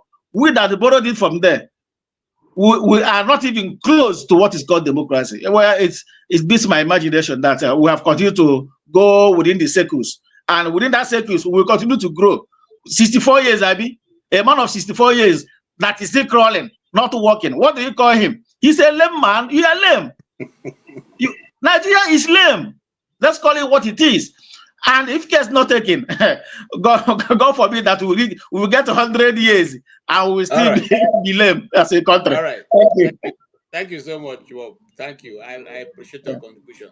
I come to my brother Chim. Also, that Nigeria go to Mbe sa. Are you aligned with that thought that we are moving gradually to Mbe sa? I don't know, my brother. I don't know. But I mean, it was very interesting listening to his account. Very a near first-hand account, because he was a little boy and his father was close to the events that were happening. So what I really love about him is the fact that he was able to balance things. And this brings me to the Prof. The Prof was slightly misunderstood. The Prof, Professor Oj, who came in. He wasn't saying that the war could have been resolved in another way or whatever. He was simply saying that, because at the end of the day, we need to be very honest. Don't forget that the average age of these guys, the Nigerian leadership, the military boys, Ojukwu, Gowon, They were all in their 30s, some even 20s at that time. So the oldest ones were the ones, the Ojukwus and co. If you remove the Ironsi guys who had been removed, who had already, blossomed. If you remove Mailamari, the northern guy that was killed, and Ojukwu, and Ironsi, these other players were all young men. So they had hot blood burning in them. So there could have been some measure of level-headedness they could have exhibited and address the issues. But I do understand the fact that as a leader, which Ojukwu was, and those who were on the side of Biafra, watching your people slaughtered is not an easy thing. It will force you to take certain steps you might not necessarily would have taken on a good day. So there were a lot of rash decisions taken. But like I tell people, go and get educated about the Nigerian Biafran War. I've read 3 books written by 2 Nigerians. One is an Ikwere man. Everybody knows that Mosne, I think he's a doctor, he's a PhD. The guy who wrote Sunset at Dawn, Elechi Amadi. I read Elechi Amadi a long time ago. Yeah, he's from River State. Go and read his account of the Nigerian Biafran history. That was the first book I read when it came to Nigerian Biafran history, Elechi Amadi's book. Then I read Frederick Forsyth, But why I was being honest, that people always try to say that Frederick Forsyth, though being British, was biased because Ojukwu was his schoolmate, so that he was writing to assuage his friends, this thing. But that's okay. But if you go and read it and then listen to what this man said today, that is Professor Effiong said today, there were very similarities in the book. And that's why I asked him that question about, what is it called? Yes, Biafra, as it were, that constituted that time, had predominantly Igbo people, is a fact. But you had all these smaller groups. But last week I mentioned Margaret Ekpo before the woman mentioned her again today. These were people who, although had minority ethnicities, but they were very large-hearted when it came to the project of Nigeria. People need to go and study she's Chief Margaret Ekpo and her role in politics and all the things she's done, her participation in female demonstrations and all those things, to bring Nigeria to where it is. Sometimes there are some of our female folks who are not usually being projected. But I think, by and large, it was a wonderful conversation we had. Hopefully, Rudolph will be able to do more of this and bring other people. But I keep saying people should go and read up, or have an open mind about these things. I'm one person who, when I hear something, I like to hear the other side before I make my deductions. If you read the much maligned IBB's book, yes, there are inaccuracies in it, but you will see an effort by somebody who is trying to unburden his heart with certain things he knows that as elites, they subjected, they try to submerge the truth. But when you are about leaving this earth, people who know, I'm not an old person per se yet, but those who know will tell you that most people, when they're trying to leave, you start seeing them trying to correct a lot of things. They are about boarding their flights to leave this world. They start trying to correct a lot of things because it's holding on their shoulder. If you don't unburden it, it becomes a big deal. I don't want to bring overly spirituality into these things. And then the other thing I want to say is this. The problem with Nigeria is the only country that I know who denies its history. There is no nation that does not acknowledge its fault. The Americans will talk about the American War of Independence. Then they talk about the American War of the Civil War they had. You see them, they keep talking about this thing. They don't submit, they study it in history. Their students go and study it. The black study it, the white study it. They're not in denial of those things.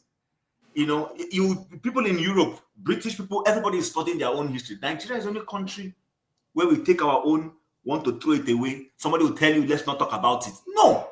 Talking about it is only helping us to, in fact, it is actually in challenging situations that nations evolve and innovate.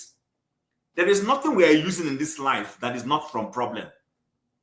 It is because people in the Western world could not know what was going on in their brother's house when it is snowing. That things like phone became important and people are now having it. But you can be able to call someone to say, hey, how are you doing? What's going on? And then you know what's happening. You know, cars, how Mercedes-Benz evolved from one level of innovation to the other is always challenges. So I don't think Biafra should have been one big history that would have propelled Nigeria to the next level. There are a lot of beautiful points that came out from the Nigerian Civil War that Nigeria has refused to utilize. Number one is, how did you Biafrans manufacture bombs during the Civil War? That would have been exactly that the Nigerian government would have taken and used that to evolve, start producing our own better bombs and everything, or whatever it is, and even sell. But we are one group of people who, rather than see the opportunities from our pain and use it to evolve, we want to suppress it. We don't want the truth to come out. We just keep pushing it out, pushing it behind. June 12th should have been a huge, even though it shouldn't have happened, but it has happened, but should have been another pedestal for Nigeria to, unite and move forward. We haven't utilized it very well. Some people are still denying and undenying, the truths are being turned around and circled and everything. So I just think it's refreshing when you see people come out like this and express, give us history of what has happened. Let's learn from it. Let it be something that will help us in our national growth and development.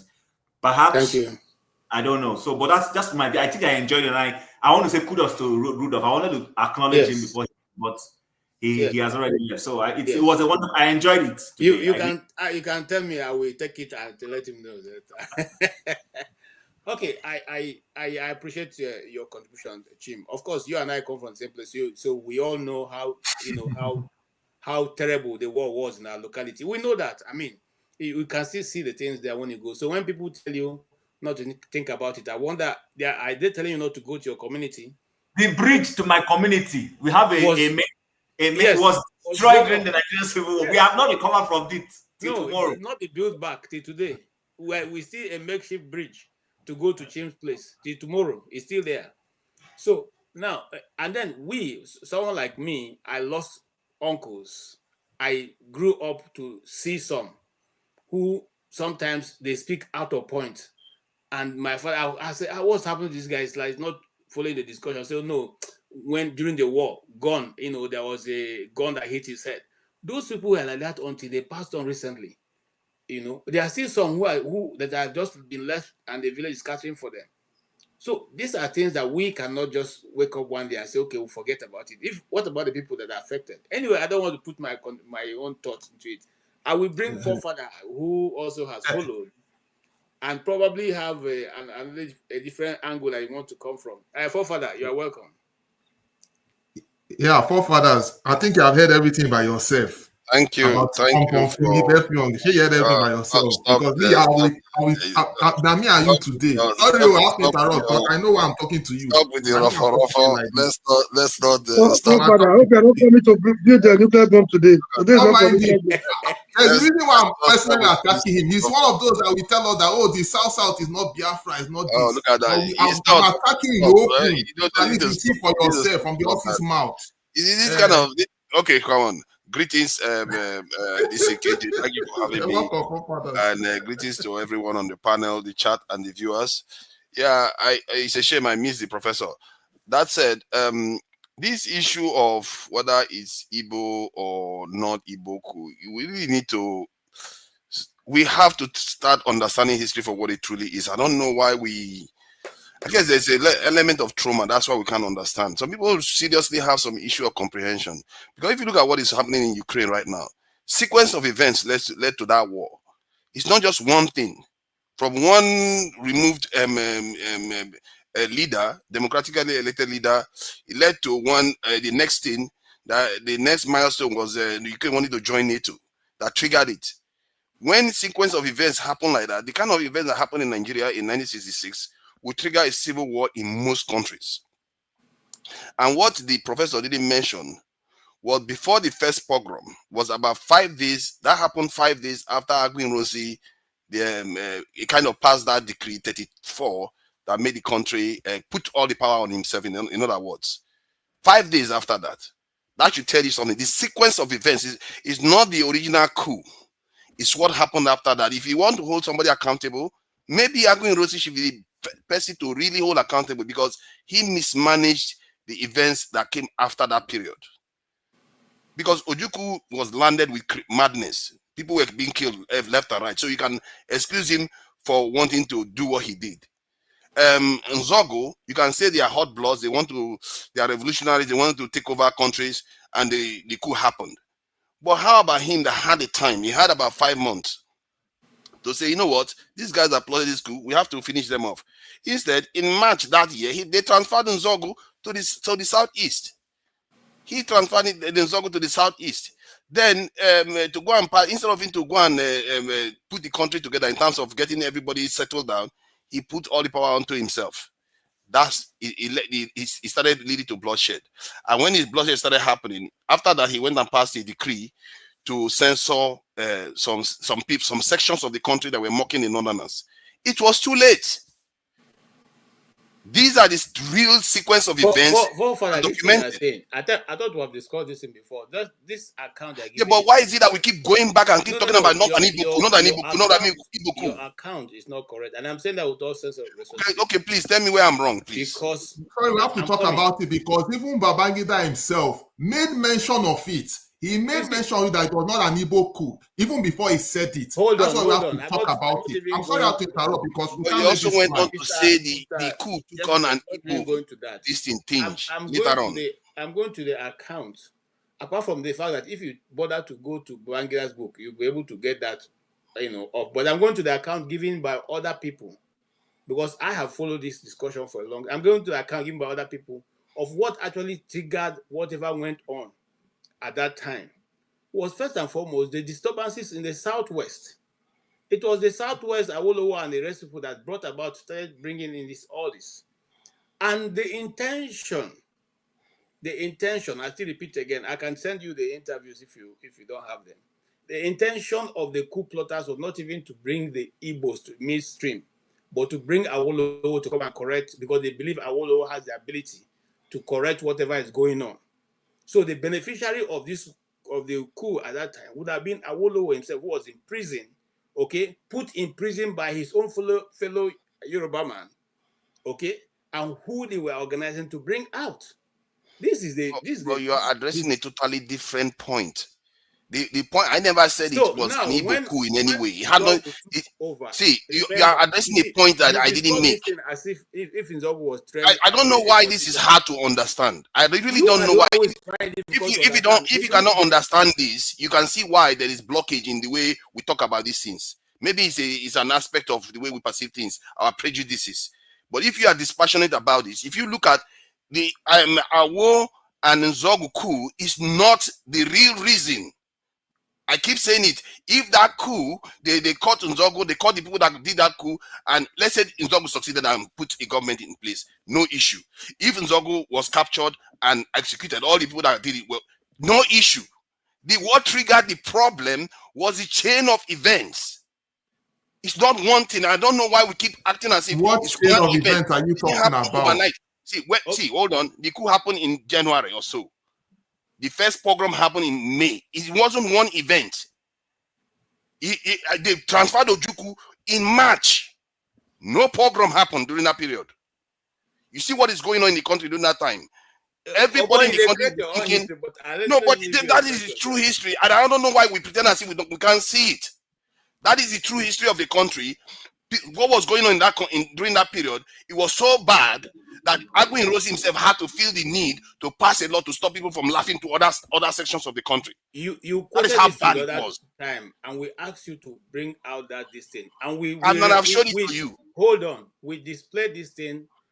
See, because it's a public forum, people come here to get information. We talked about this person who sang this song had nothing, no relationship whatever was going on. It's not one song. You see, that's the thing. Hold on, forefather. You see, you are being disingenuous. It's not one song. Hold on. The last time Dr. CM was here, he gave us the exact date, which is 19-something, far before that thing came out. And that song was by Rest and somebody. Okay? It was not even sang in relation to the whatever was going on, and because they mentioned a name that people just used to, that. Look. So how do you account for some Southwesterners? Let me say hold this. on. The next time you have to moderate, I'll get that song for you and I'll play it and I'll give you the history of that song. I know about this song. You see, you are gaslighting people. Don't do that, because it's not about one song. I keep saying you always pick one thing and say this is it. This is the reason why this happened. No, it's the environment. It's the mocking of the Northerners. It's not only one song they used to mock them. You have to remember, if it was only one song, you wouldn't have a coup. You wouldn't have a pogrom because of just one song. It's multiple things. A Yoruba man that was in the north during that period was describing that in the marketplaces they were mocking the Northerners, and the Northern women were mocking their men. So there was a kind of dynamics that was creating conflict on the ground. Everybody was being charged against each other, and nobody did anything about it. Why did they not bring it out? Why did they not bring it out? Why did all this things were happening? Why did they not? Can I interject? Yes, please interject. You have to put yourself on the ground during that period. Hold on. People that did it, why did not bring it up? Forefather, you guys are almost saying the same thing. I will refer you to a book known as The Immediate and Remote Causes of Nigerian Civil War. I've forgotten the author. You guys are saying the same thing. KJ is talking about 1964 general election, the outcome, the crisis that followed, Operation Wetty and everything that led to the first, triggered the first coup and everything. So if you're talking of the immediate causes, you're talking about remote causes, it was an accumulation of events, which is not different from what KJ is telling you. So I don't see, one thing I want us to learn, that was my question to the prof. We are expecting healing, we are expecting genuine reconciliation from people that profiteer, that see our division and disunity as their industry. I mean, I think we're expecting a reconciliation from the wrong quarters. The genuine reconciliation, when can we begin to have the people's parliament? As they met the other day, as they gathered the other day, under the same umbrella, they forgot whether they were PDP, SDP, whatever, NROC, whatever. They came together and they donated money for one of their own, no matter how evil you think he is.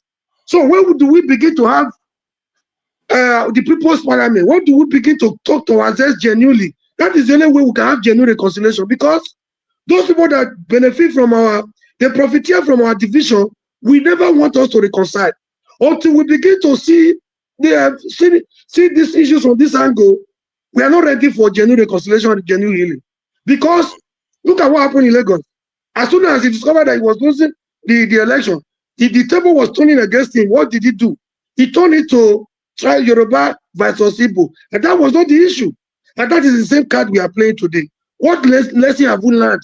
A lot of people believe that the war, the first coup, the January 15, 1916 coup will have been avoided. The war will have been avoided. Somebody just said there were mistakes on both sides.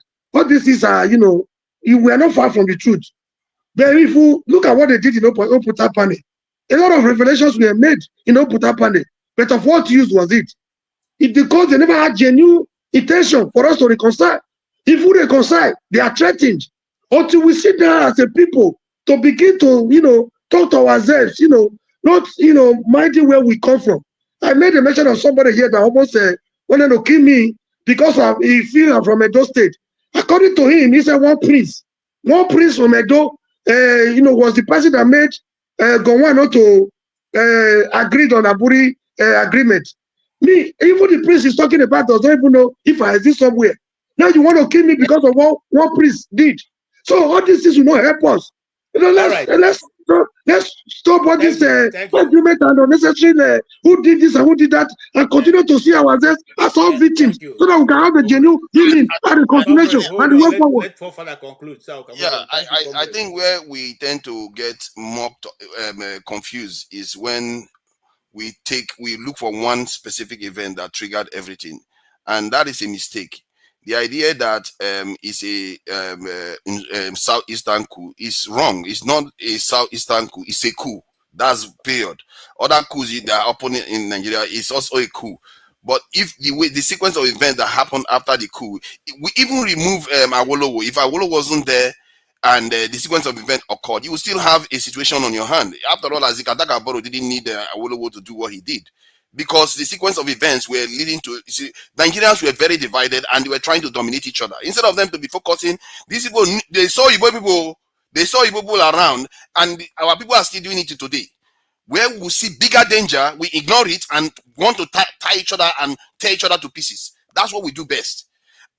The other day I was looking at Akwa Ibom State. Somebody went to Akwa Ibom State and was, driving around and also cross river. And you see the way they develop their state. The way they develop their state, they have this element of unity about it, where they talk about, every turn you go into the state, there's a reinforcement of being united in that, building a community. In the center of Nigeria, you don't see that. And because the reason why that is because our people, we poison it all the time. You don't see a movement trying to unify the country. Even all our leaders, whenever it suits them, they start dividing. You come to this panel, when it suits anybody, they start dividing. Even when you know intellectually against our interest to keep behaving like that, we keep reinforcing it and reinforcing it as if we are going to inherit some kind of golden what they call it, award from it. All you're going to inherit is destruction and poverty. That's all you're going to get from it. Instead of you to be looking for ways to work with each other, to do things together and unite and build something, this thing that will actually your children will be proud of. All right. Look at what they've left us so far. All they've left us is rubbish that we keep causing every single day. You want that to be the legacy for your children too? We have to think about what we are doing here. If we want to do something the right way, look at the kind of spirit the Akwa Ibom people and the Calabar people, the way they operate. That's why you don't hear all this type of nonsense coming from that region. Thank you. Okay, thank you so much. I don't know, forefather, I'm trying to hold myself, so let me not put my idea. Let's leave it. Let me move on. Yes. Who do we have? Yeah, Ikolala. You are next. Okay, sorry, if you don't mind, Ikola, I have a beautiful lady here. Let's call her in because you have a different dimension. After that, I can come to you, please, if you don't mind. Happy Women's Day. Yes, it's a Women's Day. So happy Women's Day, Women's Day. You're welcome to the panel, NS. It's my first time to meet you, but I'm sure that you've been following us and you have heard what Professor Philip Effiong had discussed. What's your take? Is it that, and by the way, I want to say this before you go on to make your point. He said also that, some people are thinking he neglected the part of the women. No, the women played, he also said it again. But I want to also reiterate that the women in the Biafra women played a lot of role. I did a documentary of one lady, she's going to be with the law right now at her 80. She was one of those, the announcer of the Biafran radio. Some days I will talk about her story here. And they were moving from place to place, making that. So their contribution was quite heavy during that time of the Biafran War. So the women played a very vital part, and we'll discuss that sometime. But having said that, you're welcome. What's your take, ma'am? Thank you for having me. I don't have any kind of long take. I just think that we should be careful how we discuss like historical facts. And I think it's because maybe there's still generations that are close to these things.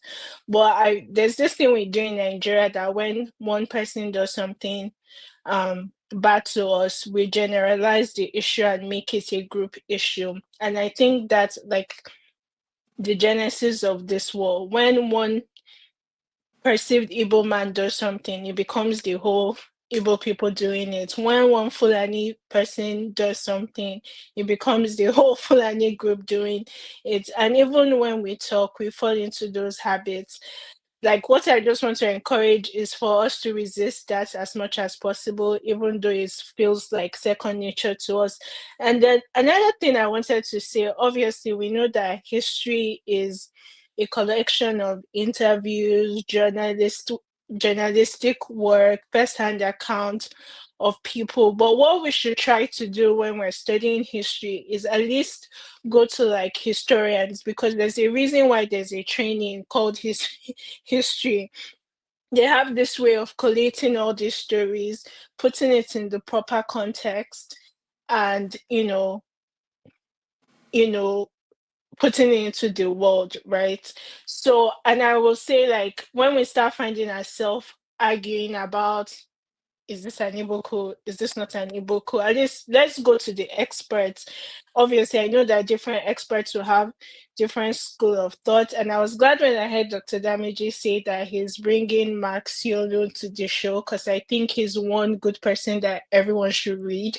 Because we've heard from journalists, we've heard from people who participated in the war, but this guy is a Nigerian historian, and he's been studying this thing. He studied the military era, and he offers a lot of context. I just want to recommend his books to you guys so that maybe you could read it before he comes if he's a guest, because I think some of these things we're arguing about, we may not be arguing, we may not be having the same point if we've read his books. So that's all I will say. I don't know. I know some people will say, oh, forget about the war. Why? I don't think we should forget. I think we should keep discussing it. I like that we keep discussing it. I just think we should make sure, because sometimes I hear forefathers, and I've told him this a lot, he thinks he's not biased, but even the way he's tackling it is biased. So comes across as biased, and yet he's so sure he's not biased.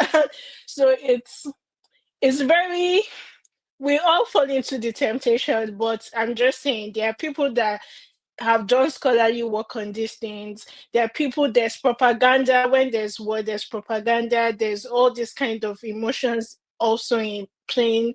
So there's so many reasons why we get all these accounts. Someone was saying something about parents lying. I very much agree with that, because if you're invested in certain narratives, it's the same narratives you pass on to your offspring. So just to avoid all that, I think sometimes it's good to have like a measured account from someone who does this for a living. And to that extent, I recommend Max Yodo, and he's coming on this show. So that's what I have to say for now. All right, thank you. What's the name of the Max Yodo's book? There's this one. I have all his books actually. He's just written one. It's called All Politics and Violence: Nigeria's Military Coup Culture. He chronicles some of like independencies. He has a book also called What Britain Did to Nigeria. So that was pre-colonial Nigeria.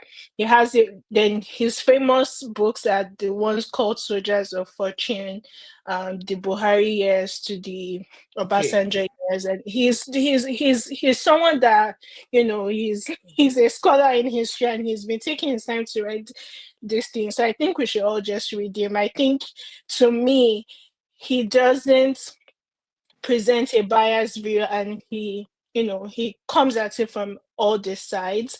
And we should also not forget, and I think that's part of what his book taught me, is that these guys were soldiers, and military culture is kind of different from civilian culture, and there's a way they kind of think about resolving issues, and so I think we should also put that in context when we're discussing these things.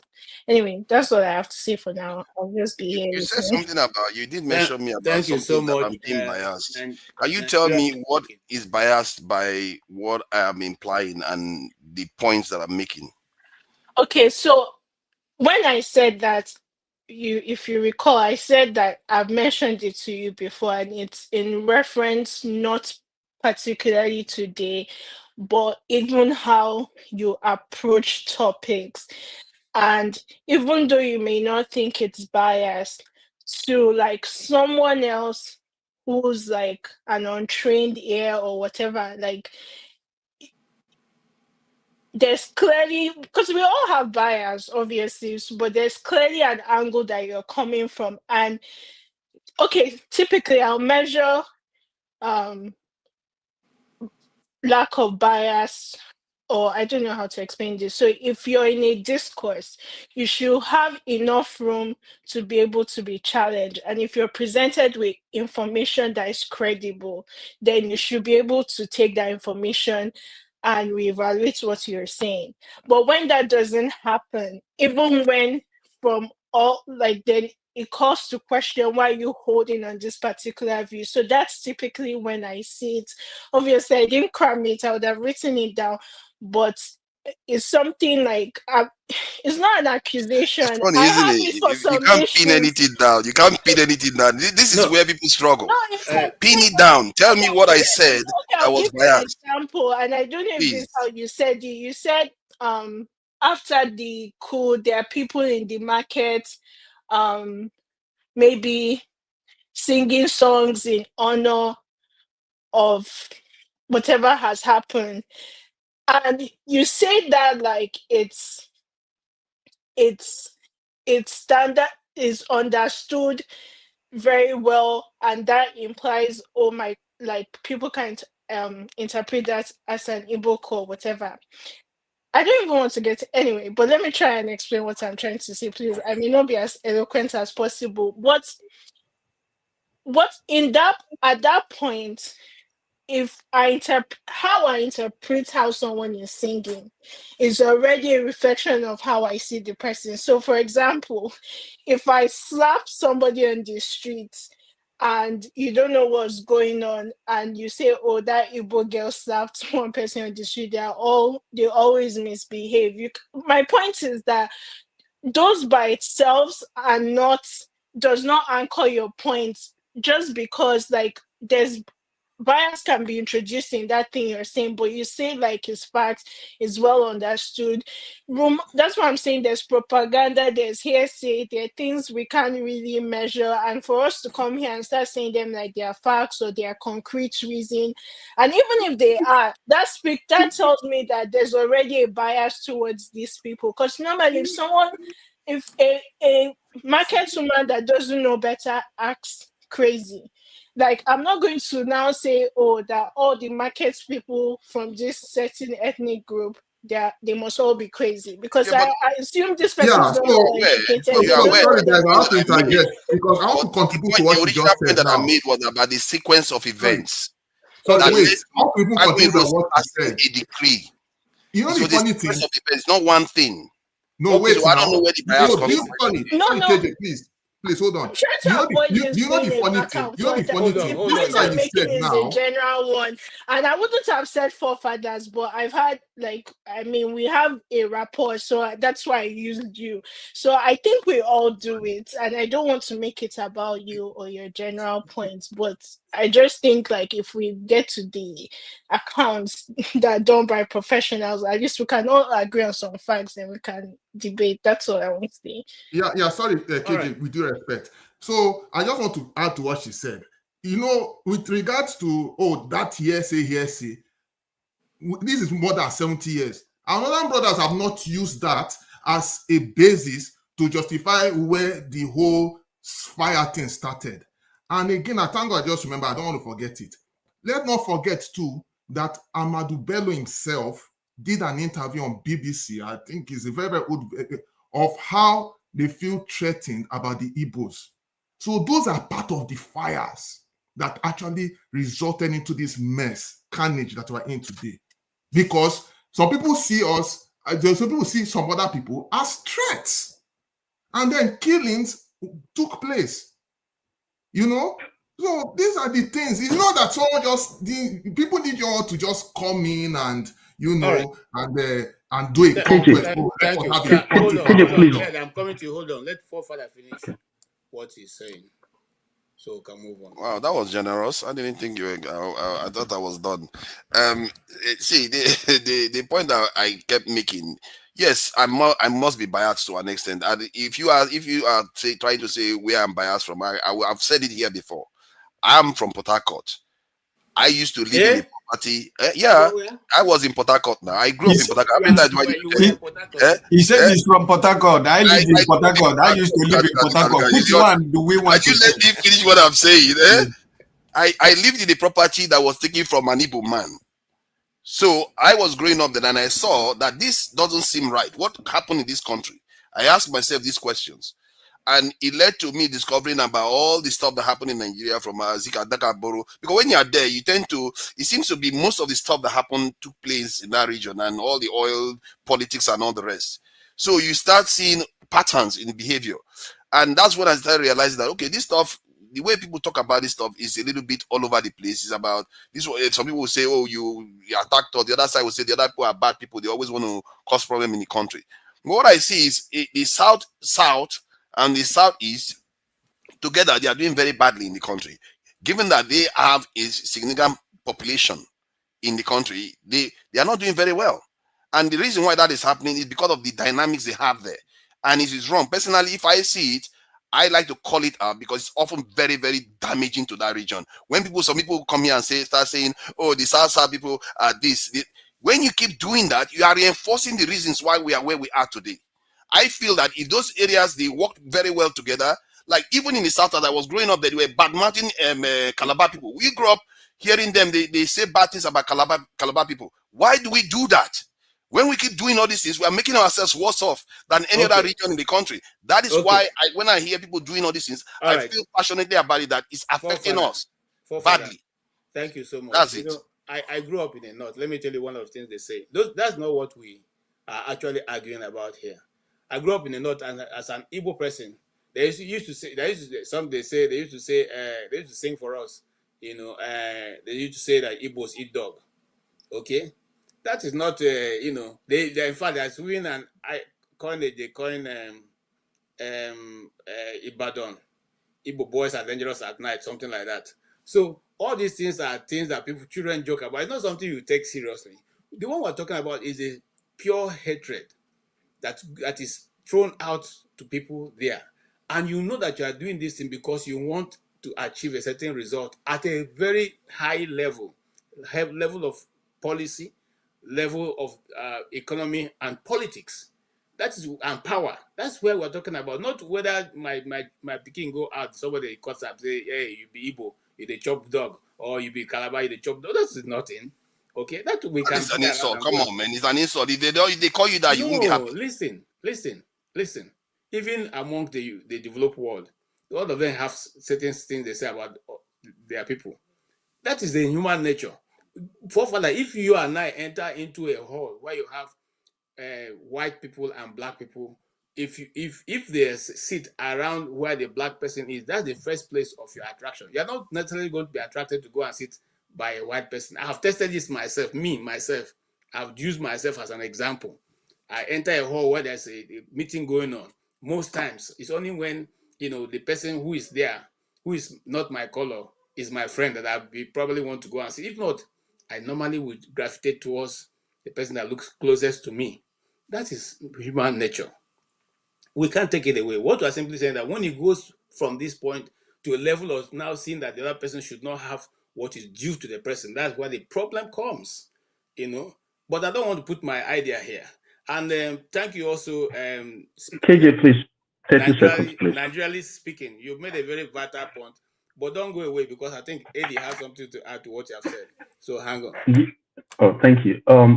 Forefathers, I think, to Nigerianly speaking points, the way you come across when we have these conversations, I think for me, it makes me a little bit confused, because I know you're one that speaks about the unity of the country and how we should, approach the rest of the world as a united front. But when it comes to, these conversations, the fact that you still keep going back to justifying things that have happened or trying to make a point, I don't think that's the way a peacemaker should go about things. Like, if you really want us to see ourselves as brothers, you shouldn't, there are some things you just, they don't really serve the purpose that you want them to serve. Digging those kind of things and trying to point out where someone was at fault and all of that. It just opens up wounds that should be healing. And again, let's talk about this whole Civil War thing. Who do we really blame for it? I think that's a question you should have a very good answer to, but it seems you always miss that answer. Because the truth is, after the so-called Igbo coup happened, there was a retaliatory coup by the North. So at that time, we could argue that it was balanced. Everybody has played their cards, right? So if at that point, they were still continuous killing of the Igbos, and Ojukwu felt, well, we can't take this. Who should we blame for that? And also understand the fact that the Northerners also were saying, after they did their retaliatory coup, that we're going to leave. We're tired of this country. We want to leave and have our own country. It was exactly the same thing that Ojukwu did. So the true culprit in all of these things, let me just point out to you, was the external forces that said, no, you guys should fight against your Igbo brothers. Because the Northerners themselves wanted to secede, even before Ojukwu brought up that idea. So I'm surprised you don't point your finger at that, because you're always, and it's a very great thing that you're Nigerian in your orientation. You have a bit of, you're a bit wary of the West. But the truth is, the West was actually at the center of that civil war. They were the ones that gave the Northerners, who were not really willing to fight. They just wanted to secede. They were Yeah, bro, you just made a very valid point. Now, this is a moment of true, these are the kind of discussion I want us to have. They never heard the fact that they came to divide and to conquer us. They came with an agenda, divide and rule tactics. Now you're talking about where the real hatred and acrimony came from. Now that we know that the divide and rule tactics is meant to divide us so that we continue to fight among ourselves. What are we doing differently in this generation so that we don't repeat the same mistake of our forefathers? These are my concern. This is my greatest concern. We keep arguing about who was wrong and who was right. Sometimes we have the courage to say there were mistakes on both sides, and we make it the same mistake. We pass the same bitterness and acrimony to the next generation. It's not going to do us any good. From the onset, they came to divide us, and to conquer us. To make it easier for their own benefit, for their selfish interest and personal agenda. They never came for us. Comrade, hold on. See, the problem is they came to divide us. We have all studied that. We have come to this point that they came to divide us and conquer us and get our resources and keep us in poverty. But the question now begging for answer from you and I and the so-called leaders we have is, why then do we continue to serve them the same plate to continue to divide us? Why do we have to go to Chatham House to tell them what we have to do for our country before we are accepted to run for positions? Why do we also borrow from their policies? We won't have professors of policies, professors of economics, professors of technology. Why do we need to also keep borrowing from their advice in order to rejig our economy? What is wrong with our own brain? That one, it has a very simple answer. The answer is not perfect. The answer is that they came and they left their messengers behind. Those they left behind are worse than those that came with the divide and rule tactics. What we do until we begin. That. Yeah, since now that we know this, this is a big problem. They have left. They are still around by proxy. Now, what do we do as a people? This is why we need to come together as a people so that we can hold them accountable. If we allow them to continue to divide us along the first coup, the counter coup, and the civil war, we continue to remain where we are. We will get worse with time. Because the seed we are planting or we are leaving behind for our next generation is even worse than the ones before those before us led for us. This is where we have to be very careful. Okay, now that we know that it is a deliberate and well orchestrated, when we people come together, they are threatened. Our division, our acrimony, our bitterness, our fight is a big industry for them. This is what they profiteer from. That was what benefited the colonialists. That is what the politicians have taken over from them.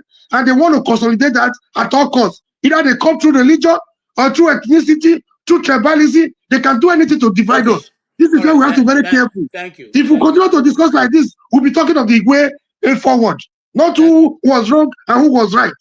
Thank you. Comrade. You want to say something? Yeah, just two things before I leave.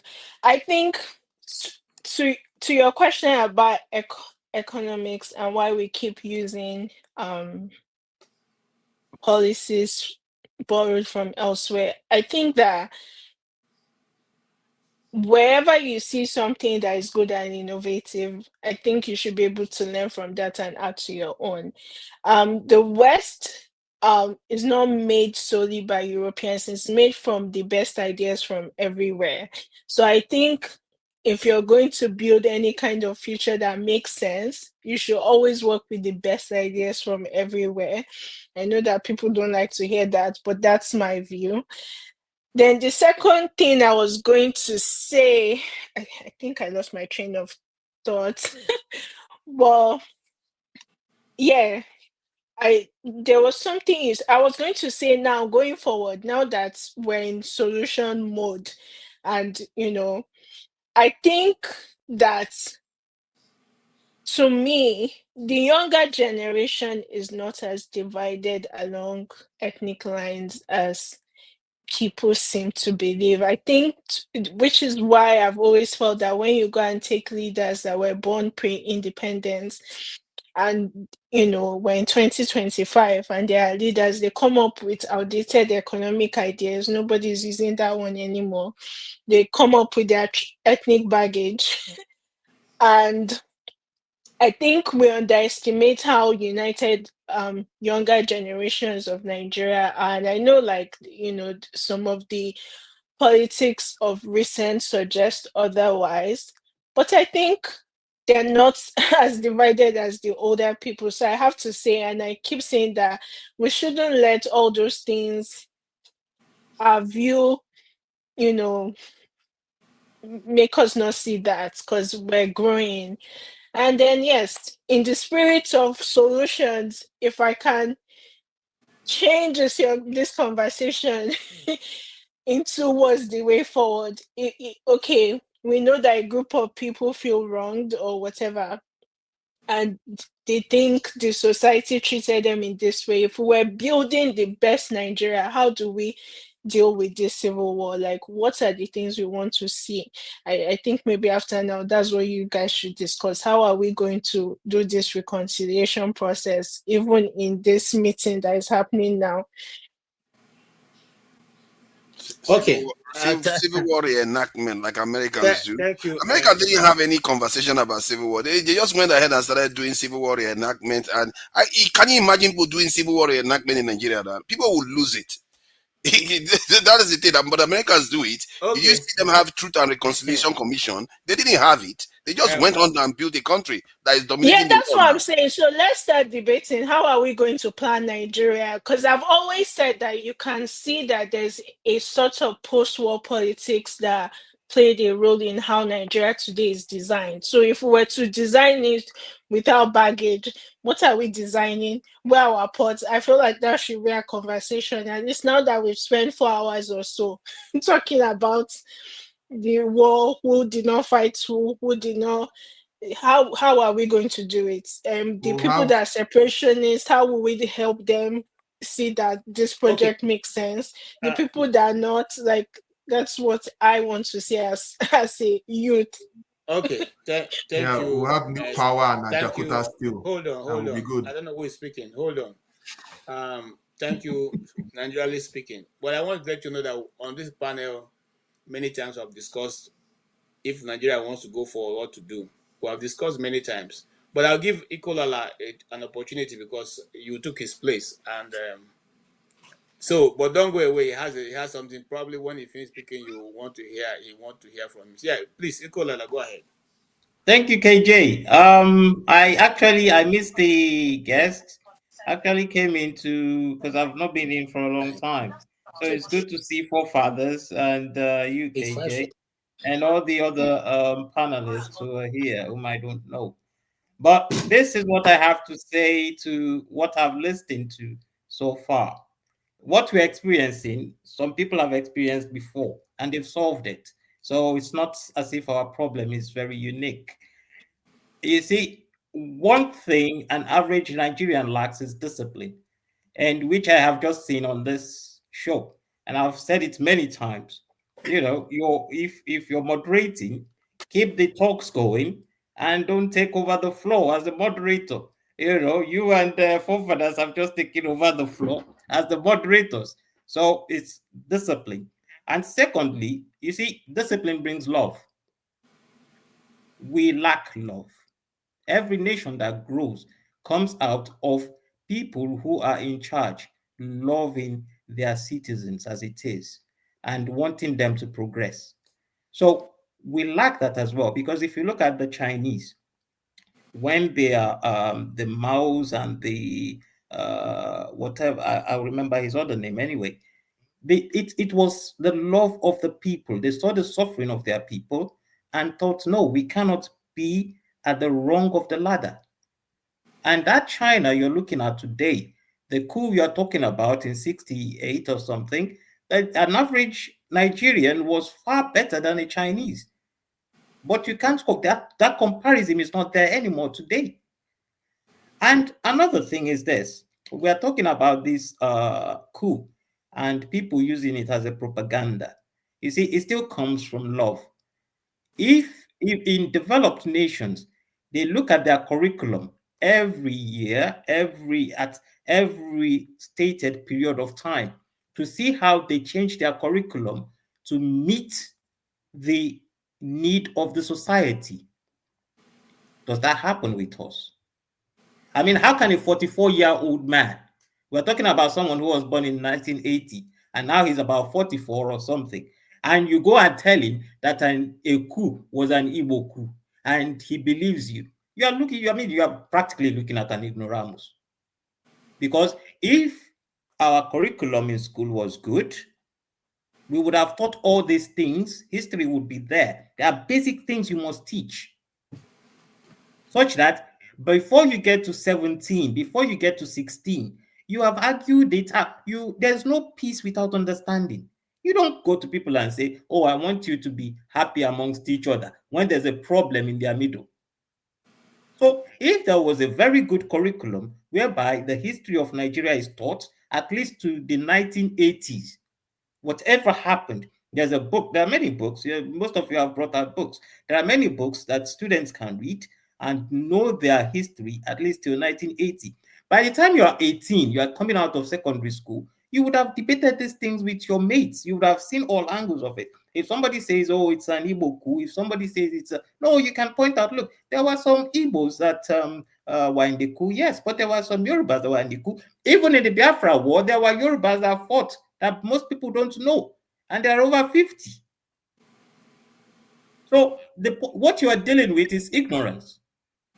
So if someone can use propaganda to rob you of your vote when you are past 40 and making lies up, and you buy it, you take it hook and sinker, it's a societal rot.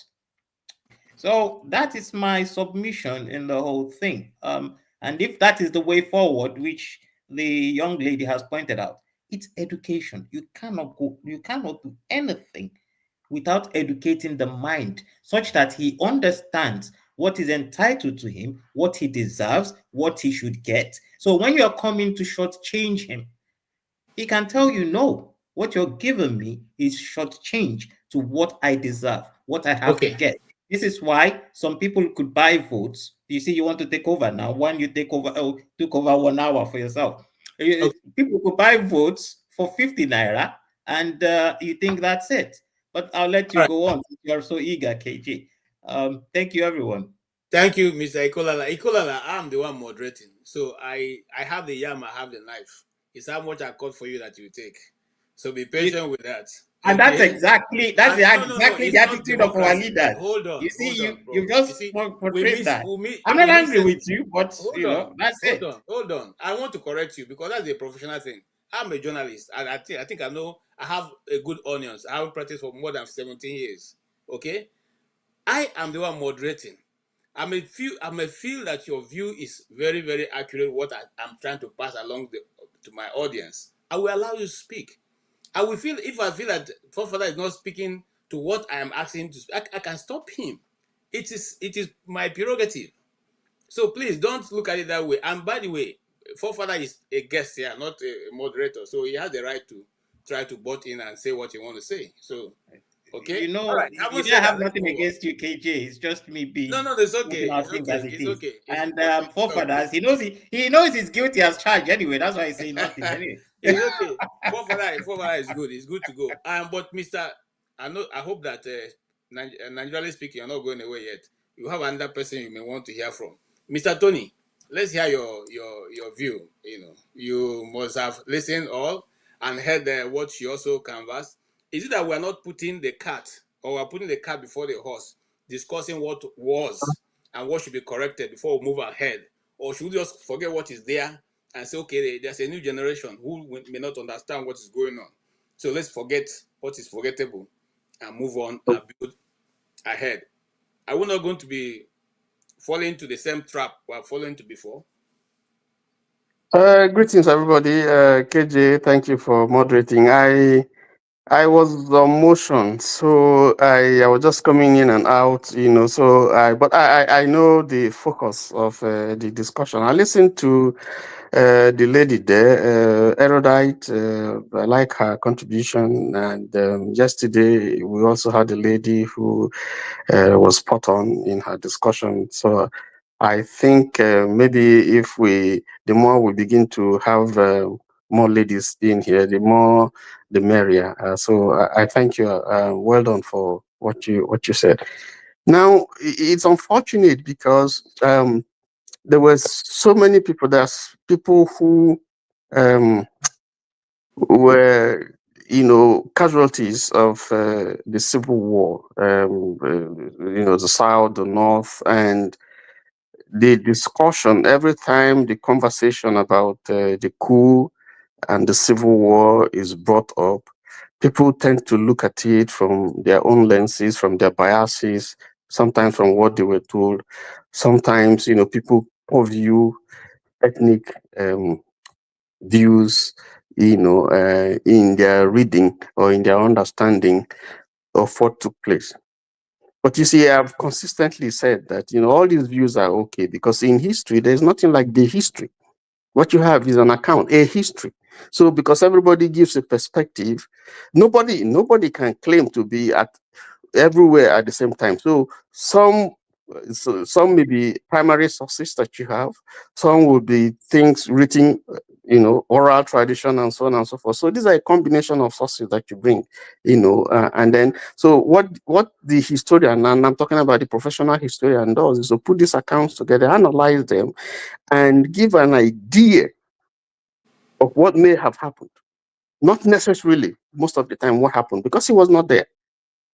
So when you begin to say, if you see people say, no, this is what happened. Yes, you can say to an extent if you're an eyewitness. I can say, for instance, I can give you an account of some of the events that took place in my town in October 1967 when my dad was killed. It was part of the program in Asaba. And I saw it. I was there. We saw how they were lined up. We saw how the women were lined up. Men 18 and above, you go one side, women stay the other side. And I witnessed everything that happened because I was still a young boy, but I could read and I could see what happened. I had written an account of what happened that I have documented. And we walked over graves, we walked over people screaming, we saw blood, we saw all those things. So to that extent, I can say, this is my recollection of what happened. Okay, now that will be a pure eyewitness account.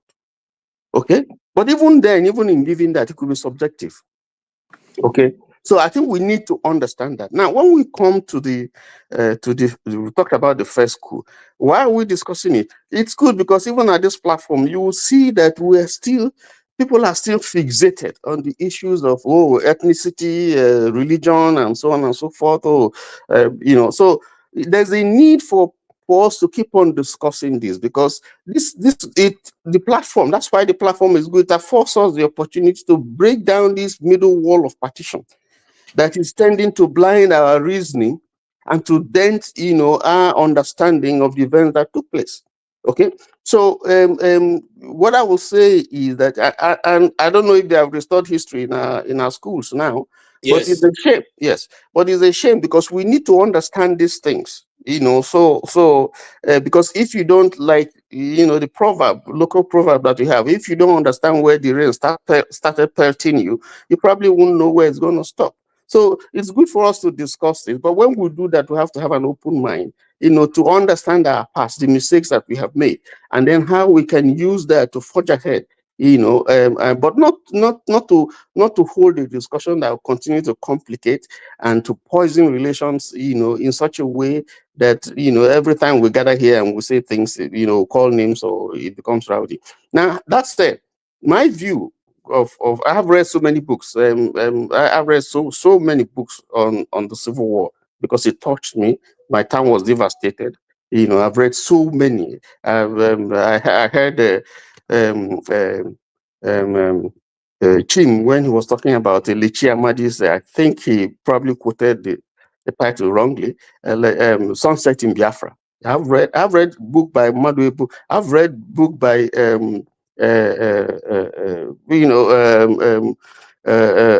what's his name? Fred Forsyth Ojukwu's chronicler. There's so many books I've read. Obasanjo's My Commander. I've read even the Alabe Essien, who was also Brigadier General Alabe Essien, who also have. There's so many. You can both by eyewitness, soldiers, scholars, and so on and so forth. But they are rich in terms of giving us, an idea of what happened. But there are certain things that they agree on, and one is that the January 1966 coup was not an Igbo coup, even though there's a perception. But I'm glad that my people are now beginning to come out. Those who were actors are beginning, they have spoken. And if you don't believe the actors, the participants, if you don't believe what they say and why they did what they did, who else are you going to believe? So I think that is taking that we shouldn't be arguing on that whether it's Igbo or not Igbo coup. I mean that's taken care of because we've had people who will respect, who will think no, they've spoken about that. Now forefathers was talking about the second coup. We know what triggered the coup, or the various things that triggered the first coup, Western crisis, and then of course the second coup. We know that there were a few things that happened, and people started to suspect and read meanings to the original intention, of the first coup. And you see, when you have that kind of atmosphere, that kind of situation, ask yourself some questions. The prime minister was from the north, taken out, and Igbo man becomes the head of state, whether rightly or wrongly, whether by accident or intentional, it's taken out. There was, all of them knew, the politicians, they knew that there was going to be a coup. It's not, if you read books, you would know that the prime minister knew, Sadwana knew, they were told that that the coup is in the offing. They all knew. So it's not a question of something that is hidden. Anyway, go back to the second coup. Now, the second coup that took place, we agree, generally speaking, that this was the revenge coup. I mean, it wasn't an accident. It was a revenge coup because certain people felt aggrieved that their leaders had been taken out, and that the coup that initially seemed to be maybe for the general good, quote and unquote, appeared to have been one that did not touch some sections of the country, the east, and there are reasons for that has been given. Whether they accept it or not. But the point is that Okpara was not killed in the Midwest. Osadibe was not killed. Zik was out of the country. Akweke Nwaforizo was not killed, and so on. So it appeared. And then the beneficiary appeared to be Agui Ironsi. But who else would be? Because he is the most senior military officer. So he is, by right, supposed to take over.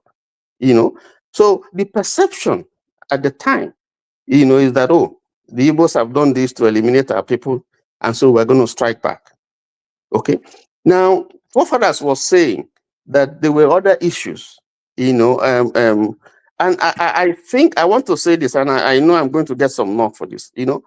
We're all trying to persecute forefathers, but the point is, if you read some books, that view that forefathers is poor viewing is what those people are saying. Those who are aggrieved, they feel that when after the first coup and all that happened took place, that there were certain sections of the country that were glowing in the fact that some people have been eliminated and the people have not been eliminated. It's documented.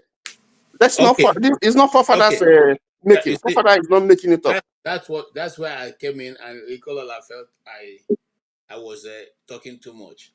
But you see, as we build this on this channel, we are having to hear a lot of people who are bringing in information. Just like somebody is praising and Nigerianly speaking here, other people also bring in information that we should glean into and learn from.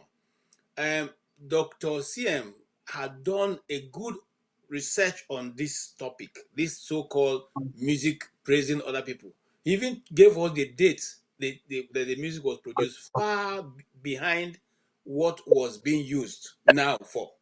I'm coming, sir. I'm taking you on this. Okay. Now, I went to school in the north. I was in the north. In fact, all my years was in the north.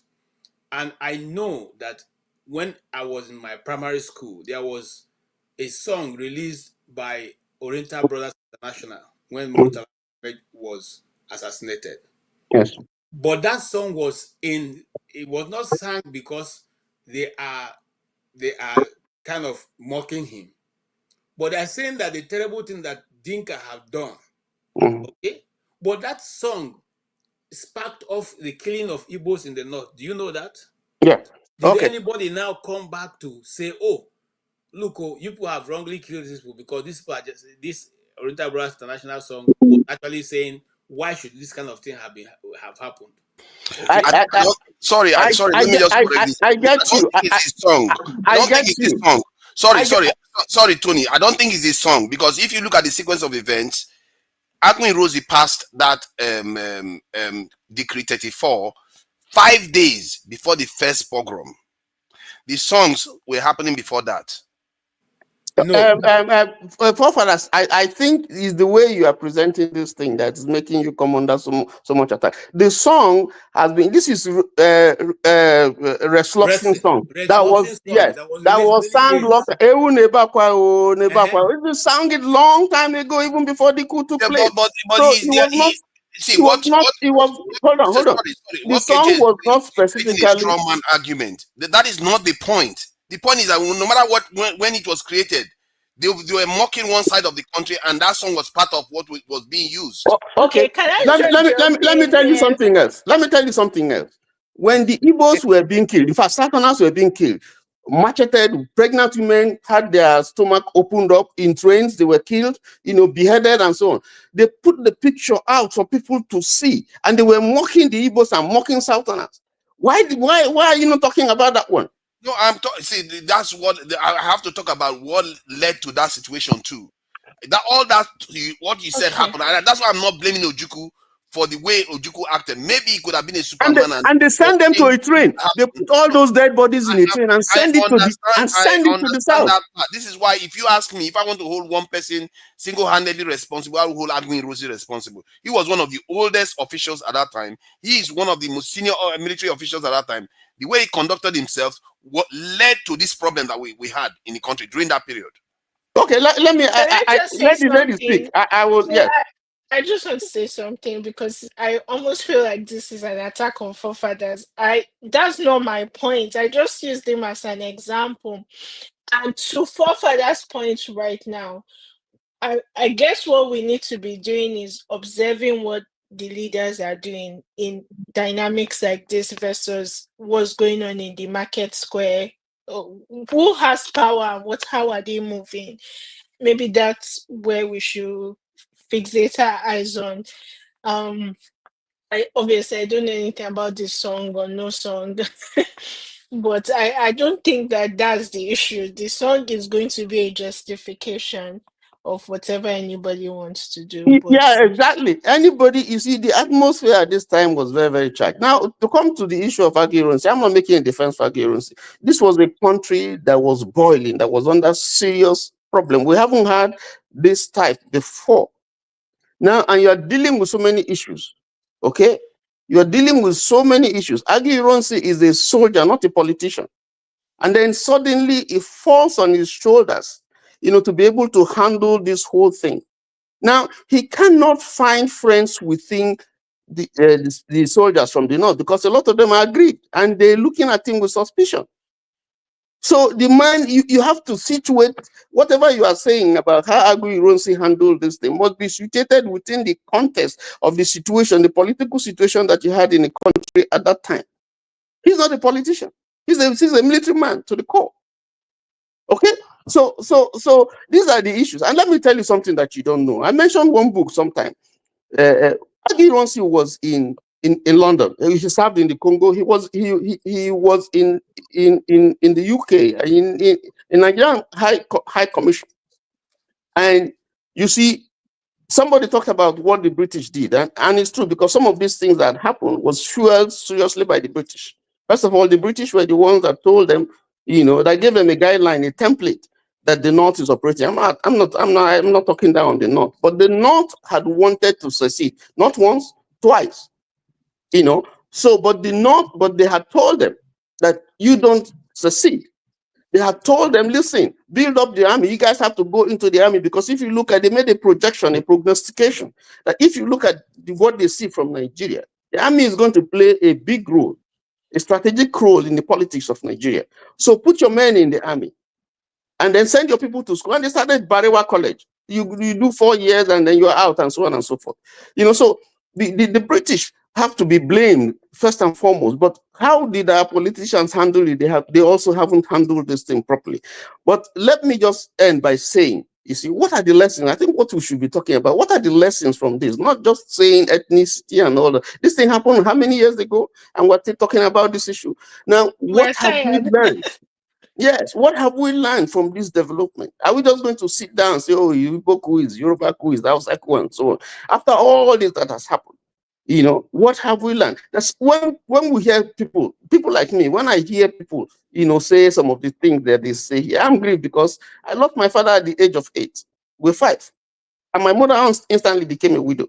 And she had to face the responsibility of raising 5 children. It wasn't easy. My father's houses were burnt.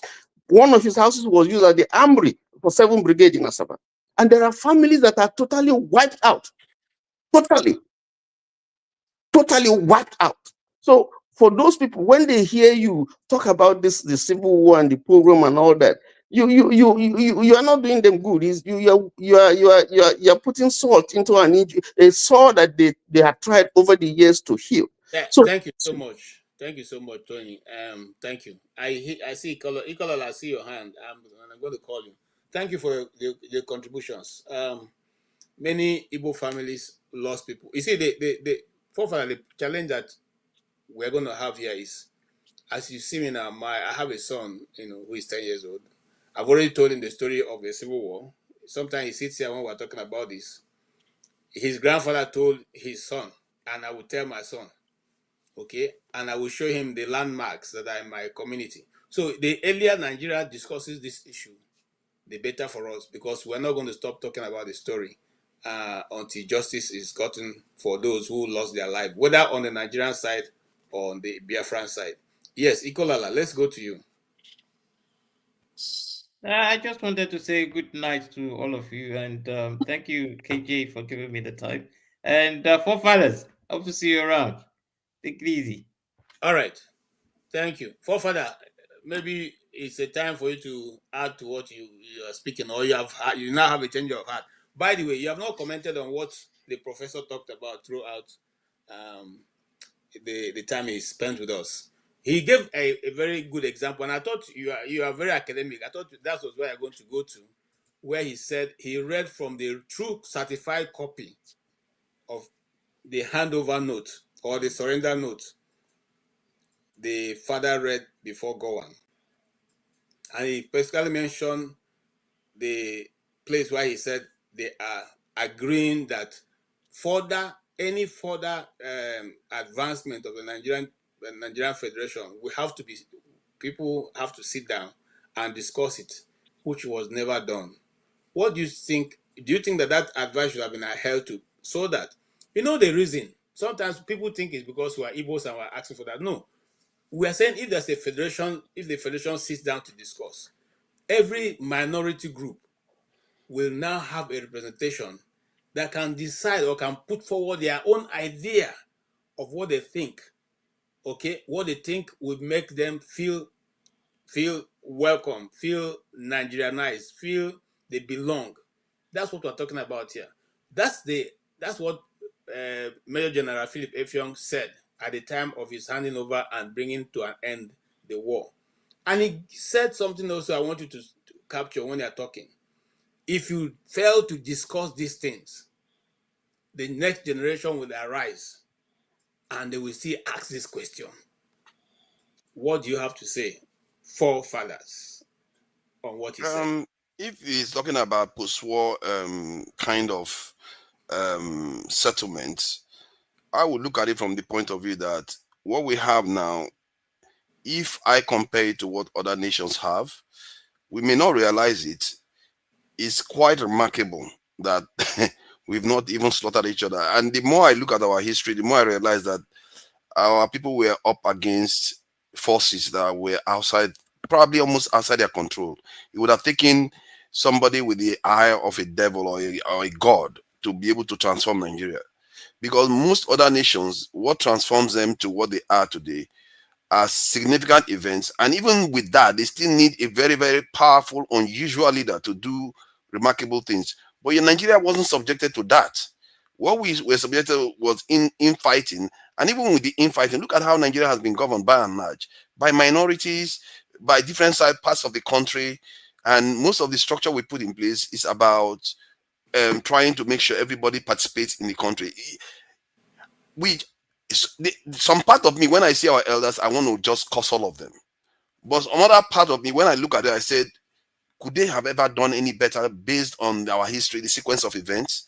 Because you are stuck in history, you like it or not. You can't just jump from here and say you live some other person's history.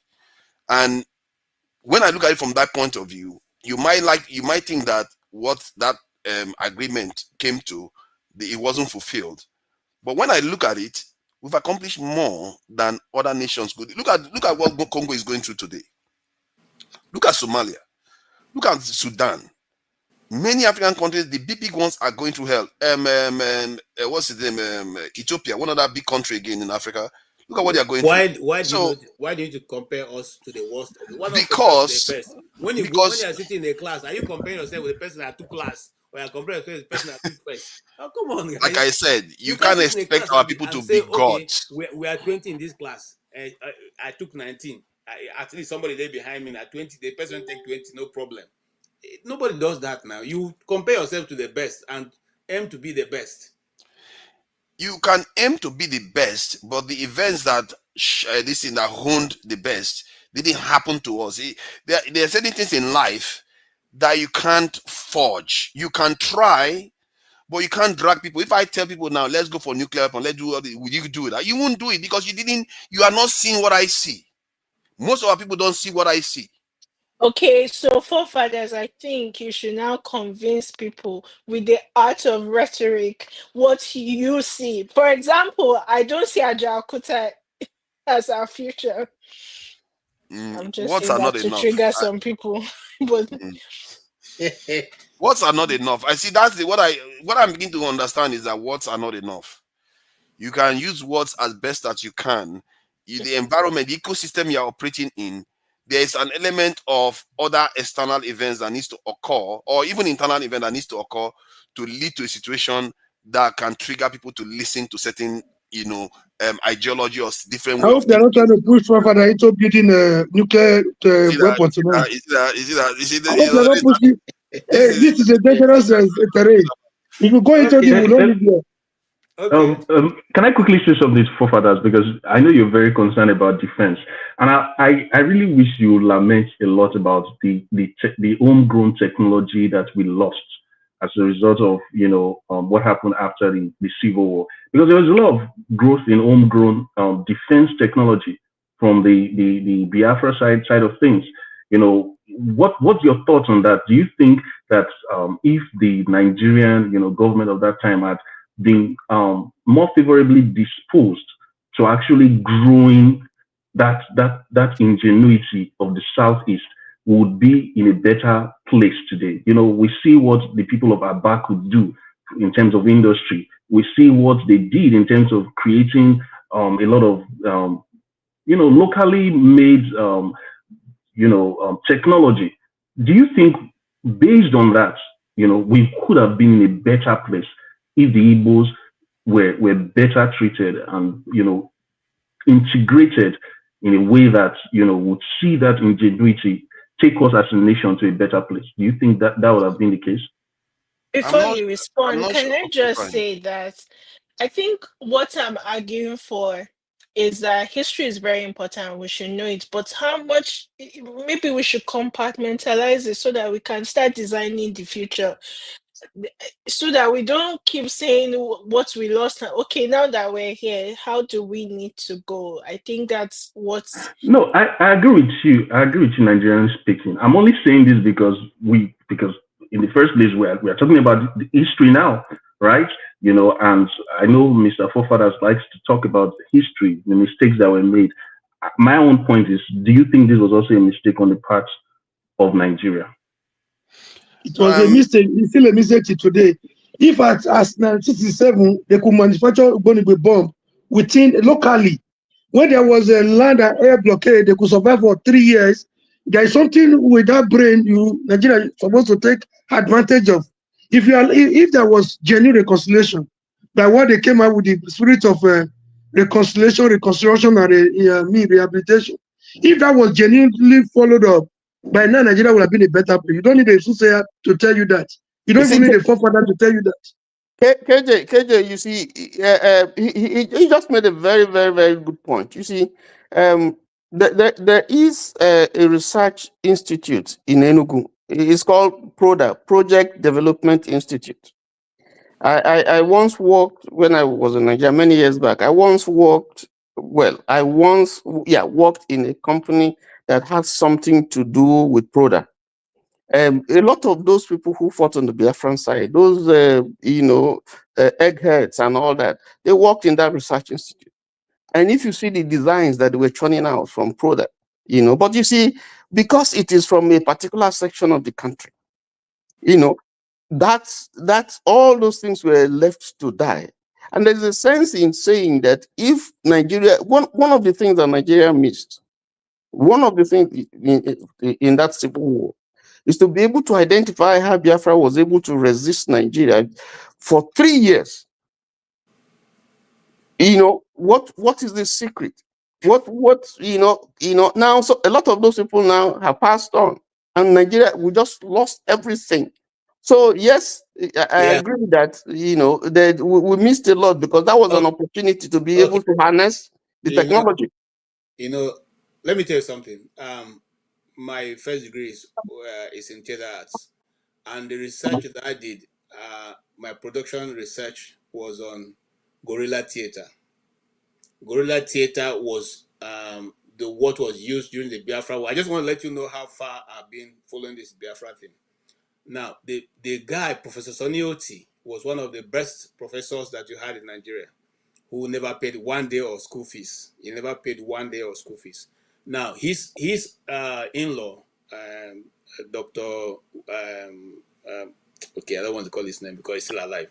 Now, he Professor Sonny Oti, that's the one that sang in Kosimamo. Yes, who sang all those songs that some people borrowed and made money from it, which he never did. But anyway, I don't want to go into his history. That's a different discussion. When we did guerrilla theater, which was what he used to mount pressure on the discussion or the media, the radio, the Biafran radio and this thing, you will see how people use talent and understanding to hold forth what was going on. But let me leave that. The thing that we missed mostly is how they were able to refine crude oil to fuel and to aviation oil. So these things were done, but nobody paid attention to them. So it's not only Igbos that lost. Nigeria also lost woefully, because by now we would have been even fuel sufficient. We will not need refineries. We will not be talking about refineries, because we will have developed our own homegrown technology that will serve our people. Even the armored cars that they made, and how the armored cars are still there. And the planes that they refitted, and translate, they are still there. They are there in the museum, War Museum. Yes. Apart from crude oil, they were using palm oil as a substitute for crude oil in some instances. So we lost a lot. It's not about we've lost a lot. But the question here is like you asked a very genuine question, right? We are expecting reconciliation and a genuine healing from people that profiteer from our division, our disunity. Now, what do we do as a people? Because if you wait for now, it would have been nice like what Obasa just started in Okuta panel, if they have followed that one up, if they had a genuine intention for reconciliation, that would have been an opportunity, for genuine healing. But that is not what they want. The more divided we are, the better for them, because it's a lucrative industry for them. The moment we start getting this as a people, and then we will start talking of solution to hold them accountable, because they never wanted our unity, like the colonialists. Thank you. Thank you so much. All right. So as we round up, okay. As we round up, yeah, about what we should be doing, I think what NS said is quite instructive in terms of we should be reinforcing our unity in terms of having a common good. It doesn't mean that you will change your name from your traditional, your tribal name to another tribe's name, but you, as a Nigerian state, you have to you want to reinforce the unity of the country, because when you reinforce that, generally what tends to happen is whenever there's an opportunity to leapfrog and develop, you tend to get it. What I mean by that is when you have unity and you start doing stuff that is productive, what you tend to get is some, bad belly people will come in and say, you shouldn't be doing that. You know what happens? You even get stronger, you get more united, and you push back. And to push back, it will force you to innovate. And that is part of how other nations do it. The reason why you see the West, they are all going crazy right now, trying to arm themselves, is because China is developing, not because China declared war against them all. And it just shows you the different trajectories we are on. They have not been attacked by China, and yet all of them are arming themselves. What you see America doing to Canada right now, Europe and all the rest, it's about forcing them to arm themselves. And we are just sitting here acting as if we don't see what is happening. Our next door neighbors are all sharpening knives everywhere, and we think we are not going to be on the menu. Who do you think they're going to come for? They are not going to attack China. China is a nuclear power. They are not going to attack Russia. Russia is a nuclear power. We are the weak ones, weak link in all the major groups in the world.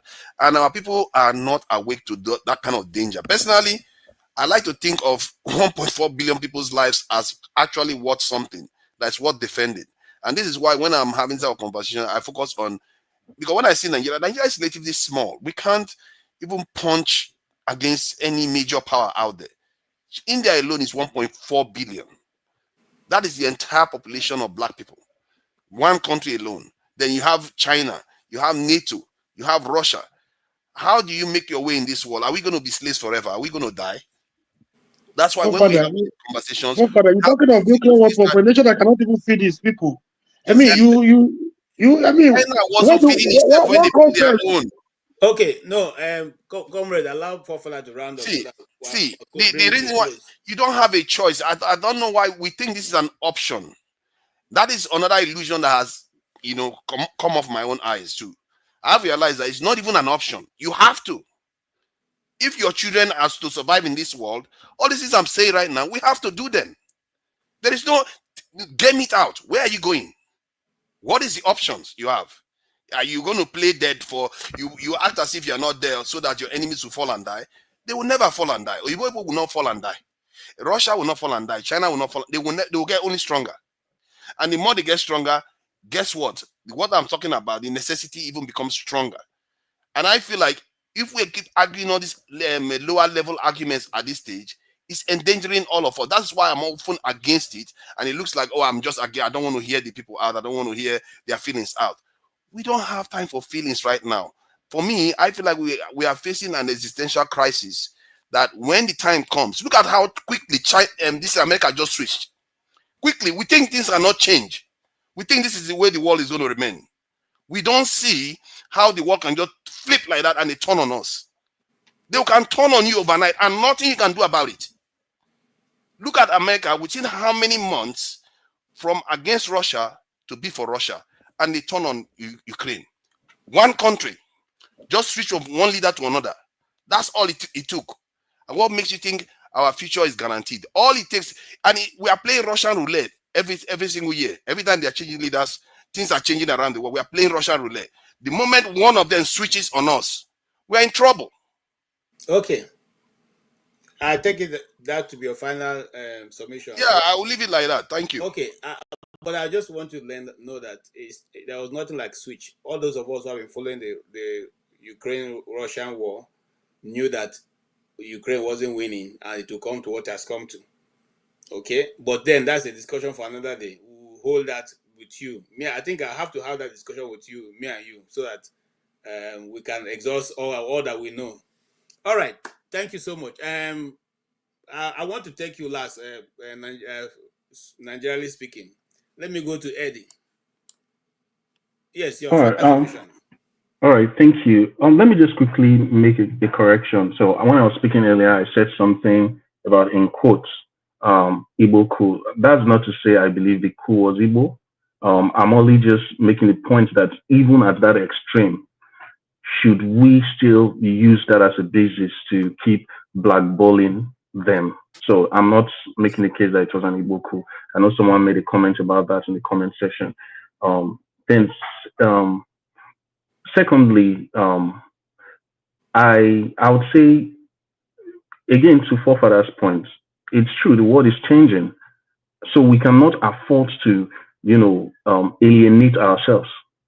That should be the first imperative of a changing world, that we all decide, okay, because together we are stronger. So if we keep alienating a part of the country in the guise of, let them just shut up, let's just face the world in that way, you're already programmed to fail. Because if there was a war to come to Nigeria now and supplies to Nigeria is only through one port, for example, you've already handicapped yourself. In the process of saying, oh, let's alienate one side of the country, because we're supposed to be a country that's blessed with a very good coastline, all the way from the east to the west. So if you're able to manage all those assets, it even makes you a stronger country. So when some of us come here to make the point that we should stop this alienation, it's not because we are trying to just emote or to be emotional. It's the fact that we know that our strength really lies in our composite, abilities as a country. Apart from just abilities in terms of persons, it's abilities in terms of our geographical and national assets. If we make the best use of that in such a way that every part of the nation feels among, it makes us even better if we were to fight the other parts of the world today.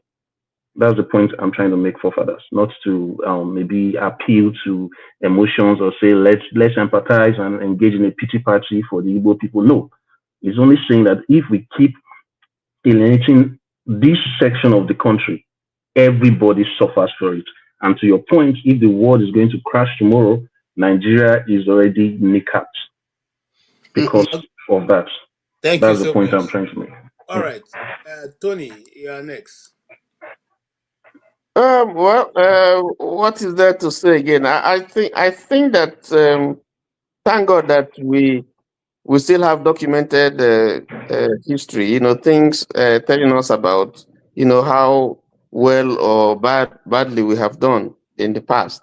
I think that the challenge before us now, and all of us, and even, especially our political leaders, is to see how we can move this country forward.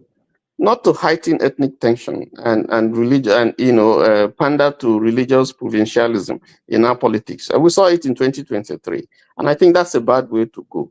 River State is boiling now because mistakes were made, and for everything that you do, every action and reaction. If you do the right thing, the results, if you put like they say in the computer people say, if you garbage in, you garbage out. So I think there's a lesson for us to learn, that if we want Nigeria to prosper, we must rise above the habiliments of ethnicity and religious jingoism, and we must do the right thing.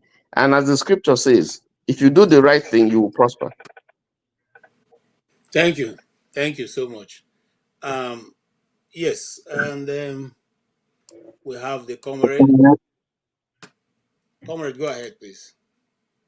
Yeah, thank you very much. I want to summarize by saying that failure or mistake, they say, could be success only to the extent we can learn from it. There were mistakes on both sides, the first coup or the counter coup would have been avoided, just the same way the Civil War would have been avoided. Some people, sowed the seed of discord, and the brothers they turned brothers against brothers, and we started killing ourselves. I'm not here to dwell on the mistakes that were made.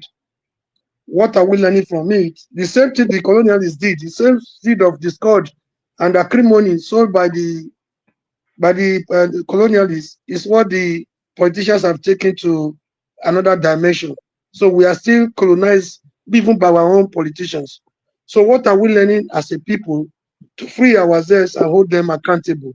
But we come together as they gather in their coven to have their national meetings. They don't disagree when it comes to issues that affect them. You look at the way they came together. They put their political affiliations and differences aside. They put their tribalism aside. They put their religions aside to come together for the issues that concern them. You see how they can agree to achieve whatever they want to agree. Why are we so divided as a people? But we come together to think of the way forward, to start having the People's Parliament, genuine conversation and reconciliation. We go nowhere. Thank you for the opportunity. Thank you so much. And last but not the least is Nigerially speaking. I'm supposed to conclude. I don't know. I don't have any other thing to say. I think my main point is that great societies are built through deliberate planning and is futuristic. So even though I'm an accountant by training, we're always looking at the past, what has been recorded. I also study policy and economic policy. I feel that we should be thinking about the future and we should define our goal.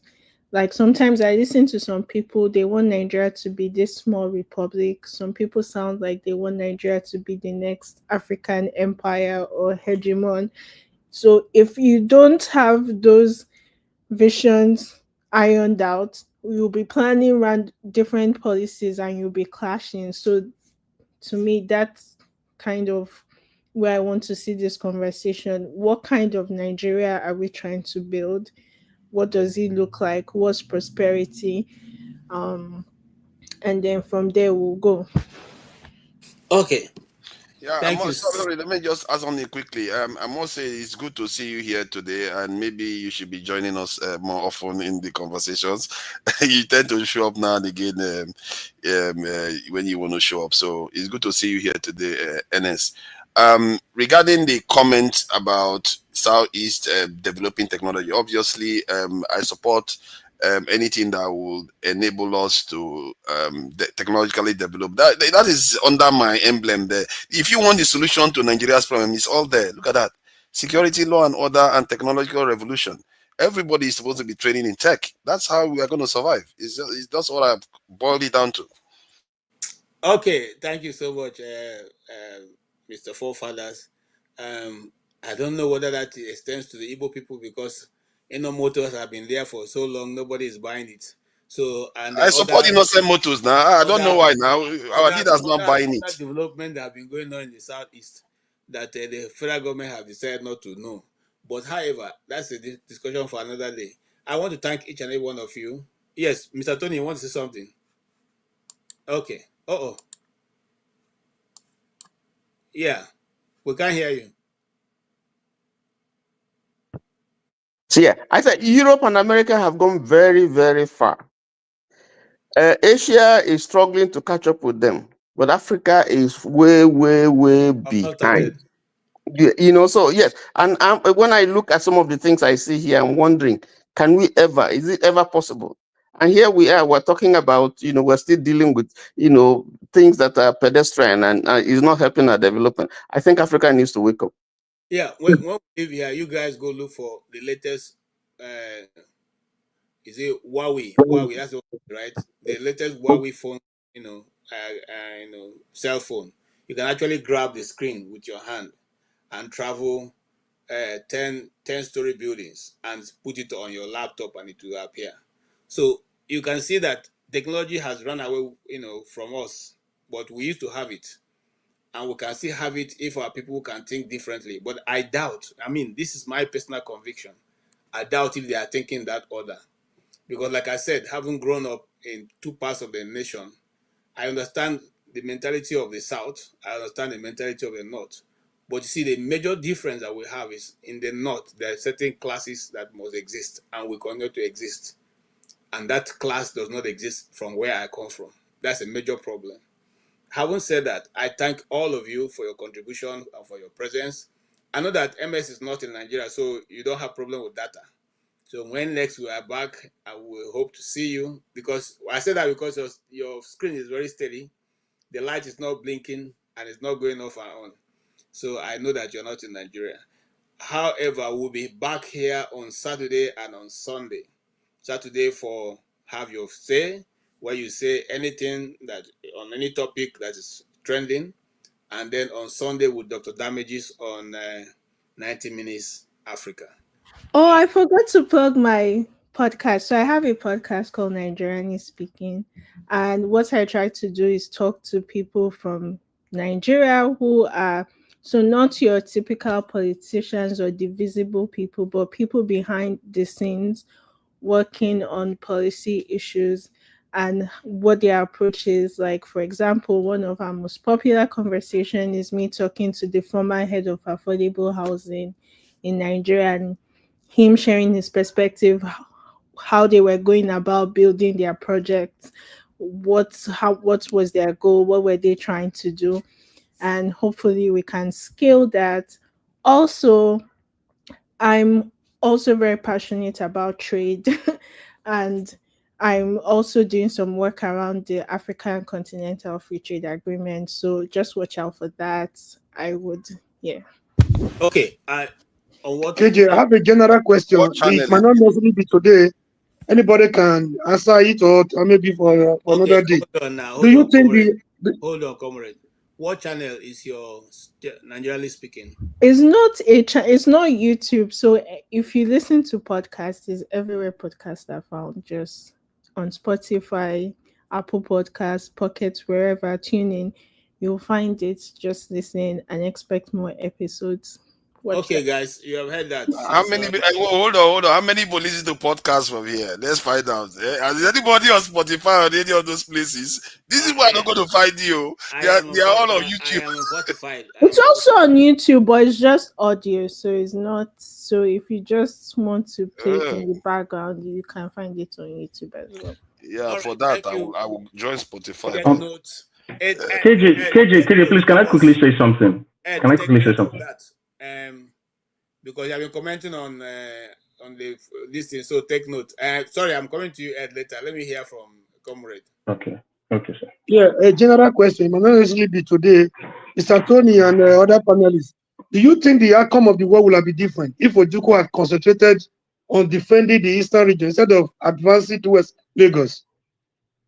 Okay, I can answer that right away. They didn't advance until that's a different. Anyway, and that time we'll talk about that. Thank you. All right, go ahead. So my comment is that after about 2 years of listening to this program, I finally know where Mr. Forefathers is from. He did say he's from Port Harcourt. So can we give you a round of applause for that? I said I grew up in Port Harcourt. Everybody knows that. What are you going to... No, don't see. Let me tell you. Don't take it seriously. Our forefather is from everywhere. I'm just joking. I said he's from Harcourt. I said he's from Rivers. I mean from Rivers. I said he's from Benin. I said he's from Delta. I said he's from Lagos. So we don't know. Yeah, NS, what is the name on the podcast too? Because I'm searching Nigerian Speaking and searching NS. How do I find you? Okay, search it the way I spelled it here. You'll find it. I mean, Nigerianly Speaking. We're still growing, so. Nigerianly Speaking, okay. Nigerianly Speaking with a dash at the Nigerianly. Okay, all right. Having said that, all of you, every one guest who has contributed to this program, Dr. Alexander Gomez, thank you so much for your support for this channel. CCO, thank you so much for your support. Kulata, my friend from far, thank you so much for your contribution. Alexander Gomez again, Kulata again, Kulata again. Thank you so much. Thank you so much, Mr. Kulata. We appreciate your support. Then all the people who are on the panel, the keyboard warriors and all that, your names are so many, we can't mention all. We totally appreciate your time and your commitment to be here almost every Sunday. God bless you richly. And everyone who has discussed, both the new people and the old people, we appreciate your contributions, and your time is very valuable to us. May God bless you all, and by His grace, we'll see you next Sunday. Have a good night. Bye.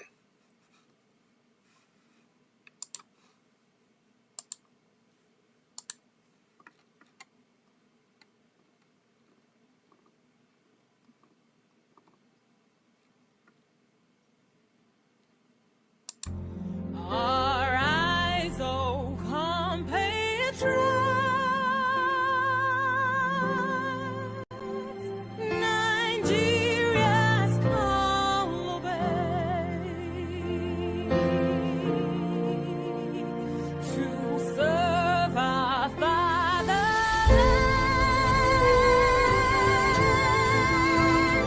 with love and strength and faith.